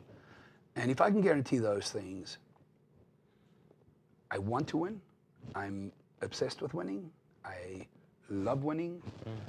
I can beat my dead grandmother and celebrate that. But to be fair, I need my kids to enjoy the experience here, and that's my main focus. Here's another thing. So while I'm coaching, right, I'm watching game film, and we're trying to come up with game plans, and we're trying to do the best we can to make sure that we are giving them enough information that they can understand, because soccer doesn't stop, right? It just goes continuously. Right, yeah. So as the game's going, they've got to make thousands of decisions within a minute, right? Do I go there? Do I go there? Do I get the ball back? Anyway, but when I'm giving them this information, I want to make sure that I'm not the weakest link. They work out all the time. They do all kinds of things to be successful. They go shooting by themselves. They run when I'm not watching, and all those things. And when I'm giving them information to win, I don't want to be the reason they lost. You know what I mean? And sometimes in my 28 years, I've acknowledged that I shouldn't have done this, or I shouldn't have. But a lot of the times, we make a lot of changes where I think we've been extremely successful in making adjustments in games and succeeding. So. Yeah, I mean, it's like you said, it's unfortunate, and a lot of people, including myself, were hoping that NIL would help these things. But whenever you're not getting the alumni donations and the when you're not getting all of that, and when you're not getting all that funding, it is harder because, for a lot of kids that play sports at the collegiate level, it's about, being able to get their education and, get a discount on it through their sport. So that's a big thing. And whenever, unfortunately, in some situations, the money is very much a big part of that. So we have 36 out of 41 kids above a 3.0. Yeah. Right? I mean, that's insane. Right? Yeah, I just saw that on Instagram insane, right? last week or something like that. And then 3 of the kids that weren't above a 4.0 were 2.97, right? Right, they were right there. And even the people that are getting money are not getting a lot of money, right? So all of this stuff is coming around and telling you that the people that we're recruiting, the people that are part of this program, the people that are buying into being the best we can be, are excelling not only in the classroom, they're excelling on the field, in spite of whatever the hardships are. They're excelling in community service. They're excelling in just being good people around. And I think, we just lost the light. Lost the light. This might make me look better. That might help, right? But I mean, if at the end of the day, when they leave here, I'm hoping that my kids are good citizens, good people. Yeah. They understand that the world doesn't revolve around them, and they're more willing to give, and hopefully, by giving, they'll receive also. And life experience is worthwhile. You know what I mean? So. And I mean, Alex can agree with me on this too. Everybody that we've gotten on this show, and everybody that we still talk to today, and are friends with, like on the soccer team, everyone's just been so nice and friendly and everything. Like Kaylee, Jill, Baylee, everybody, all of them. Yeah. So definitely. I'm genuinely fortunate, honestly, to get kids that buy into it, right? I mean, it takes 1 or 2 kids to just spoil everything, right?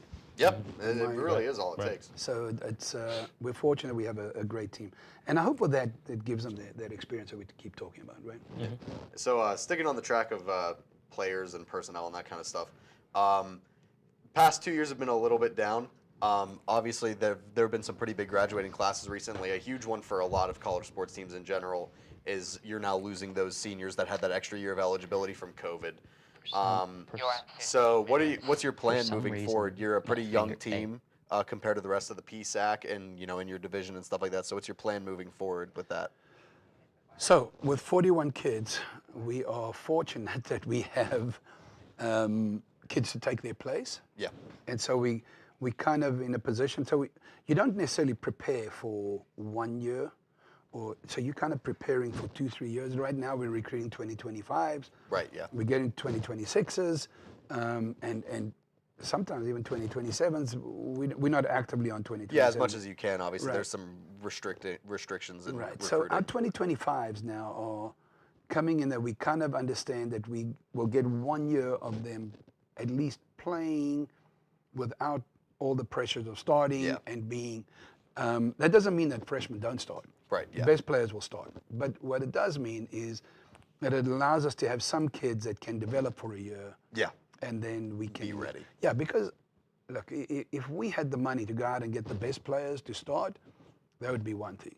But instead, we go and get players that we believe will fit into our program, and we can train them into being part of our program. So the program's in a good place. I mean, we have some really nice players coming through. We are losing, I want to say 11 seniors. And we're also losing 3 or 4 other kids due to major, having their majors too demanding, or they have to go and get a job and stuff. Right, yeah. So we're losing about 14, maybe 15 kids. Currently, we have 6 or 7 secured for 2024. Good. Yeah, and we'll probably end up with about 10 or 11 by the time it's all said and done. Yeah, sorry about that. I just saw my finger just randomly just started bleeding, so I had to run to the bathroom real quick. How'd you do that? I have no idea. You're like Trump, when you hold your hand up and there's blood everywhere. Did you see that? Maybe you're like in the wrong position. You could be running the government or something. I don't know about that. So you got did you get the last question? Yeah. All right, that's the last time I'll get up out of my seat. So what we like to do is a rapid fire thing. We do it with everybody. My favorite, and we can promise this to you, we do not have a blindside question for you. We do usually have a blindside question for our friends that are players, but the coaches we don't like to blindside. Yeah, okay. Yeah, and it's funny just seeing everybody's reaction when we go favorite Edinburgh women's soccer player. That's not yourself. Yeah, I wouldn't have one. Because I think Jill's was the funniest face because she was like, Gillian Ball? Yeah. I think that was the first time we pulled that question out, no, though. it was Kaylee because was Kaylee. It was Kaylee. Yeah, it was an extra We had blindside. Dom apologizing on camera to all his teammates That's before right. he answered it. It was good, but so we'll start off. It's going to be a few basic questions, and then we'll get into some more, I'd say, deeper kind of questions. Okay. But all right, first one, Coke or Pepsi? I don't drink pop, but Captain Morgan tastes way better with Diet Coke. There you go. As the lights just went out again. The lights just went out again. Favorite food? Wow. A lot of it, as you can tell by my figure, by my build or whatever, not figure. I like food, so I don't know. Actually, I don't really have one in particular. Honestly, maybe pasta. Yeah. Kaylee's answer was funny. It was chicken. And we were like, yeah. And then no, Caroline said Italian, and we all went, let's go. But all right, favorite movie of all time? That's a lot. You better edit that one out. Yeah, it's going to be an extra beat to put in. Let me think. Shoot, man. Maybe Shawshank Redemption. Yes. Ooh, okay. Yeah, all right. There we go. All right. Favorite TV show of all time? I think Cheers. Cheers. Show. Okay. Yeah, they sit at the pub, and I mean, how bad can that be? You're sitting at a pub all the time. Favorite song of all time? Wow, you guys are killing me right now. Wow. I've become a big fan of Noah Khan. Oh, okay. So, all right. One of these like. Really don't like me because it's pointing towards me. Yeah, there we go. Yeah, I really what don't is like that? Drunk driving. Yeah, I think Noah that's Khan? one. Yeah, I think it's called that. Yeah. Favorite vacation destination? Shoot. We go to Greece quite a bit because I'm Greek, and so I got family in Greece, and so we go there quite frequently. So okay, next one. I had to read the question and then realize what type of question it was because it's not really the. I say this question in a different way. What's your favorite sport to watch other than soccer? So growing up, I played a lot of sports, right? I played cricket, I played rugby, I played water polo, hardest one is water polo, by far. It's a tough sport, The yeah. toughest sport I've ever played is water polo. I enjoy, I want to say American football now, just because every play matters. You know, every time you need to get 10 yards, you know what I mean? Yeah, So every play matters, right? So I'm saying American football. Okay. Well, now we're fully dark. You might as well just turn, I was going to say, you might as well just turn the normal light on. Yeah, I was gonna say I was about to get up. Yeah, and you might as well just turn that on. Yeah, there we go. So why do you think that happened, huh? Hit the other one too. Hit both of them. I don't know. This light's given us problems a couple times. Yeah.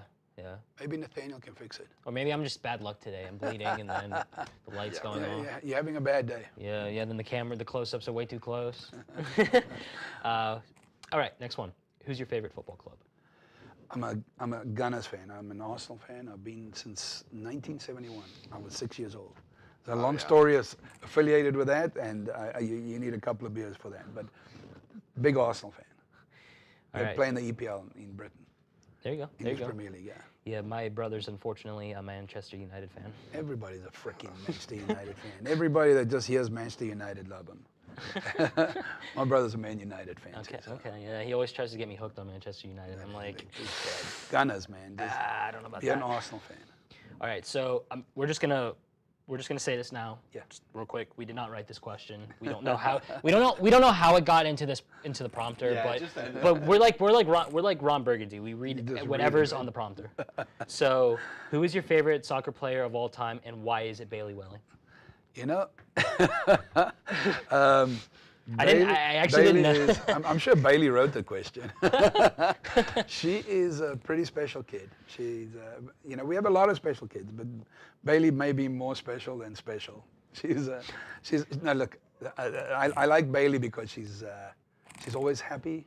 She's always willing to do everything that the team needs. And it's not, I like all of them, to be honest. I tell them all the time. I don't really, and it's not really based on playing time either. So, love my kids. I'm fortunate with the job I have. And over my time, I think there's been so many freaking awesome kids that I've been fortunate to be a part of their life for a little bit. So Baylee is one of those kids. She's one of many. Baylee, also a great video personality. She manhandled our show for us yesterday. Did she kill it? She killed it. I want to see that one. I think we need to retire. Well, he'll be on the same one, isn't it? No, you're thinking of Easton. Easton's. As of today of this recording, tomorrow Bailey's the host of the show, and then the Athlete Spotlight is Easton. Okay, yeah. So then, in the way this goes, your episode will be next week. Cool. So that's how we do this. But and I want to say this as well. The only reason I said the thing in the beginning, because I actually did not think that was going to be written on the teleprompter. So that's the only why. Well, that was the only reason why I asked the question twice. Oh yeah, you did say it. I was right in the beginning. You did say it at the beginning. I legitimately did not know that was going to be on there. I think Nathaniel probably just wrote it in there. Yeah, probably. Or Haley. I'm blaming it on one of those two over there. It was definitely Nathaniel. He's the one that handles. He's the only one that cares. You know what, Nathaniel, right there. Yeah. Catching me off guard. All right, so is this there's only 10 rapid fire, right? Yeah, this is the last one. Okay, so for the 10th rapid fire, then there's also the last question we always like to ask. Oh, yeah. Do you have a team song, and if not, what would you make it? So, we were driving the van somewhere in the fall, and the girls were singing Flowers, Miley Cyrus. They kind of were shouting it out so loud. I'm sure it's their favorite song. It would be nice to win something and then say we are the champions. That would be a great song. There you go. Yep. But as for now, until we win something, I guess it's Flowers. I don't know. Whatever works for them, it works for me. There's not a lot that I really, if it's not soccer orientated, like the uniforms my assistant gets, the equipment, whatever makes her happy. I don't get myself involved in those fringes. I'm a guy. I got 41 women. No matter what I do, I'm going to get it wrong. So I let my assistant coach handle all those things, and then I don't take any blame for that. Now, any training sessions or games or game plans or all those things, those fall on me. Substitutions, those all fall on me. Yeah, there we go. But all right, so the last question we always like to ask, we added it this semester. it's 3 things in your life that you are grateful for. So what would be 3 things in your life you would say you're grateful for? So it's almost Valentine's Day, right? So I better say my wife. Yeah, I don't think I was gonna say if you didn't say your wife, that probably wouldn't go well. So my wife and my daughter would be one, and I've been married, I think 32 years this year, and it's Valentine's Day tomorrow. So I'm definitely thankful for her and her understanding, right? Because my job is extremely crazy. I go away recruiting a lot. So and she puts up with it.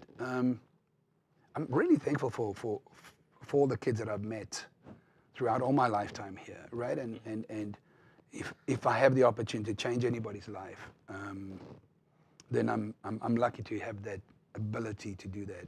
So I'm 2 down, right? Yep. And the third one would be,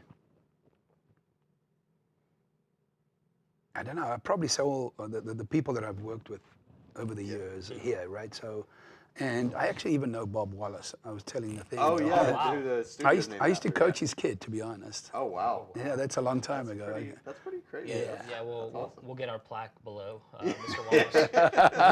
Wallace. So yeah, he was a good man who really cared about this place, and you know the one thing we keep talking about all the people that I work with and my peers, and there's a lot of people that I've met that are faculty that I wouldn't usually have met had we not our worlds kind of collided through integration and some things in the past. And there's some super incredible faculty people here, man, that are just all in it for the kids. And I think as long as we're all in there for the same reasons, I think we'll be okay.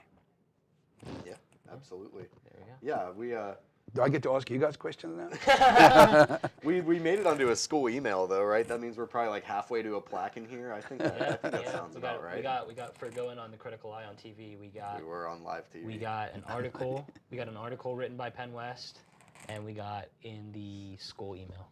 Wow. For that, yep. School newsletter. Yep. That's really cool, man. Like people don't always appreciate all this stuff that happens behind the scenes, right? So, my girls went and played in that play. They did the trivia thing. Mm-hmm. You know, the faculty put it out, and they went and did. And I don't know if you know this, but Kaylee and Gillian were both chosen on like the all-star team to go against the faculty, and they almost won. They almost won. That's not remotely shocking. And there were like 10 teams, and they chose Kaylee. They only had 4 members. 2 of them were soccer players, and they were chosen to be on this all-star team against faculty. That's awesome. And so, all those things matter. Your college experience, every little piece, when you leave here, kind of comes back to you later on. I'm sure you guys have had enough kind of ideas where you have gone out and remembered how the night ended. Can I tell you a funny story? Yeah. Okay, it's a lost story. So I'm sitting at Willie's, and they got Long Island's on Saturdays for $3. And so one guy that graduated from here came in, and he's like 24. I've known him for years. So he comes in, and what are you doing? I said, I'm having a Long Island. So he's like, okay, so I'll have one of those. And then he slurps the thing down. And I'm still like 2 sips in. And then he gets another one. And he gets onto the third one. I said, dude, don't do that. Like, I'm just telling you. He's like, Gary, you know me? I was like, I know you. Don't do that. Finished his 4th one. I left. I finished 1. He calls me the next morning, and he says that he passed out in his old apartment. He went to his old apartment, fell asleep on the kitchen floor. I can't imagine those people coming home, and there's some rando dude on your floor, and they step over him. Nobody even woke him up. They just stepped over him and went to bed. They don't even know him. And then he woke up at 4 a.m. He's like, oh, jeez, I'm at the wrong freaking place. And he booked it to where he was supposed to go.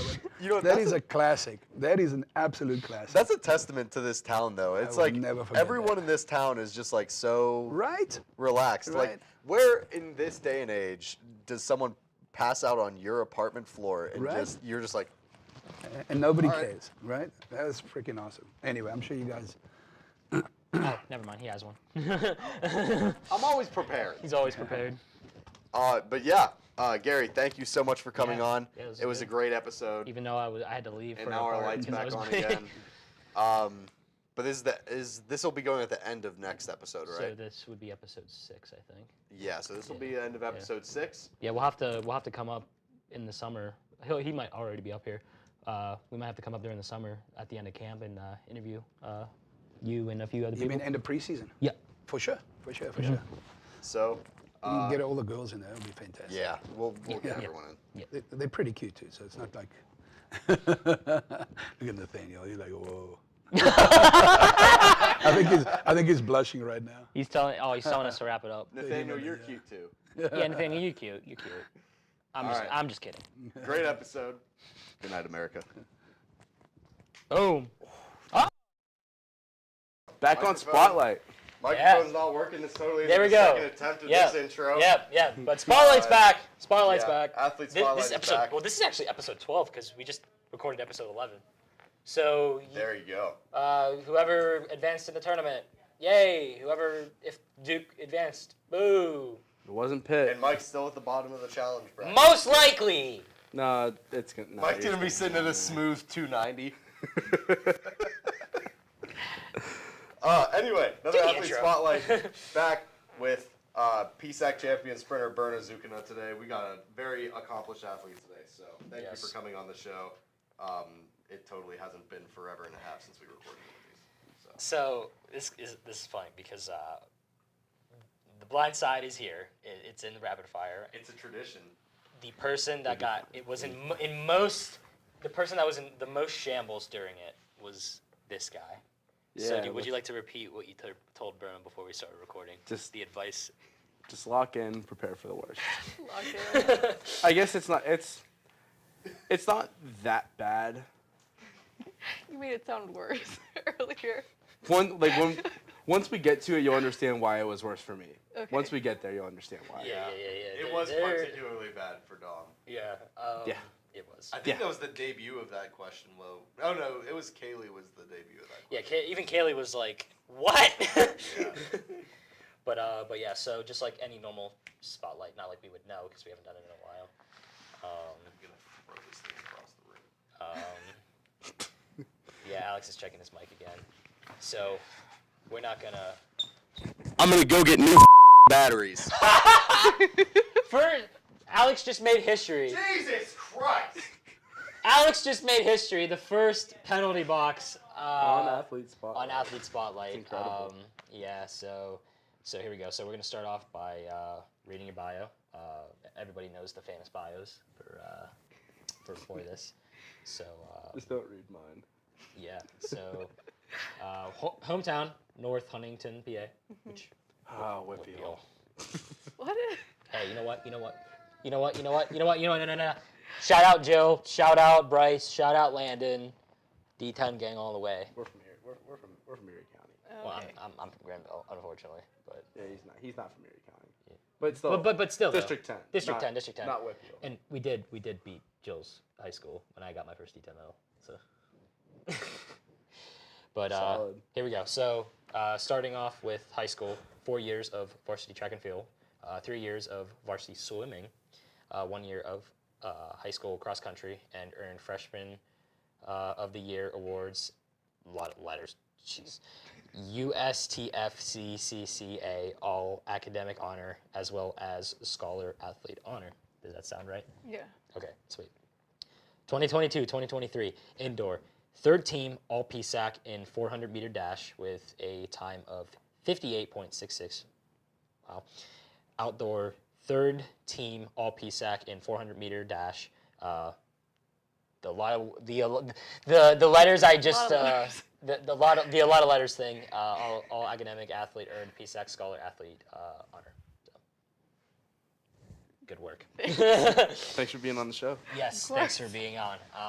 So we're gonna go ahead and pray to God that the first question, as I'm totally not stalling and waiting for Joe to hit the prompter to go down. I can't see. A little bit more. Okay. Yes, you're the first question. You got the first question. We talked about this. Yeah, I forgot. Oh boy. I forgot about who had who. Which question? So go ahead. All right. So, obviously, all the athletes understand the preparation for track and field is it's always going to be at a very high level. So, how do you prepare, and how do you prepare now, and how did you prepare in high school? In high school, I did not take track very seriously because it was my off sport because I did swimming, so it was kind of just like a for fun, and then I actually took it seriously my junior and senior year of high school. So like, I guess back then I really didn't know what I was doing like lifting wise, or I guess like speed drills or stuff like that. But like, especially very recently, I know a lot more about lifting. I do speed drills every week. I stretch before bed. I used to not do that at all. I try to get into the pool every so often. I eat a lot better and I sleep. I did not get any sleep in high school. Sleep is important. Sleep is very important. Important. Bed. That's pretty much it. That's the only difference. So this is one of the questions we always like to ask when we did Athlete Spotlight. But so, and it's a really good, and I like this question a lot. But so, was your expectations different from reality when you transitioned from high school to college? Yeah. So in high school, we were very spoiled.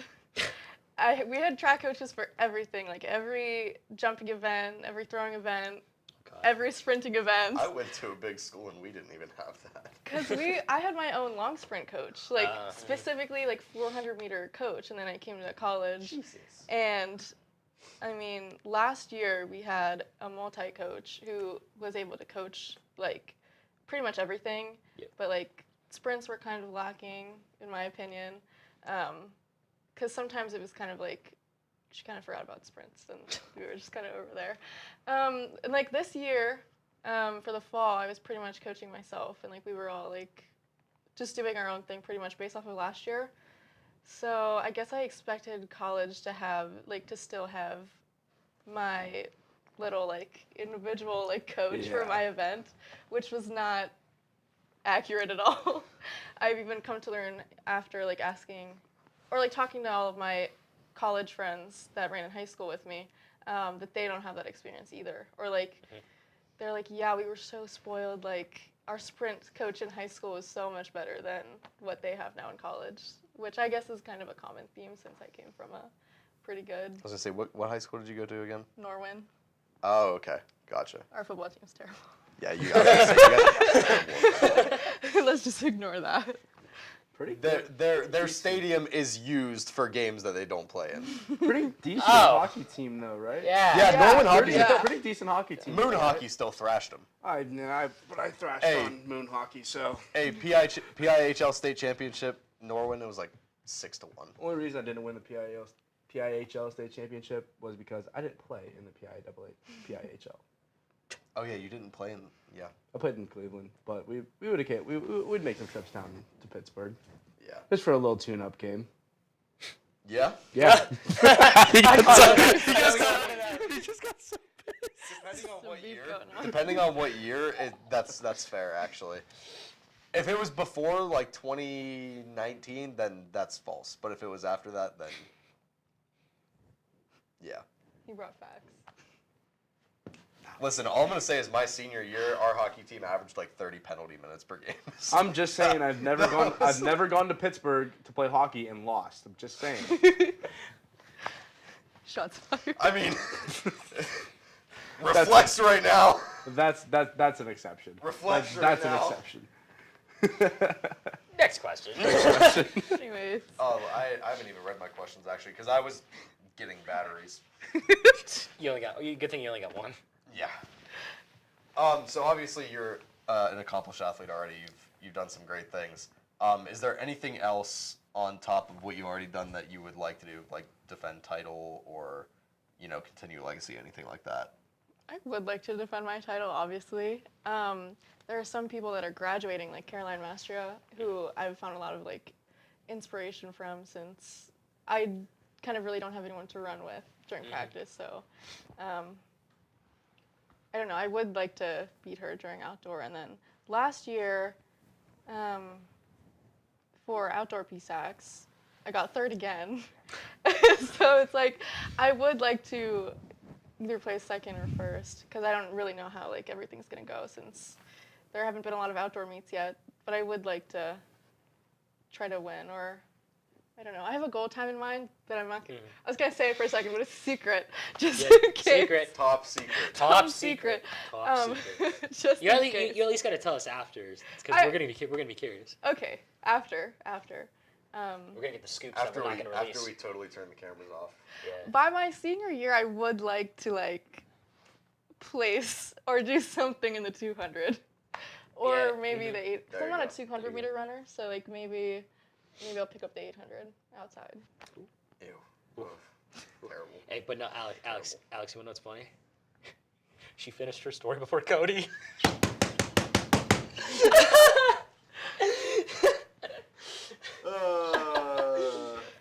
Joe.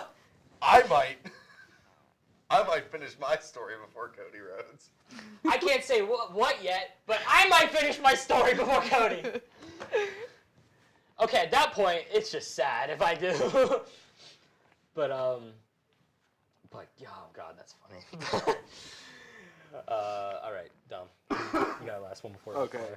All right, last question. So, you won all region, you won the 400 in the PSAC. Talk about your mindset and how hard you had to work leading up to that event. So funny story. I did not think I was going to do well at PSACs. So it's a 200 meter track, and like I've had terrible races on a 200 meter track because like if somebody gets to the cut before me, they are in control of the whole race, and then I just don't know how to get around that because of inexperience. I am not skilled. But basically, I wanted to break the school record the meet before that because then I thought that was like my last chance. And so pretty much everything during the season led up to Spire instead of PSACs. And then I just ended up doing really well at PSACs because of the work that I had put in to that one goal that I set early on in the season. It took a lot of like, okay, what am I really bad at? AKA like sprinting. I'm a long sprinter, but my sprint mechanic is like not great, to be honest, because I have a lot of speed endurance that I gained, I think, from swimming. And Probably, yeah. So I had a lot of base for that, but I didn't have too much with like short sprints. So I do a lot of research and like talking to my high school coaches as to like what I should do and how should I plan everything, and then eat properly, go to bed at a proper time, back at it again. The definition of eating properly before a meet for a sprinter and a thrower are not the same thing. I would get so jealous watching, like, we'd be at a restaurant and they'd be ordering like these like the donuts. Oh yeah. And I would want them so badly. With like the cream cheese dip. Not even working out, but the goal for a thrower is to just walk onto the throwing field with as much just glycogen dripping out of your pores as humanly possible. Because like they'll eat during the meet, and I'm like, man. Yeah. Oh, that's brutal. That concession stand really gets business from us. Oh, that's brutal. That concession stand was getting business done. That is why I love being a lineman. Bro, no, listen. You know, we had like one of the crates that had like all the shot puts and the discs in it and stuff like that. And then we would make sure there was enough room in that crate that we could slide in a box of Cheez-Its as well for all of our meets. We always just had a big family-sized box of Cheez-Its chilling in our throwing crate with us. Power move, honestly. It's like the only thing I can eat is fruit snacks. I mean, fruit snacks are elite at track meets. If you're not eating, my coach used to give us the great value fruit smiles.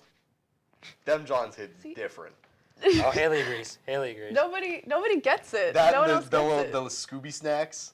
Oh yeah, the we graham had cracker those. ones? Yeah. Yeah. All right. Rapid fire time. Rapid fire. I'm going to, now listen, Haley, I'm going to put in a request here. When you get to number 11, do not show 12 until we actually get to 12, which is the rapid fire. Joe. Do not go to 12. So you got it? Dude, why okay. My legs scratched? Okay. So these are like first few are just generic questions. You got nothing to be afraid about. Until number 12. You should be petrified. Thanks. So Blaine, you know what? No, it started when Kaylee blindsided me my freshman year in our media class. In class. So you can yeah. So for being in shambles, you You should thank Kaylee. Yeah, we'll talk. We'll talk. All right, first one. Favorite sport to watch? It goes in between women's figure skating and swimming. Ooh, interesting. Interesting. Very interesting. That's one. interesting. Pepsi or Coke? Coke. Yes. Yes. Keeps going. Favorite food? Tacos. Oof. Fire. No, my favorite one was Okay. when Caroline said Italian. Anything Italian. And we were like, yeah. All right. Favorite TV show of all time? Rick and Morty. Ooh. Valid. That's a valid response. Valid. Favorite movie of all time? Howl's Moving Castle, but for sentimental reasons. Okay. Joe. Go-to and I can't say gang because it's not a game because it's a me. Go-to pre-meet song. I actually don't have one. Okay. Wow. Okay. Just okay. Whatever I tell myself. It's just like, the voices. It's just Okay. the voices. Literally. All right, it's the Yeah. demons talking. All Speaking- right. Demon hour. Hey, speaking of voices, I can't wait to the day when we mic him up during practice and we just hear his inner thoughts. What am I gonna have for dinner tonight? I talk about a decent bit during practice. That's valid. We're gonna have to cut some. We're gonna have to cut some things out. We'll do that. Oh yeah, 100%. We'll cross that bridge when we come to it. Well, yeah. We will. All right. So, Joe. Okay. favorite vacation spot. Shangri-La, Philippines. Ooh. Interesting. I grew up there, so. Love it. Okay. If you could create your own track and field event, what would it be? That's an awesome question. See, when I first thought, I thought like Just what I hurdle said. relay, but like I've seen people do that already. But I wish we had a DMR outside. Okay. DMR is where like everybody runs like a different. If you could describe your track and field career with emojis, what would you use? This is an interesting one. I think based off of because I worked out this morning. The smiley face that's like melting. Yeah. That's how I feel. Okay. Which celebrity do you think you could beat in a foot race? This is also a good one. Like, just like any celebrity in Any general. celebrity you want. I would just like to race Adam Sandler. Yes. I just think it would be funny. That's a good one. That's a good I one. like that one. That was good. Actually, no. Let's. I'm curious with you two. Who would you beat in a foot race? Celebrity. Jonah Hill. Jonah Hill. Yeah. Alex, what about you? Who would you beat? Which celebrity would you beat in a foot race? Jonah Hill's a good one. Jonah Hill's a good one. Jonah Hill's a good one. Oh, you know what? All right, I'll stick on the trend. I'll go with Seth Rogen. Ah! My word. All right, you wanna know who mine is? Jack Harlow. Yes. If you know, you know. All right, last one before the blind side. If you threw in track, which event would you be able to succeed in if you tried? Say the right one. Say the right one. Okay, wait, hold on. Which one do you think has the most technique involved? Disc, by far. Oh, has to be disc. I thought jav. Nah. I've never thrown, but Well, it depends. Okay. I it played depends. baseball, so If you're taking running for jav, like actually running up, and only comparing it to like power throwing disc, then yeah, jav definitely has more technique. But like if you're spinning, if yeah, I you're guess- actually spinning, disc is a lot more technique. I'm gonna have to say I guess I'll have to say disc because one of my good friends, he's a Division III All-American. Shout out Dan. I'm gonna send you this clip. And when I see you this weekend, you're gonna slap you in the face. He hates it. See, I would say disc because, like, if I took the time, I'm a very technical person, which is why I was really good at swimming. If I took the time to really, like, Practice it. yeah, like, Yeah. I wouldn't say, like, if I threw it one time, like, I'd be great at it. Probably, like, definitely not. But if I took the time and, like, the years and the effort to actually, like, put into it, Yeah. I think I would be decent. I absolutely despise discus, by the way. I hated it so much. I highly doubt it, but Coach Winterbauer, if you're watching, thank you for not making me throw disc my senior year. You're clutch for that. No, the one time Noah was throwing, he released it early and, like, it Oh, yeah. almost, like... Oh, yeah. It's terrifying. Yeah. we once had a girl let go of a disc. It somehow went straight up in the air, came back over the net, and hit a girl in the face. Holy crap. Yeah. I've seen somebody get hit by the javelin like right in the shin. Oh yeah. Oh. Yeah, that's not no. It was not It pretty. doesn't look very sharp, but when someone's throwing it hard, it's sharp. Hey, Joe, what about that cutaway when Peter threw that shot put in the crowd? Shot put just looks too heavy. Yeah. All right. It would be I think for college. I think college uses the same weight for shot as Olympic. So that would be for you 12 pounds? Yeah, because men's Olympic is 16. So it would be like 12 pounds. Either 8 or 12. All right. Should I keep stalling? Do not, don't look at it. Okay. Okay. This is the blind side. Okay. Favorite Edinburgh track and field teammate? Oh gosh. Yeah. Okay. It Can I took him pick like two? I'm gonna have to flip a coin in your head. Flip a coin. You gotta flip a coin. Well, 'cause Everybody picks one. Ask him. You can see why this would be Put you in really shambles. put me in shambles because Of we your- are the biggest team on Yeah. campus roster wise. Yeah. I have to pick between I pick one out of 100 different dudes, and if I don't pick the other 99 guys, they're gonna be like, oh wow, dude, I hate you, you Oh, fake it's dude. tough. Like, yeah, I was It's sitting. tough. It probably took me like 5 minutes to It finally did. decide. Jill Jill was decisive. Jill didn't even. Jill just abandoned you. Yeah, she's like, yeah, her. Me, I was like, dude, I don't know. I didn't know. Yeah, you're like, I would like to apologize to all my teammates. I would like to apologize to all my teammates. Shout out Speaks, man. It's You're- in you should've between been my two because I feel like one of them Speaky. really like motivates me and like inspires me in a way, and then the other one does my workouts with me. So it's like Gotta pick pick. one. Oh, it's a flip. You gotta pick That one. is a flip. Yeah, that is. Everybody picks one. I'm gonna say Lauren Jacobs. LJ, I love LJ. The pick is in. LJ. The pick is in. The pick Because is in. I also I like her outside of track Mhm. as well, like very much so. Like I would hang out with her. I mean, on that's a part of daily being- basis if I could. Yeah. Yeah, I mean that's a part of having teammates too. Is like Yeah. they're your friends. My favorite part of this question is the rapid backpedal explaining Yeah, why I was picked gonna that say. person. I was gonna say not that I wouldn't hang out with anybody else outside of track. It's just like if I had to pick one. Mhm. That's all. So now you understand why this is a blind side. Yeah. Yeah, I hope nobody watches. Dom's having PTSD flashback. Yeah, you're on BTS. Do not tell Jack about the blind side yet. I won't. Yeah. We do give our guests fair warning for the question. They could just watch previous athlete spotlights. That's and know. literally all you have to do if you're watching this is watch the old spotlights.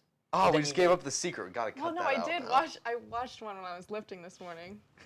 Love it. Which one- wait, which one- Let's Which go. one did you watch? I think it was the very last one that you guys did. Oh, Easton. Yeah. Yeah. The one that was like a month ago. God, that's weird.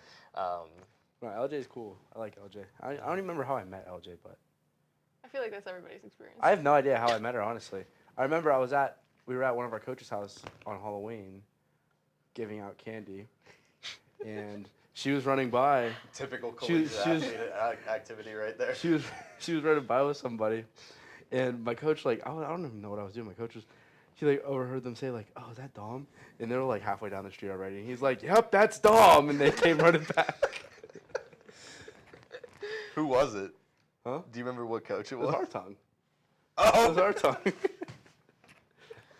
That's funny. Goodness. Oh my goodness. But yeah, Berna, thanks for coming on. Thank course. you. Yes, Thank you. thank Yes, you. yes.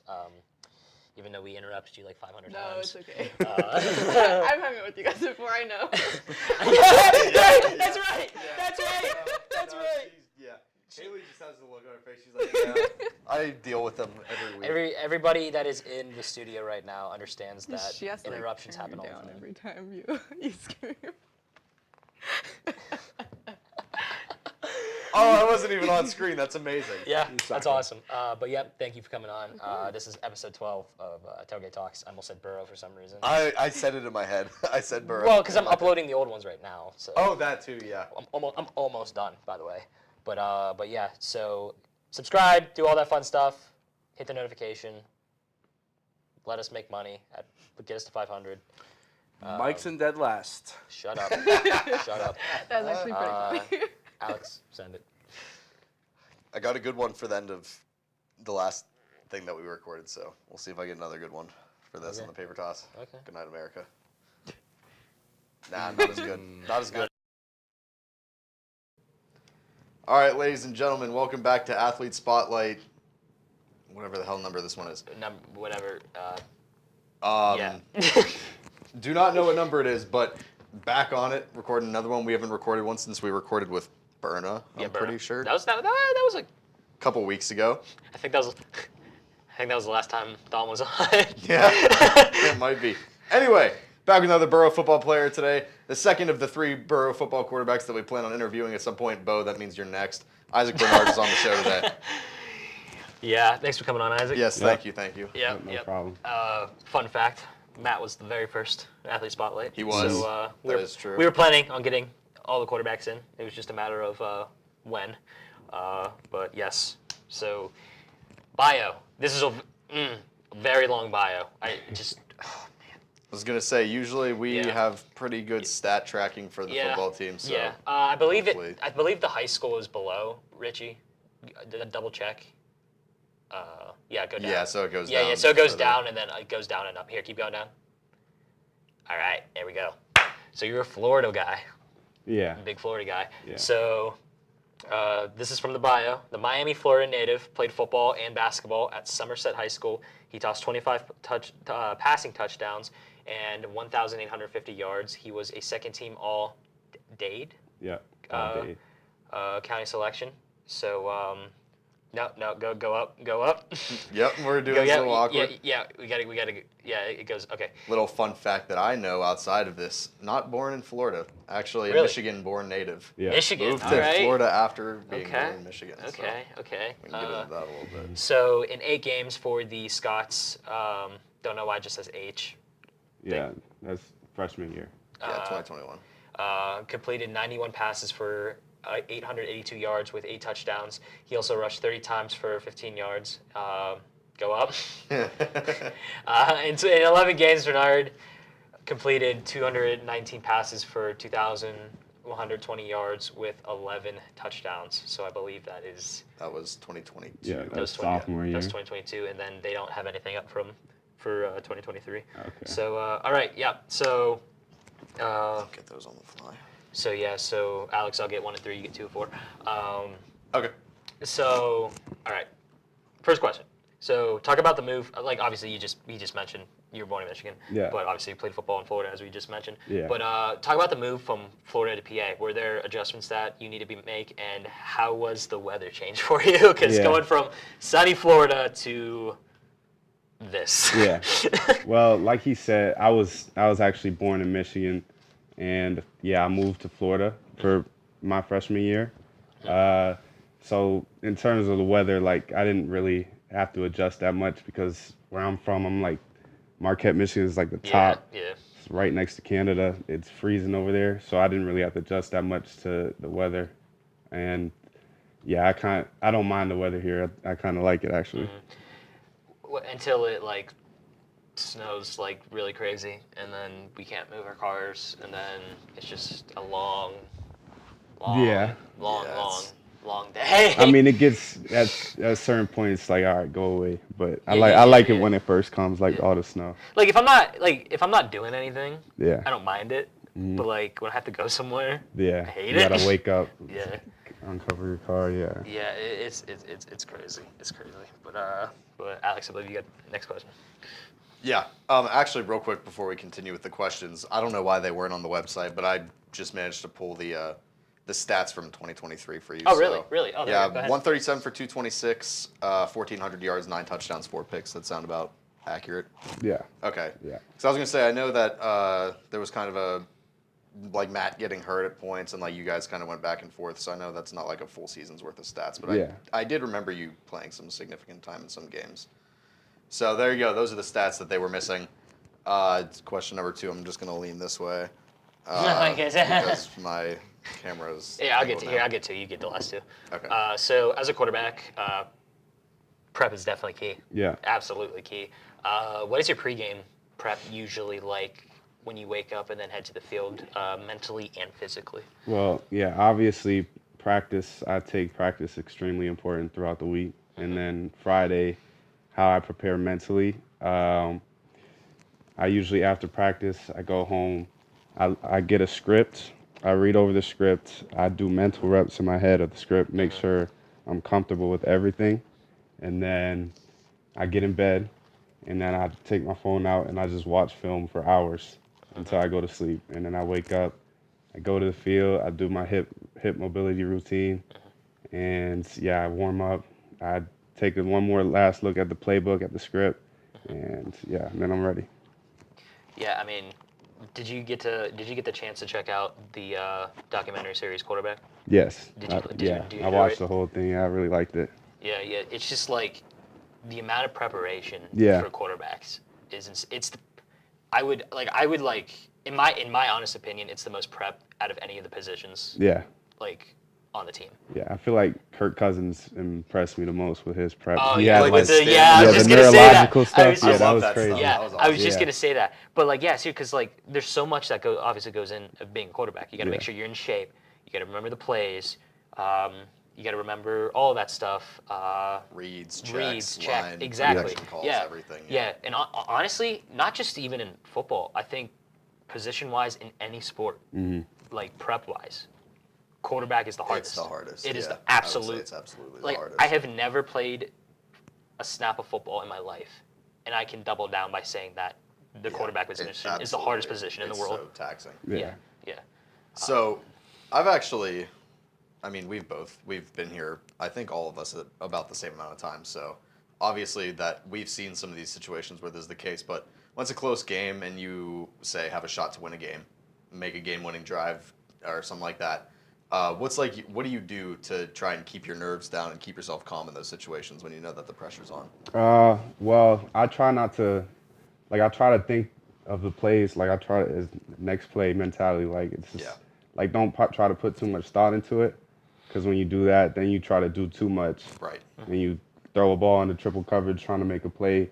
When, if you watch Brady's 2-minute drives, what is he doing? He's just checking the ball down the field until calm, until the defenders come up. Then he takes a shot over their head. But yeah, I would just say, don't try to do too much, and think of play like any other play. You know, I think this is probably one of my favorite games. I forget if it was, I think it might have been 2022. We were playing Bloomsburg at home. Yeah. And I think we'd committed 5 fumbles or something.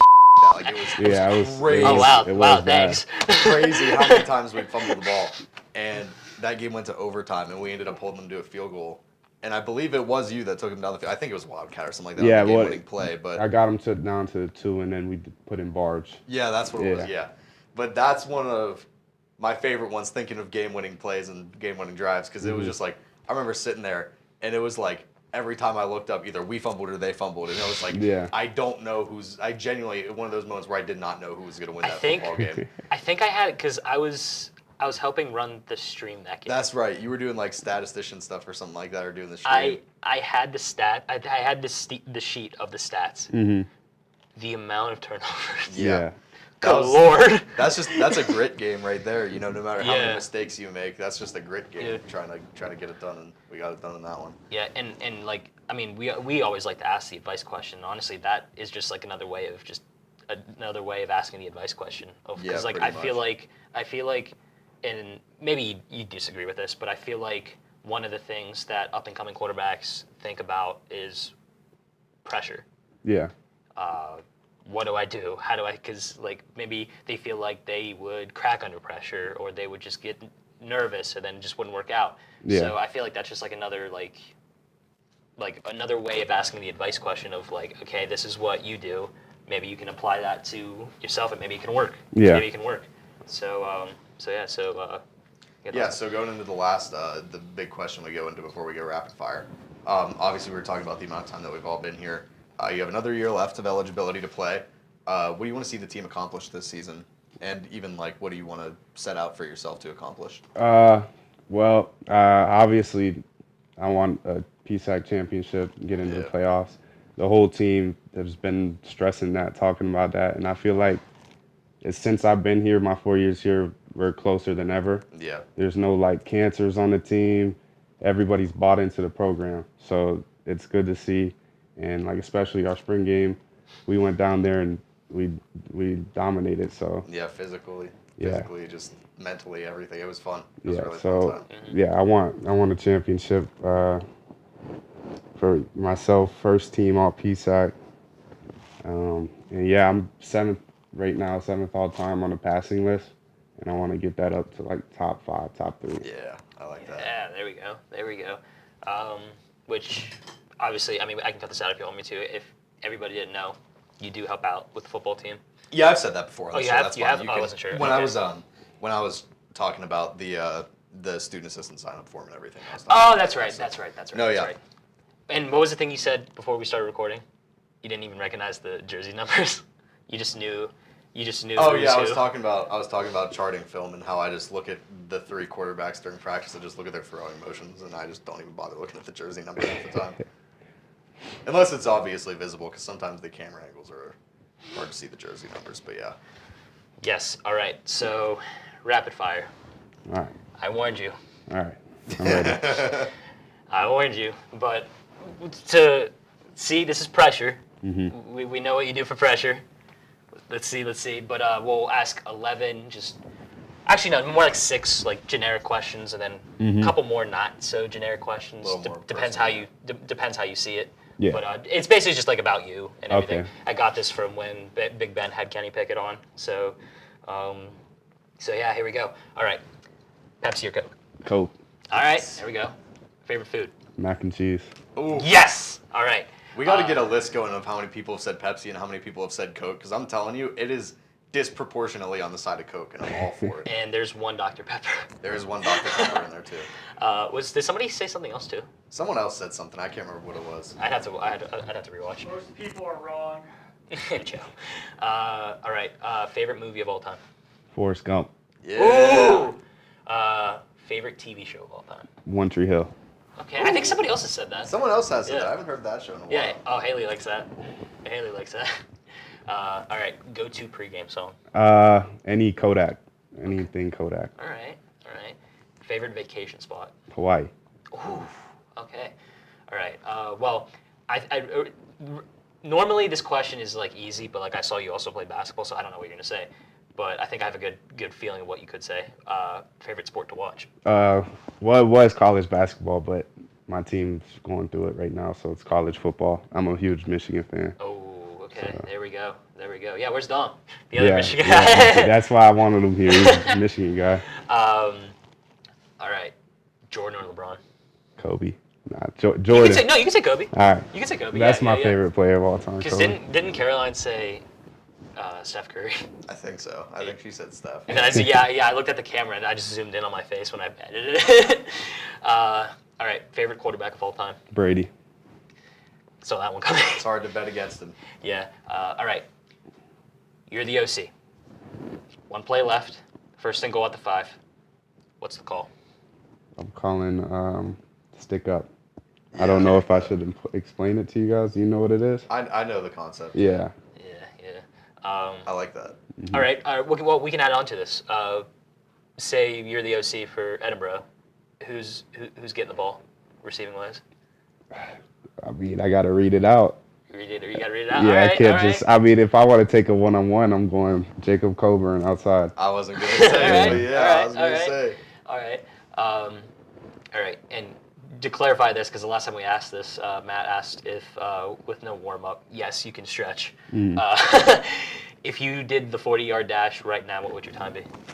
It's not really my strong suit. I like 4.8. Okay.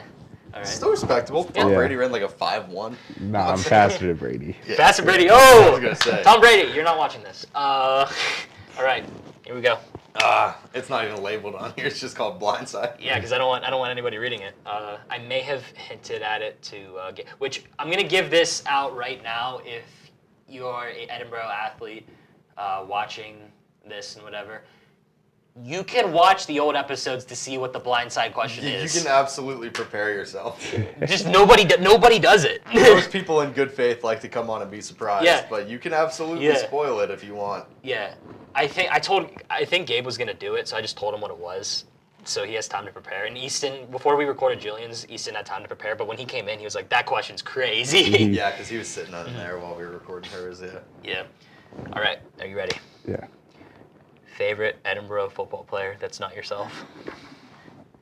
Like on the team currently. On the team currently.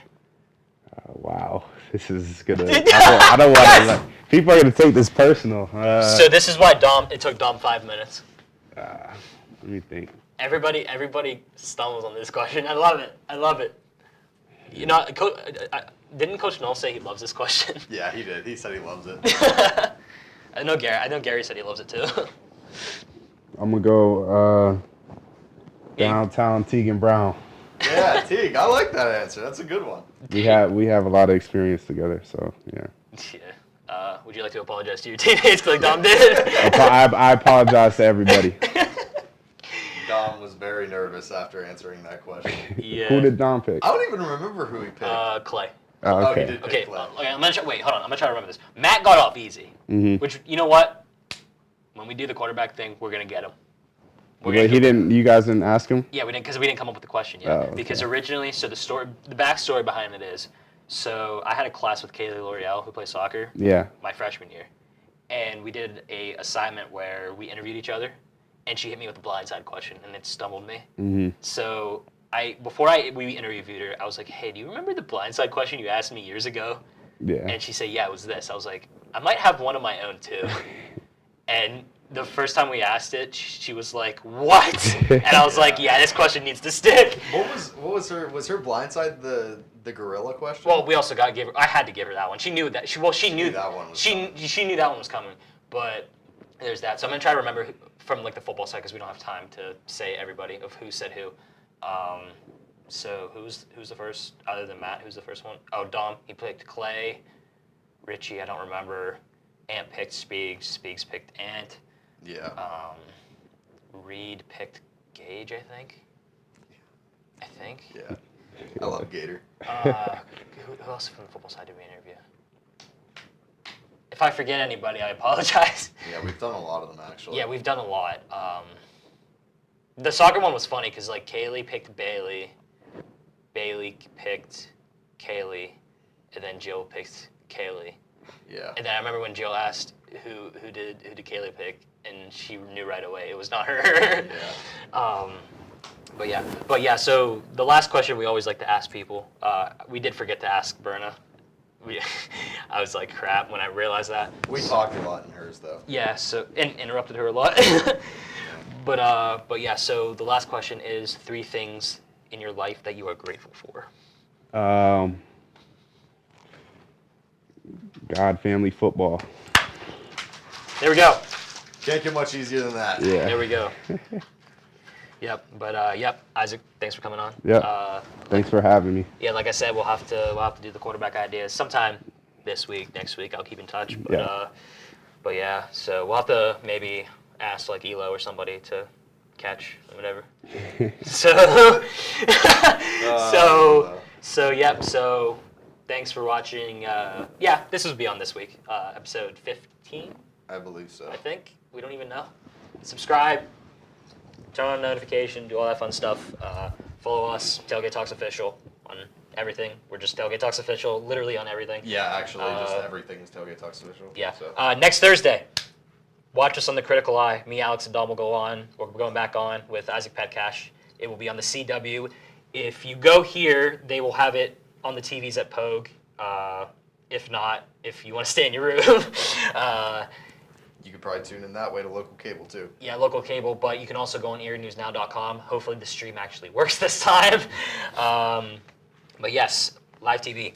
Feel free to send us a clip of you recording us on TV, and maybe we'll put together a little compilation or something of all the clips that people got. So yeah, we'll have to do that. If we get enough, we'll do that. So and I'm sure we'll go to Taco Bell after. Yeah, we'll go to Taco Bell after. Obviously. But all right, send it. Good night, America. Peace. Ladies and gentlemen, welcome back to another edition of I have no idea what episode of Athlete Spotlight this is. I looked it up before this. I think it's either 15 or 16. Okay, there you go. Yeah. So we're somewhere in that range. Back on, we are recording another episode of Athlete Spotlight. This will go with episode 16 of Tailgate Talks. I think so, and I just realized we have nobody to run the teleprompter. Oh, right. Yeah, that's all right. We'll figure it out. Anyway, back on another episode. Another Borough football player today, offensive lineman Gabe Hulslander is on the show with us today. Gabe, thank you for coming on. Yeah, thanks for coming on.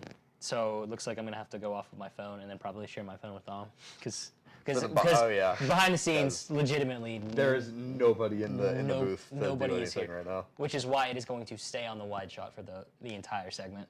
That's all right, Gabe, so I'm going to read your bio, so we'll see how accurate it is. We've already had to make a couple adjustments, yeah. Yeah.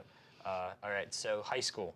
Earned 4 varsity football letters at Canardale High School. Canardale. Big KD. Shout out. Words are hard. Shout out York County. There you go. Yeah. First team All-State selection, 2-time team captain, 4-year letter winner in powerlifting, and 3-time letter winner in track and field. 2021, played 10 games. 11-time letter winner in high school? Yep. There we go. Football, baseball. I played baseball my freshman year, yeah. So that counts, right? Well, I didn't letter my freshman year in baseball. Okay. But I technically played 4 sports in high school. But yeah. football, powerlifting, and track. And track. Yeah. Yep. Jeez. 2021, played 10 games, not 9. 10 on the offensive line for the Scots, also a Edinburgh Scholar athlete.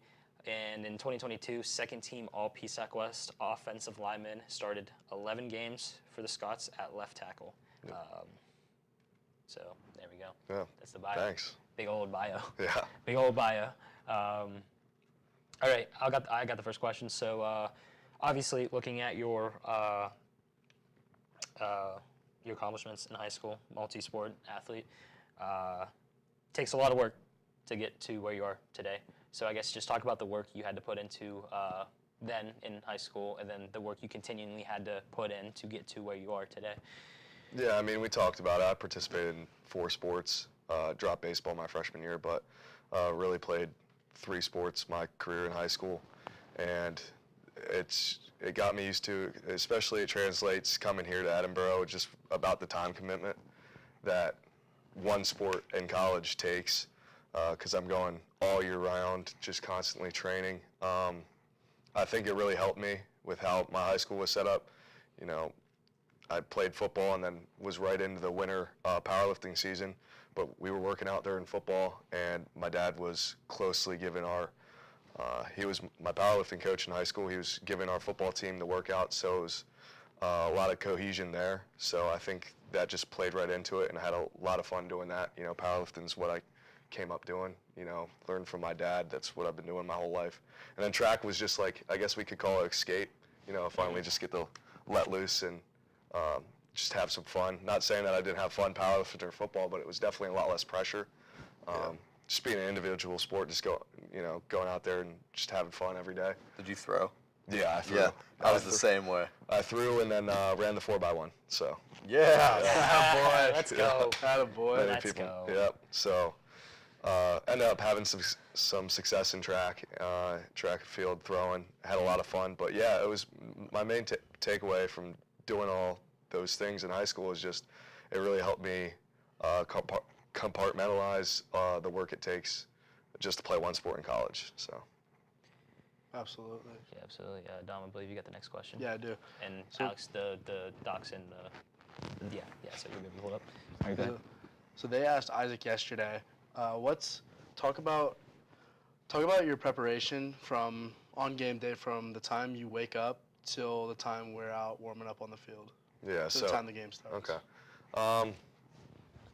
I mean, it's definitely evolved because freshman year I was like a nervous wreck. Starting as a freshman, being 18, going up against guys that are like 22, 23, been doing a schedule. Yeah, PSAC schedule. You know, the guys, I was playing guard my freshman year. Guys on the interior, like 300 pounds. I'd just be a nervous wreck, but I think we have a good setup here. You know, I just wake up instantly, I'm a big country music fan. Yeah. So, instantly pop in my AirPods. I'm listening to that going to breakfast, just to, keep calm, keep level-headed. And I'm really listening to my country playlist pretty much all through, breakfast. We got our walkthrough. Then we go, prep our uniform, just get ready for the game in the locker room. I'm not listening to the hype stuff that we got going on. I still got my country music on, but then we have something that we call, NFL Network, and right before I do that, I go out, whether it's a home game, my family's usually here, I go pray with my dad, and if it's a away game, I usually just, do a quick little prayer, take some ibuprofen, go out, do a little, just a little stretch for NFL Network. Some guys like to call that the sexy time, show off a little bit, flaunt your stuff. For me, I just kind of do it just to build up a little bit of sweat. I'm a lineman. I don't like getting tired quick, so I want to save I want to save as much energy as I can for stretch. But really, I wouldn't say I do anything too crazy, or I'm not very superstitious. I mean, if it's a away game, I'm gonna sleep on the bus until we get there, no matter how far away it is, because even now, I've played in a lot of games, played a lot of snaps, I still get super worked up. So I know how to keep myself calm, calm before the storm, because I'm a nervous wreck. So What's that first country song that you put on? Because me personally, I had Bailey Zimmerman playing last week for the Fairmont game. That's me personally. What's that first country song that comes on? Oh man, anything by Luke Combs. One Too Many is a big one for me. One Too Many is a good one. I love One Too Many. Some Kojo. I play a lot of Kojo too. The new Leather album just dropped, so that will be definitely what I'm playing this next fall. But Morgan's always good, but definitely a lot of Luke Combs. Some old stuff too. I'll throw in some Alan Jackson, some Jimmy Buffett. Ooh. That Margaritaville. That song just lets me, loose. That's a big one that I play on the bus just to keep calm. Those good I completely vibes. understand where you're coming from, because I'm the same exact way. Yeah. I'm the same exact way pregame. I can't if I'm in there getting way too worked up, I found that I just suck. So yeah, so I've pretty recently, I found that I gotta stay calm before games. Alex, Before we go to the next question, it was so funny how exact opposite me and my one buddy were in the locker room in high school. Everyone else would be downstairs in the weight room, with their headphones on, getting ready. And me and him would be up in the locker room with the speaker on, with Metallica cranked all the way up, and he'd be walking back and forth in the locker room just holding a steel folding chair. Yeah. Just walking back and forth, just holding that chair. Trust me, you won't see me being one of those rah-rah guys in the locker room before the game. I'll have my headphones in, I'm playing that country music. Might want to talk to you, might not, depending on, how close it is to game time, but that's just kind of how I have to do That it. last little bit's the best to just pop them in and just lock in, for sure. Gabe, just give him a little fist bump and just go to your locker. That's what I've learned over the years. That's the way to be. But so you were talking about kind of that, in that last question, you were kind of talking about that feeling of coming in, being a freshman, playing, going up against all these older dudes, bigger dudes, all that stuff. So what advice would you give to any freshmen that are going to be in that spot this year that you used to be in? A lot of the freshmen that we have visiting, or that come on visits, do the overnight visits that I get the pleasure to meet, or come visit practice during the spring. I just you just got to realize it's a culture shock. It's I understand where you're coming from. You're one of one. Back home, you're one of a lot here. You're one of 110 at the start of fall camp, and the coaches are all going to be on you because they care. And it's really the biggest thing that I took from coaching off my first fall is that, especially during camp, is that call your parents every day. Tell them how much you're thankful for them, that you're in the spot that you are, because it really just, when you're away from home for the first time like this, the days are long. You're trying to find some comfort, because camp is camp's their first experience, it's everything but comfortable. Yeah. So that's really the biggest thing is just mainly just to be real with them on how it's going to be their first time here, like their first couple days here. But that's my biggest advice is that make sure whatever gives you comfort, you don't stray away from that. And the easiest thing to do is just call your parents every day. That's the biggest thing that helped me. So. For sure. Absolutely. Dom and Baylee, if you got the last question before we get to rapid fire. All right. Yeah. Obviously, we just came off a pretty tough season, 3-8. Had a lot of injuries, yourself included. Obviously, we all have the same goals. We all want to compete. But what ultimately do you want to see us do this year? What do you want to see us as a team achieve this upcoming year? I mean, I know this. I mean, this is going to be my last fall, and every coach, every program, you come in as a freshman, you see the seniors, and the coaches tell them leave the program better than you found it, and then all of a sudden you become that senior, and I think. Obviously, I want to leave the program better than I found it. But the biggest thing is I want us to finally, develop our culture, develop that Borough culture again. That hard-nosed team that nobody wants to face come, week 6, week 7, into the later weeks of the season. But even then, Coach Nolf says it all the time, make them feel us. Even not just at the game, but after. Ruin their season just by playing us. And I think we got a mature group of guys.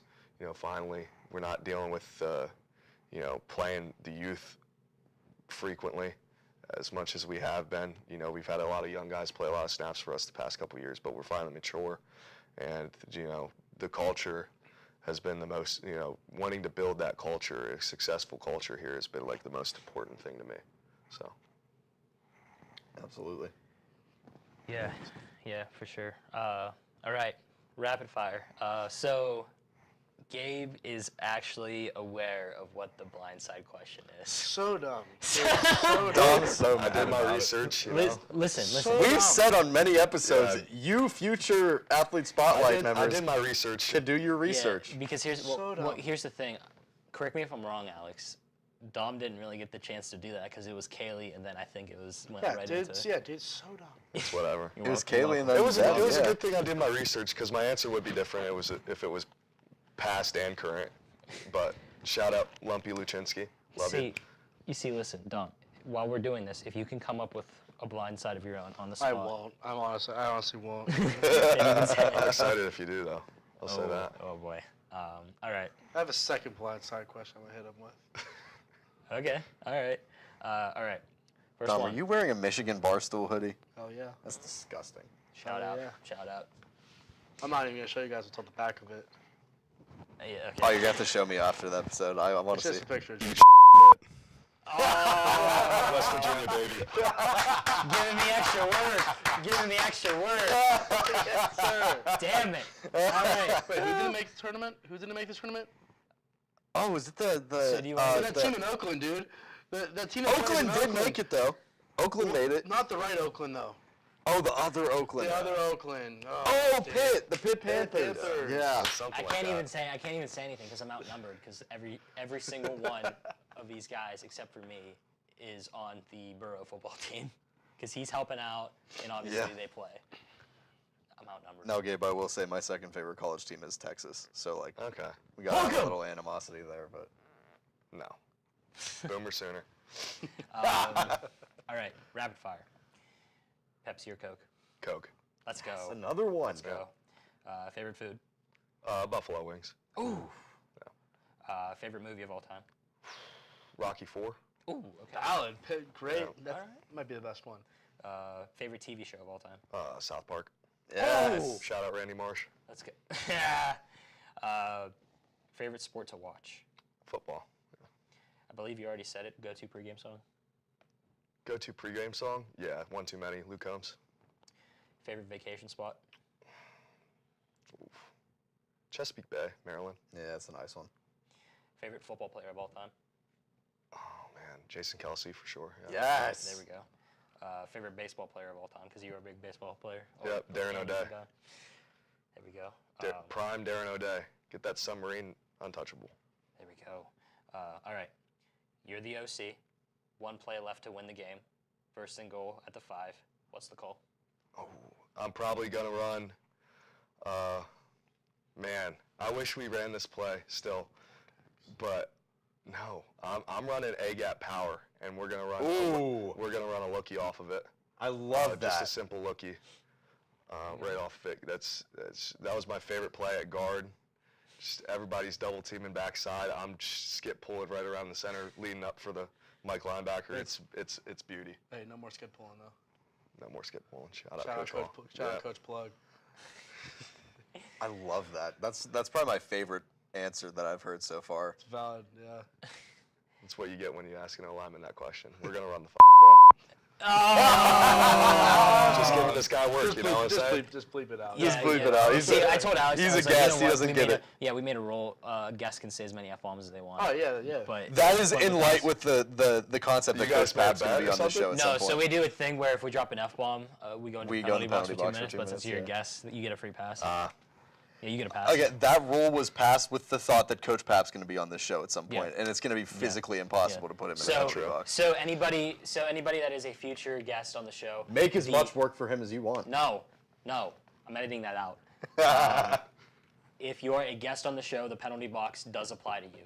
But if you're if you're an athlete spotlight interview on here getting interviewed, you're safe. Oh, okay. Okay, so interviews are safe. If you're getting easier way of saying it. If you're getting interviewed, you're safe. So there we go. All right, next one. I can't wait for this answer. Who on the defensive line for Edinburgh could you beat in a race? All of them. Oh! All of them. I don't think anybody will argue that. No, he's pretty quick. I don't think anybody will argue that. Maybe Speak. Do you say D-line? Just D-line? Yeah, just D-line. Okay. Yeah, all of them. Maybe Speaks is the only one that argues it, but Speaks is slow. Miles. So. No. That was a confident. Alex, we're just starting beefs left and right. Street beef. Bring him. I'll be on. Yeah. Would you smoke him in a race? Yeah. You smoked me in a race to the Pogue the other day. I love no chance. That's awesome. All right. Original blind side, which you're already aware of. Favorite Edinburgh football player that's not yourself? R.I.P. to my mullet brother. CJ just lost his yesterday. Oh, no! Oh, no! Yeah, CJ lost. Hey, good luck in the police academy down in OC. So, he just left, this morning. So, good luck to him. But, yeah, definitely Mr. Waldeer. All right, moment of silence for his... for his mullet? For his mullet, so moment of silence. It was a sad day. I enjoyed watching it, though. It's a very sad day. It's a sad day. Hey, you still got me, though. Yeah. Dom All is. right. Please tell me he's at least still got the mustache going. Huh? Oh, yeah. He's still got the cop stash going? All right. Good. He's got the Muzzy for sure. So, do you have your blind side? Yeah. Oh, wow. Hit me with it.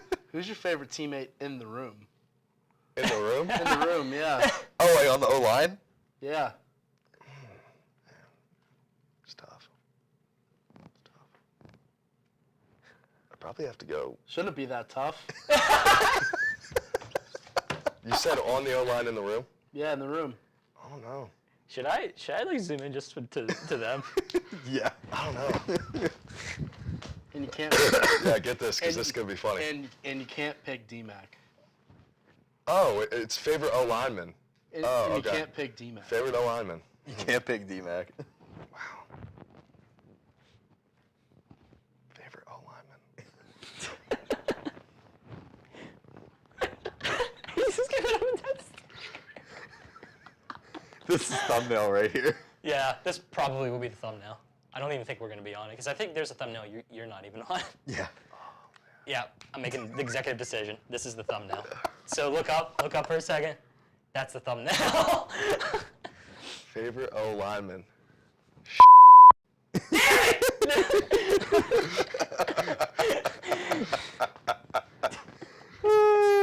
amazing. You can also apologize to your teammates after, just like Dom did for his. Yeah, man, I don't want to say it. Now you glad that I gave you a heads up? I don't want to say it. Here's my answer. Got it. Shout out GA Coach Brown. He was in the film room the one day. Favorite O lineman right here. When Coach Plug made me introduce Yeah, myself Coach to the Brown, new right here. recruits. There's my answer. That was fantastic. That was fantastic. Oh, all right. It's gonna be okay. It's gonna be okay. Would you like to go to the penalty box? You're the one asking the question, man. I can't. I see where I stand. I see where I stand. Now. I can't say that. I see where I stand, man. I can't. That's cool. He'll tell us off camera. It'll be in the pinned comment down below. I can't air that. They made me pick from 105 dudes. Yeah, I did the same thing 105 dudes. No, plus the 7 people that we live and with. you picked Clay. I don't know why I picked Clay. No shade to Clay, by the way. Love Clay. Love Clay. Roommate. I don't know why I picked Clay. I don't know. That was a shock to me. No, my favorite part of that is that Jill just left you. Oh, she answered in like 2 minutes. It was like, all right, Dom. Yeah, like 2 seconds. Yeah. Oh, how long were you sitting here for? Like 5 minutes. At least 5 minutes. At least 5, yeah. Dang.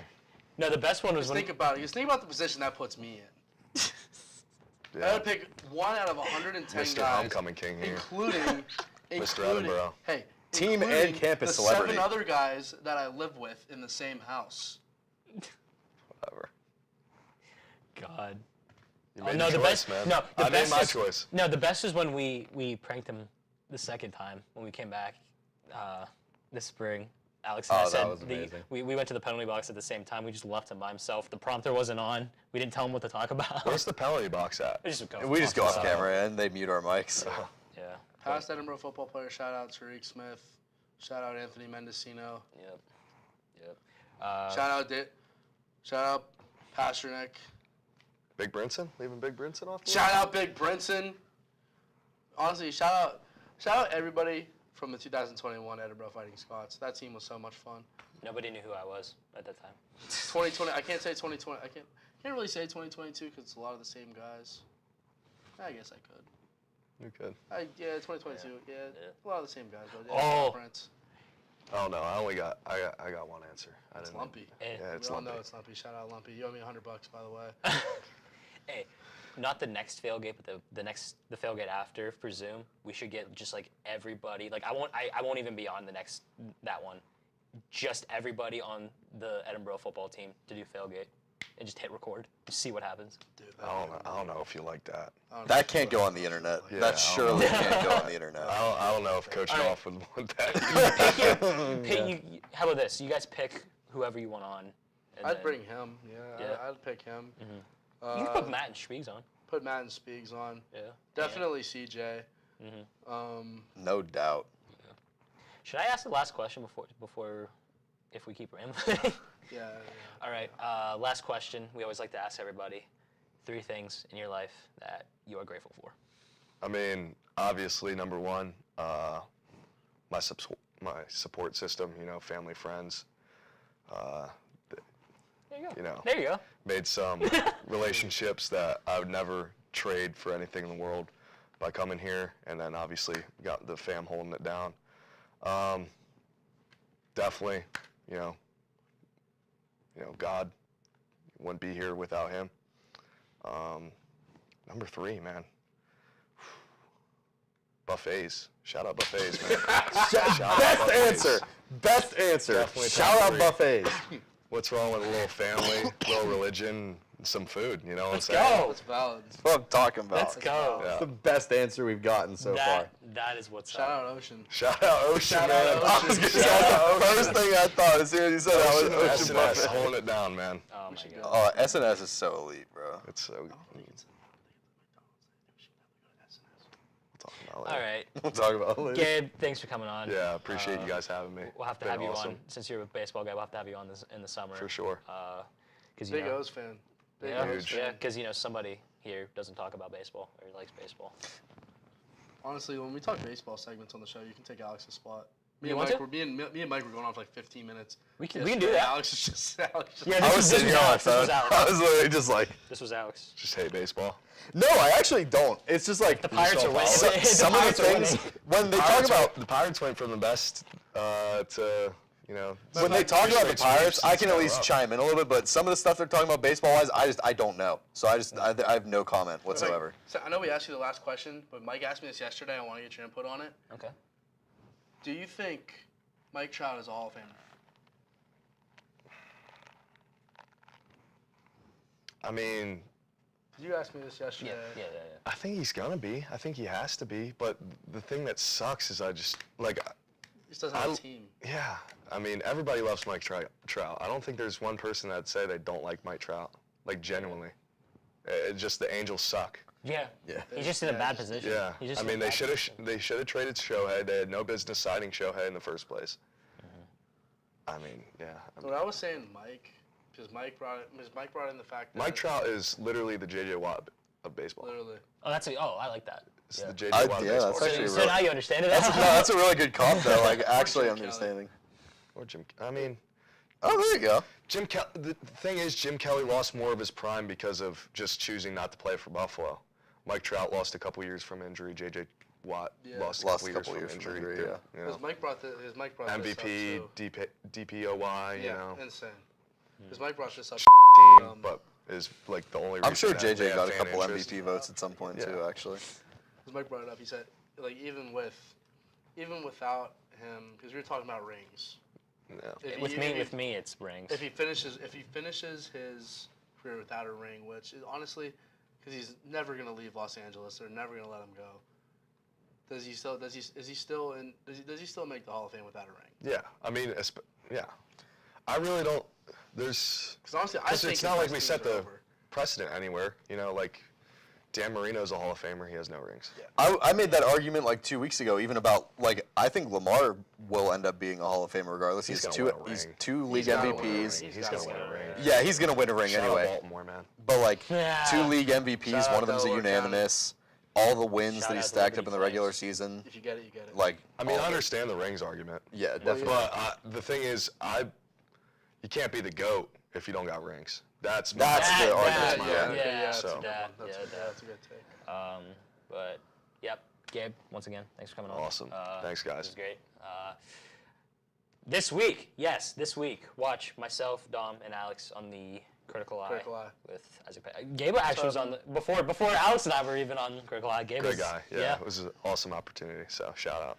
So it'll be tomorrow. Yeah, it's tomorrow. It'll be tomorrow. Tomorrow, Critical Eye, 10 o'clock. You can watch it on the CW or Erie News Now. If you go here, you can go to Pogue and watch it on the TVs. They should have it on there. Or if you have local access. Yeah. Cable television. Yeah, that too. Channel 24, I believe. Oh, there you go. I believe Channel 24. Erie guy, big Erie guy. Big right there. Erie guy. Let's say a prayer that Dom doesn't swear. And get fined He'll be all right. He'll be $15,000 by the nervous. FCC. Shut up. He'll be turnovers. Shut up. All right, send. Good night, America.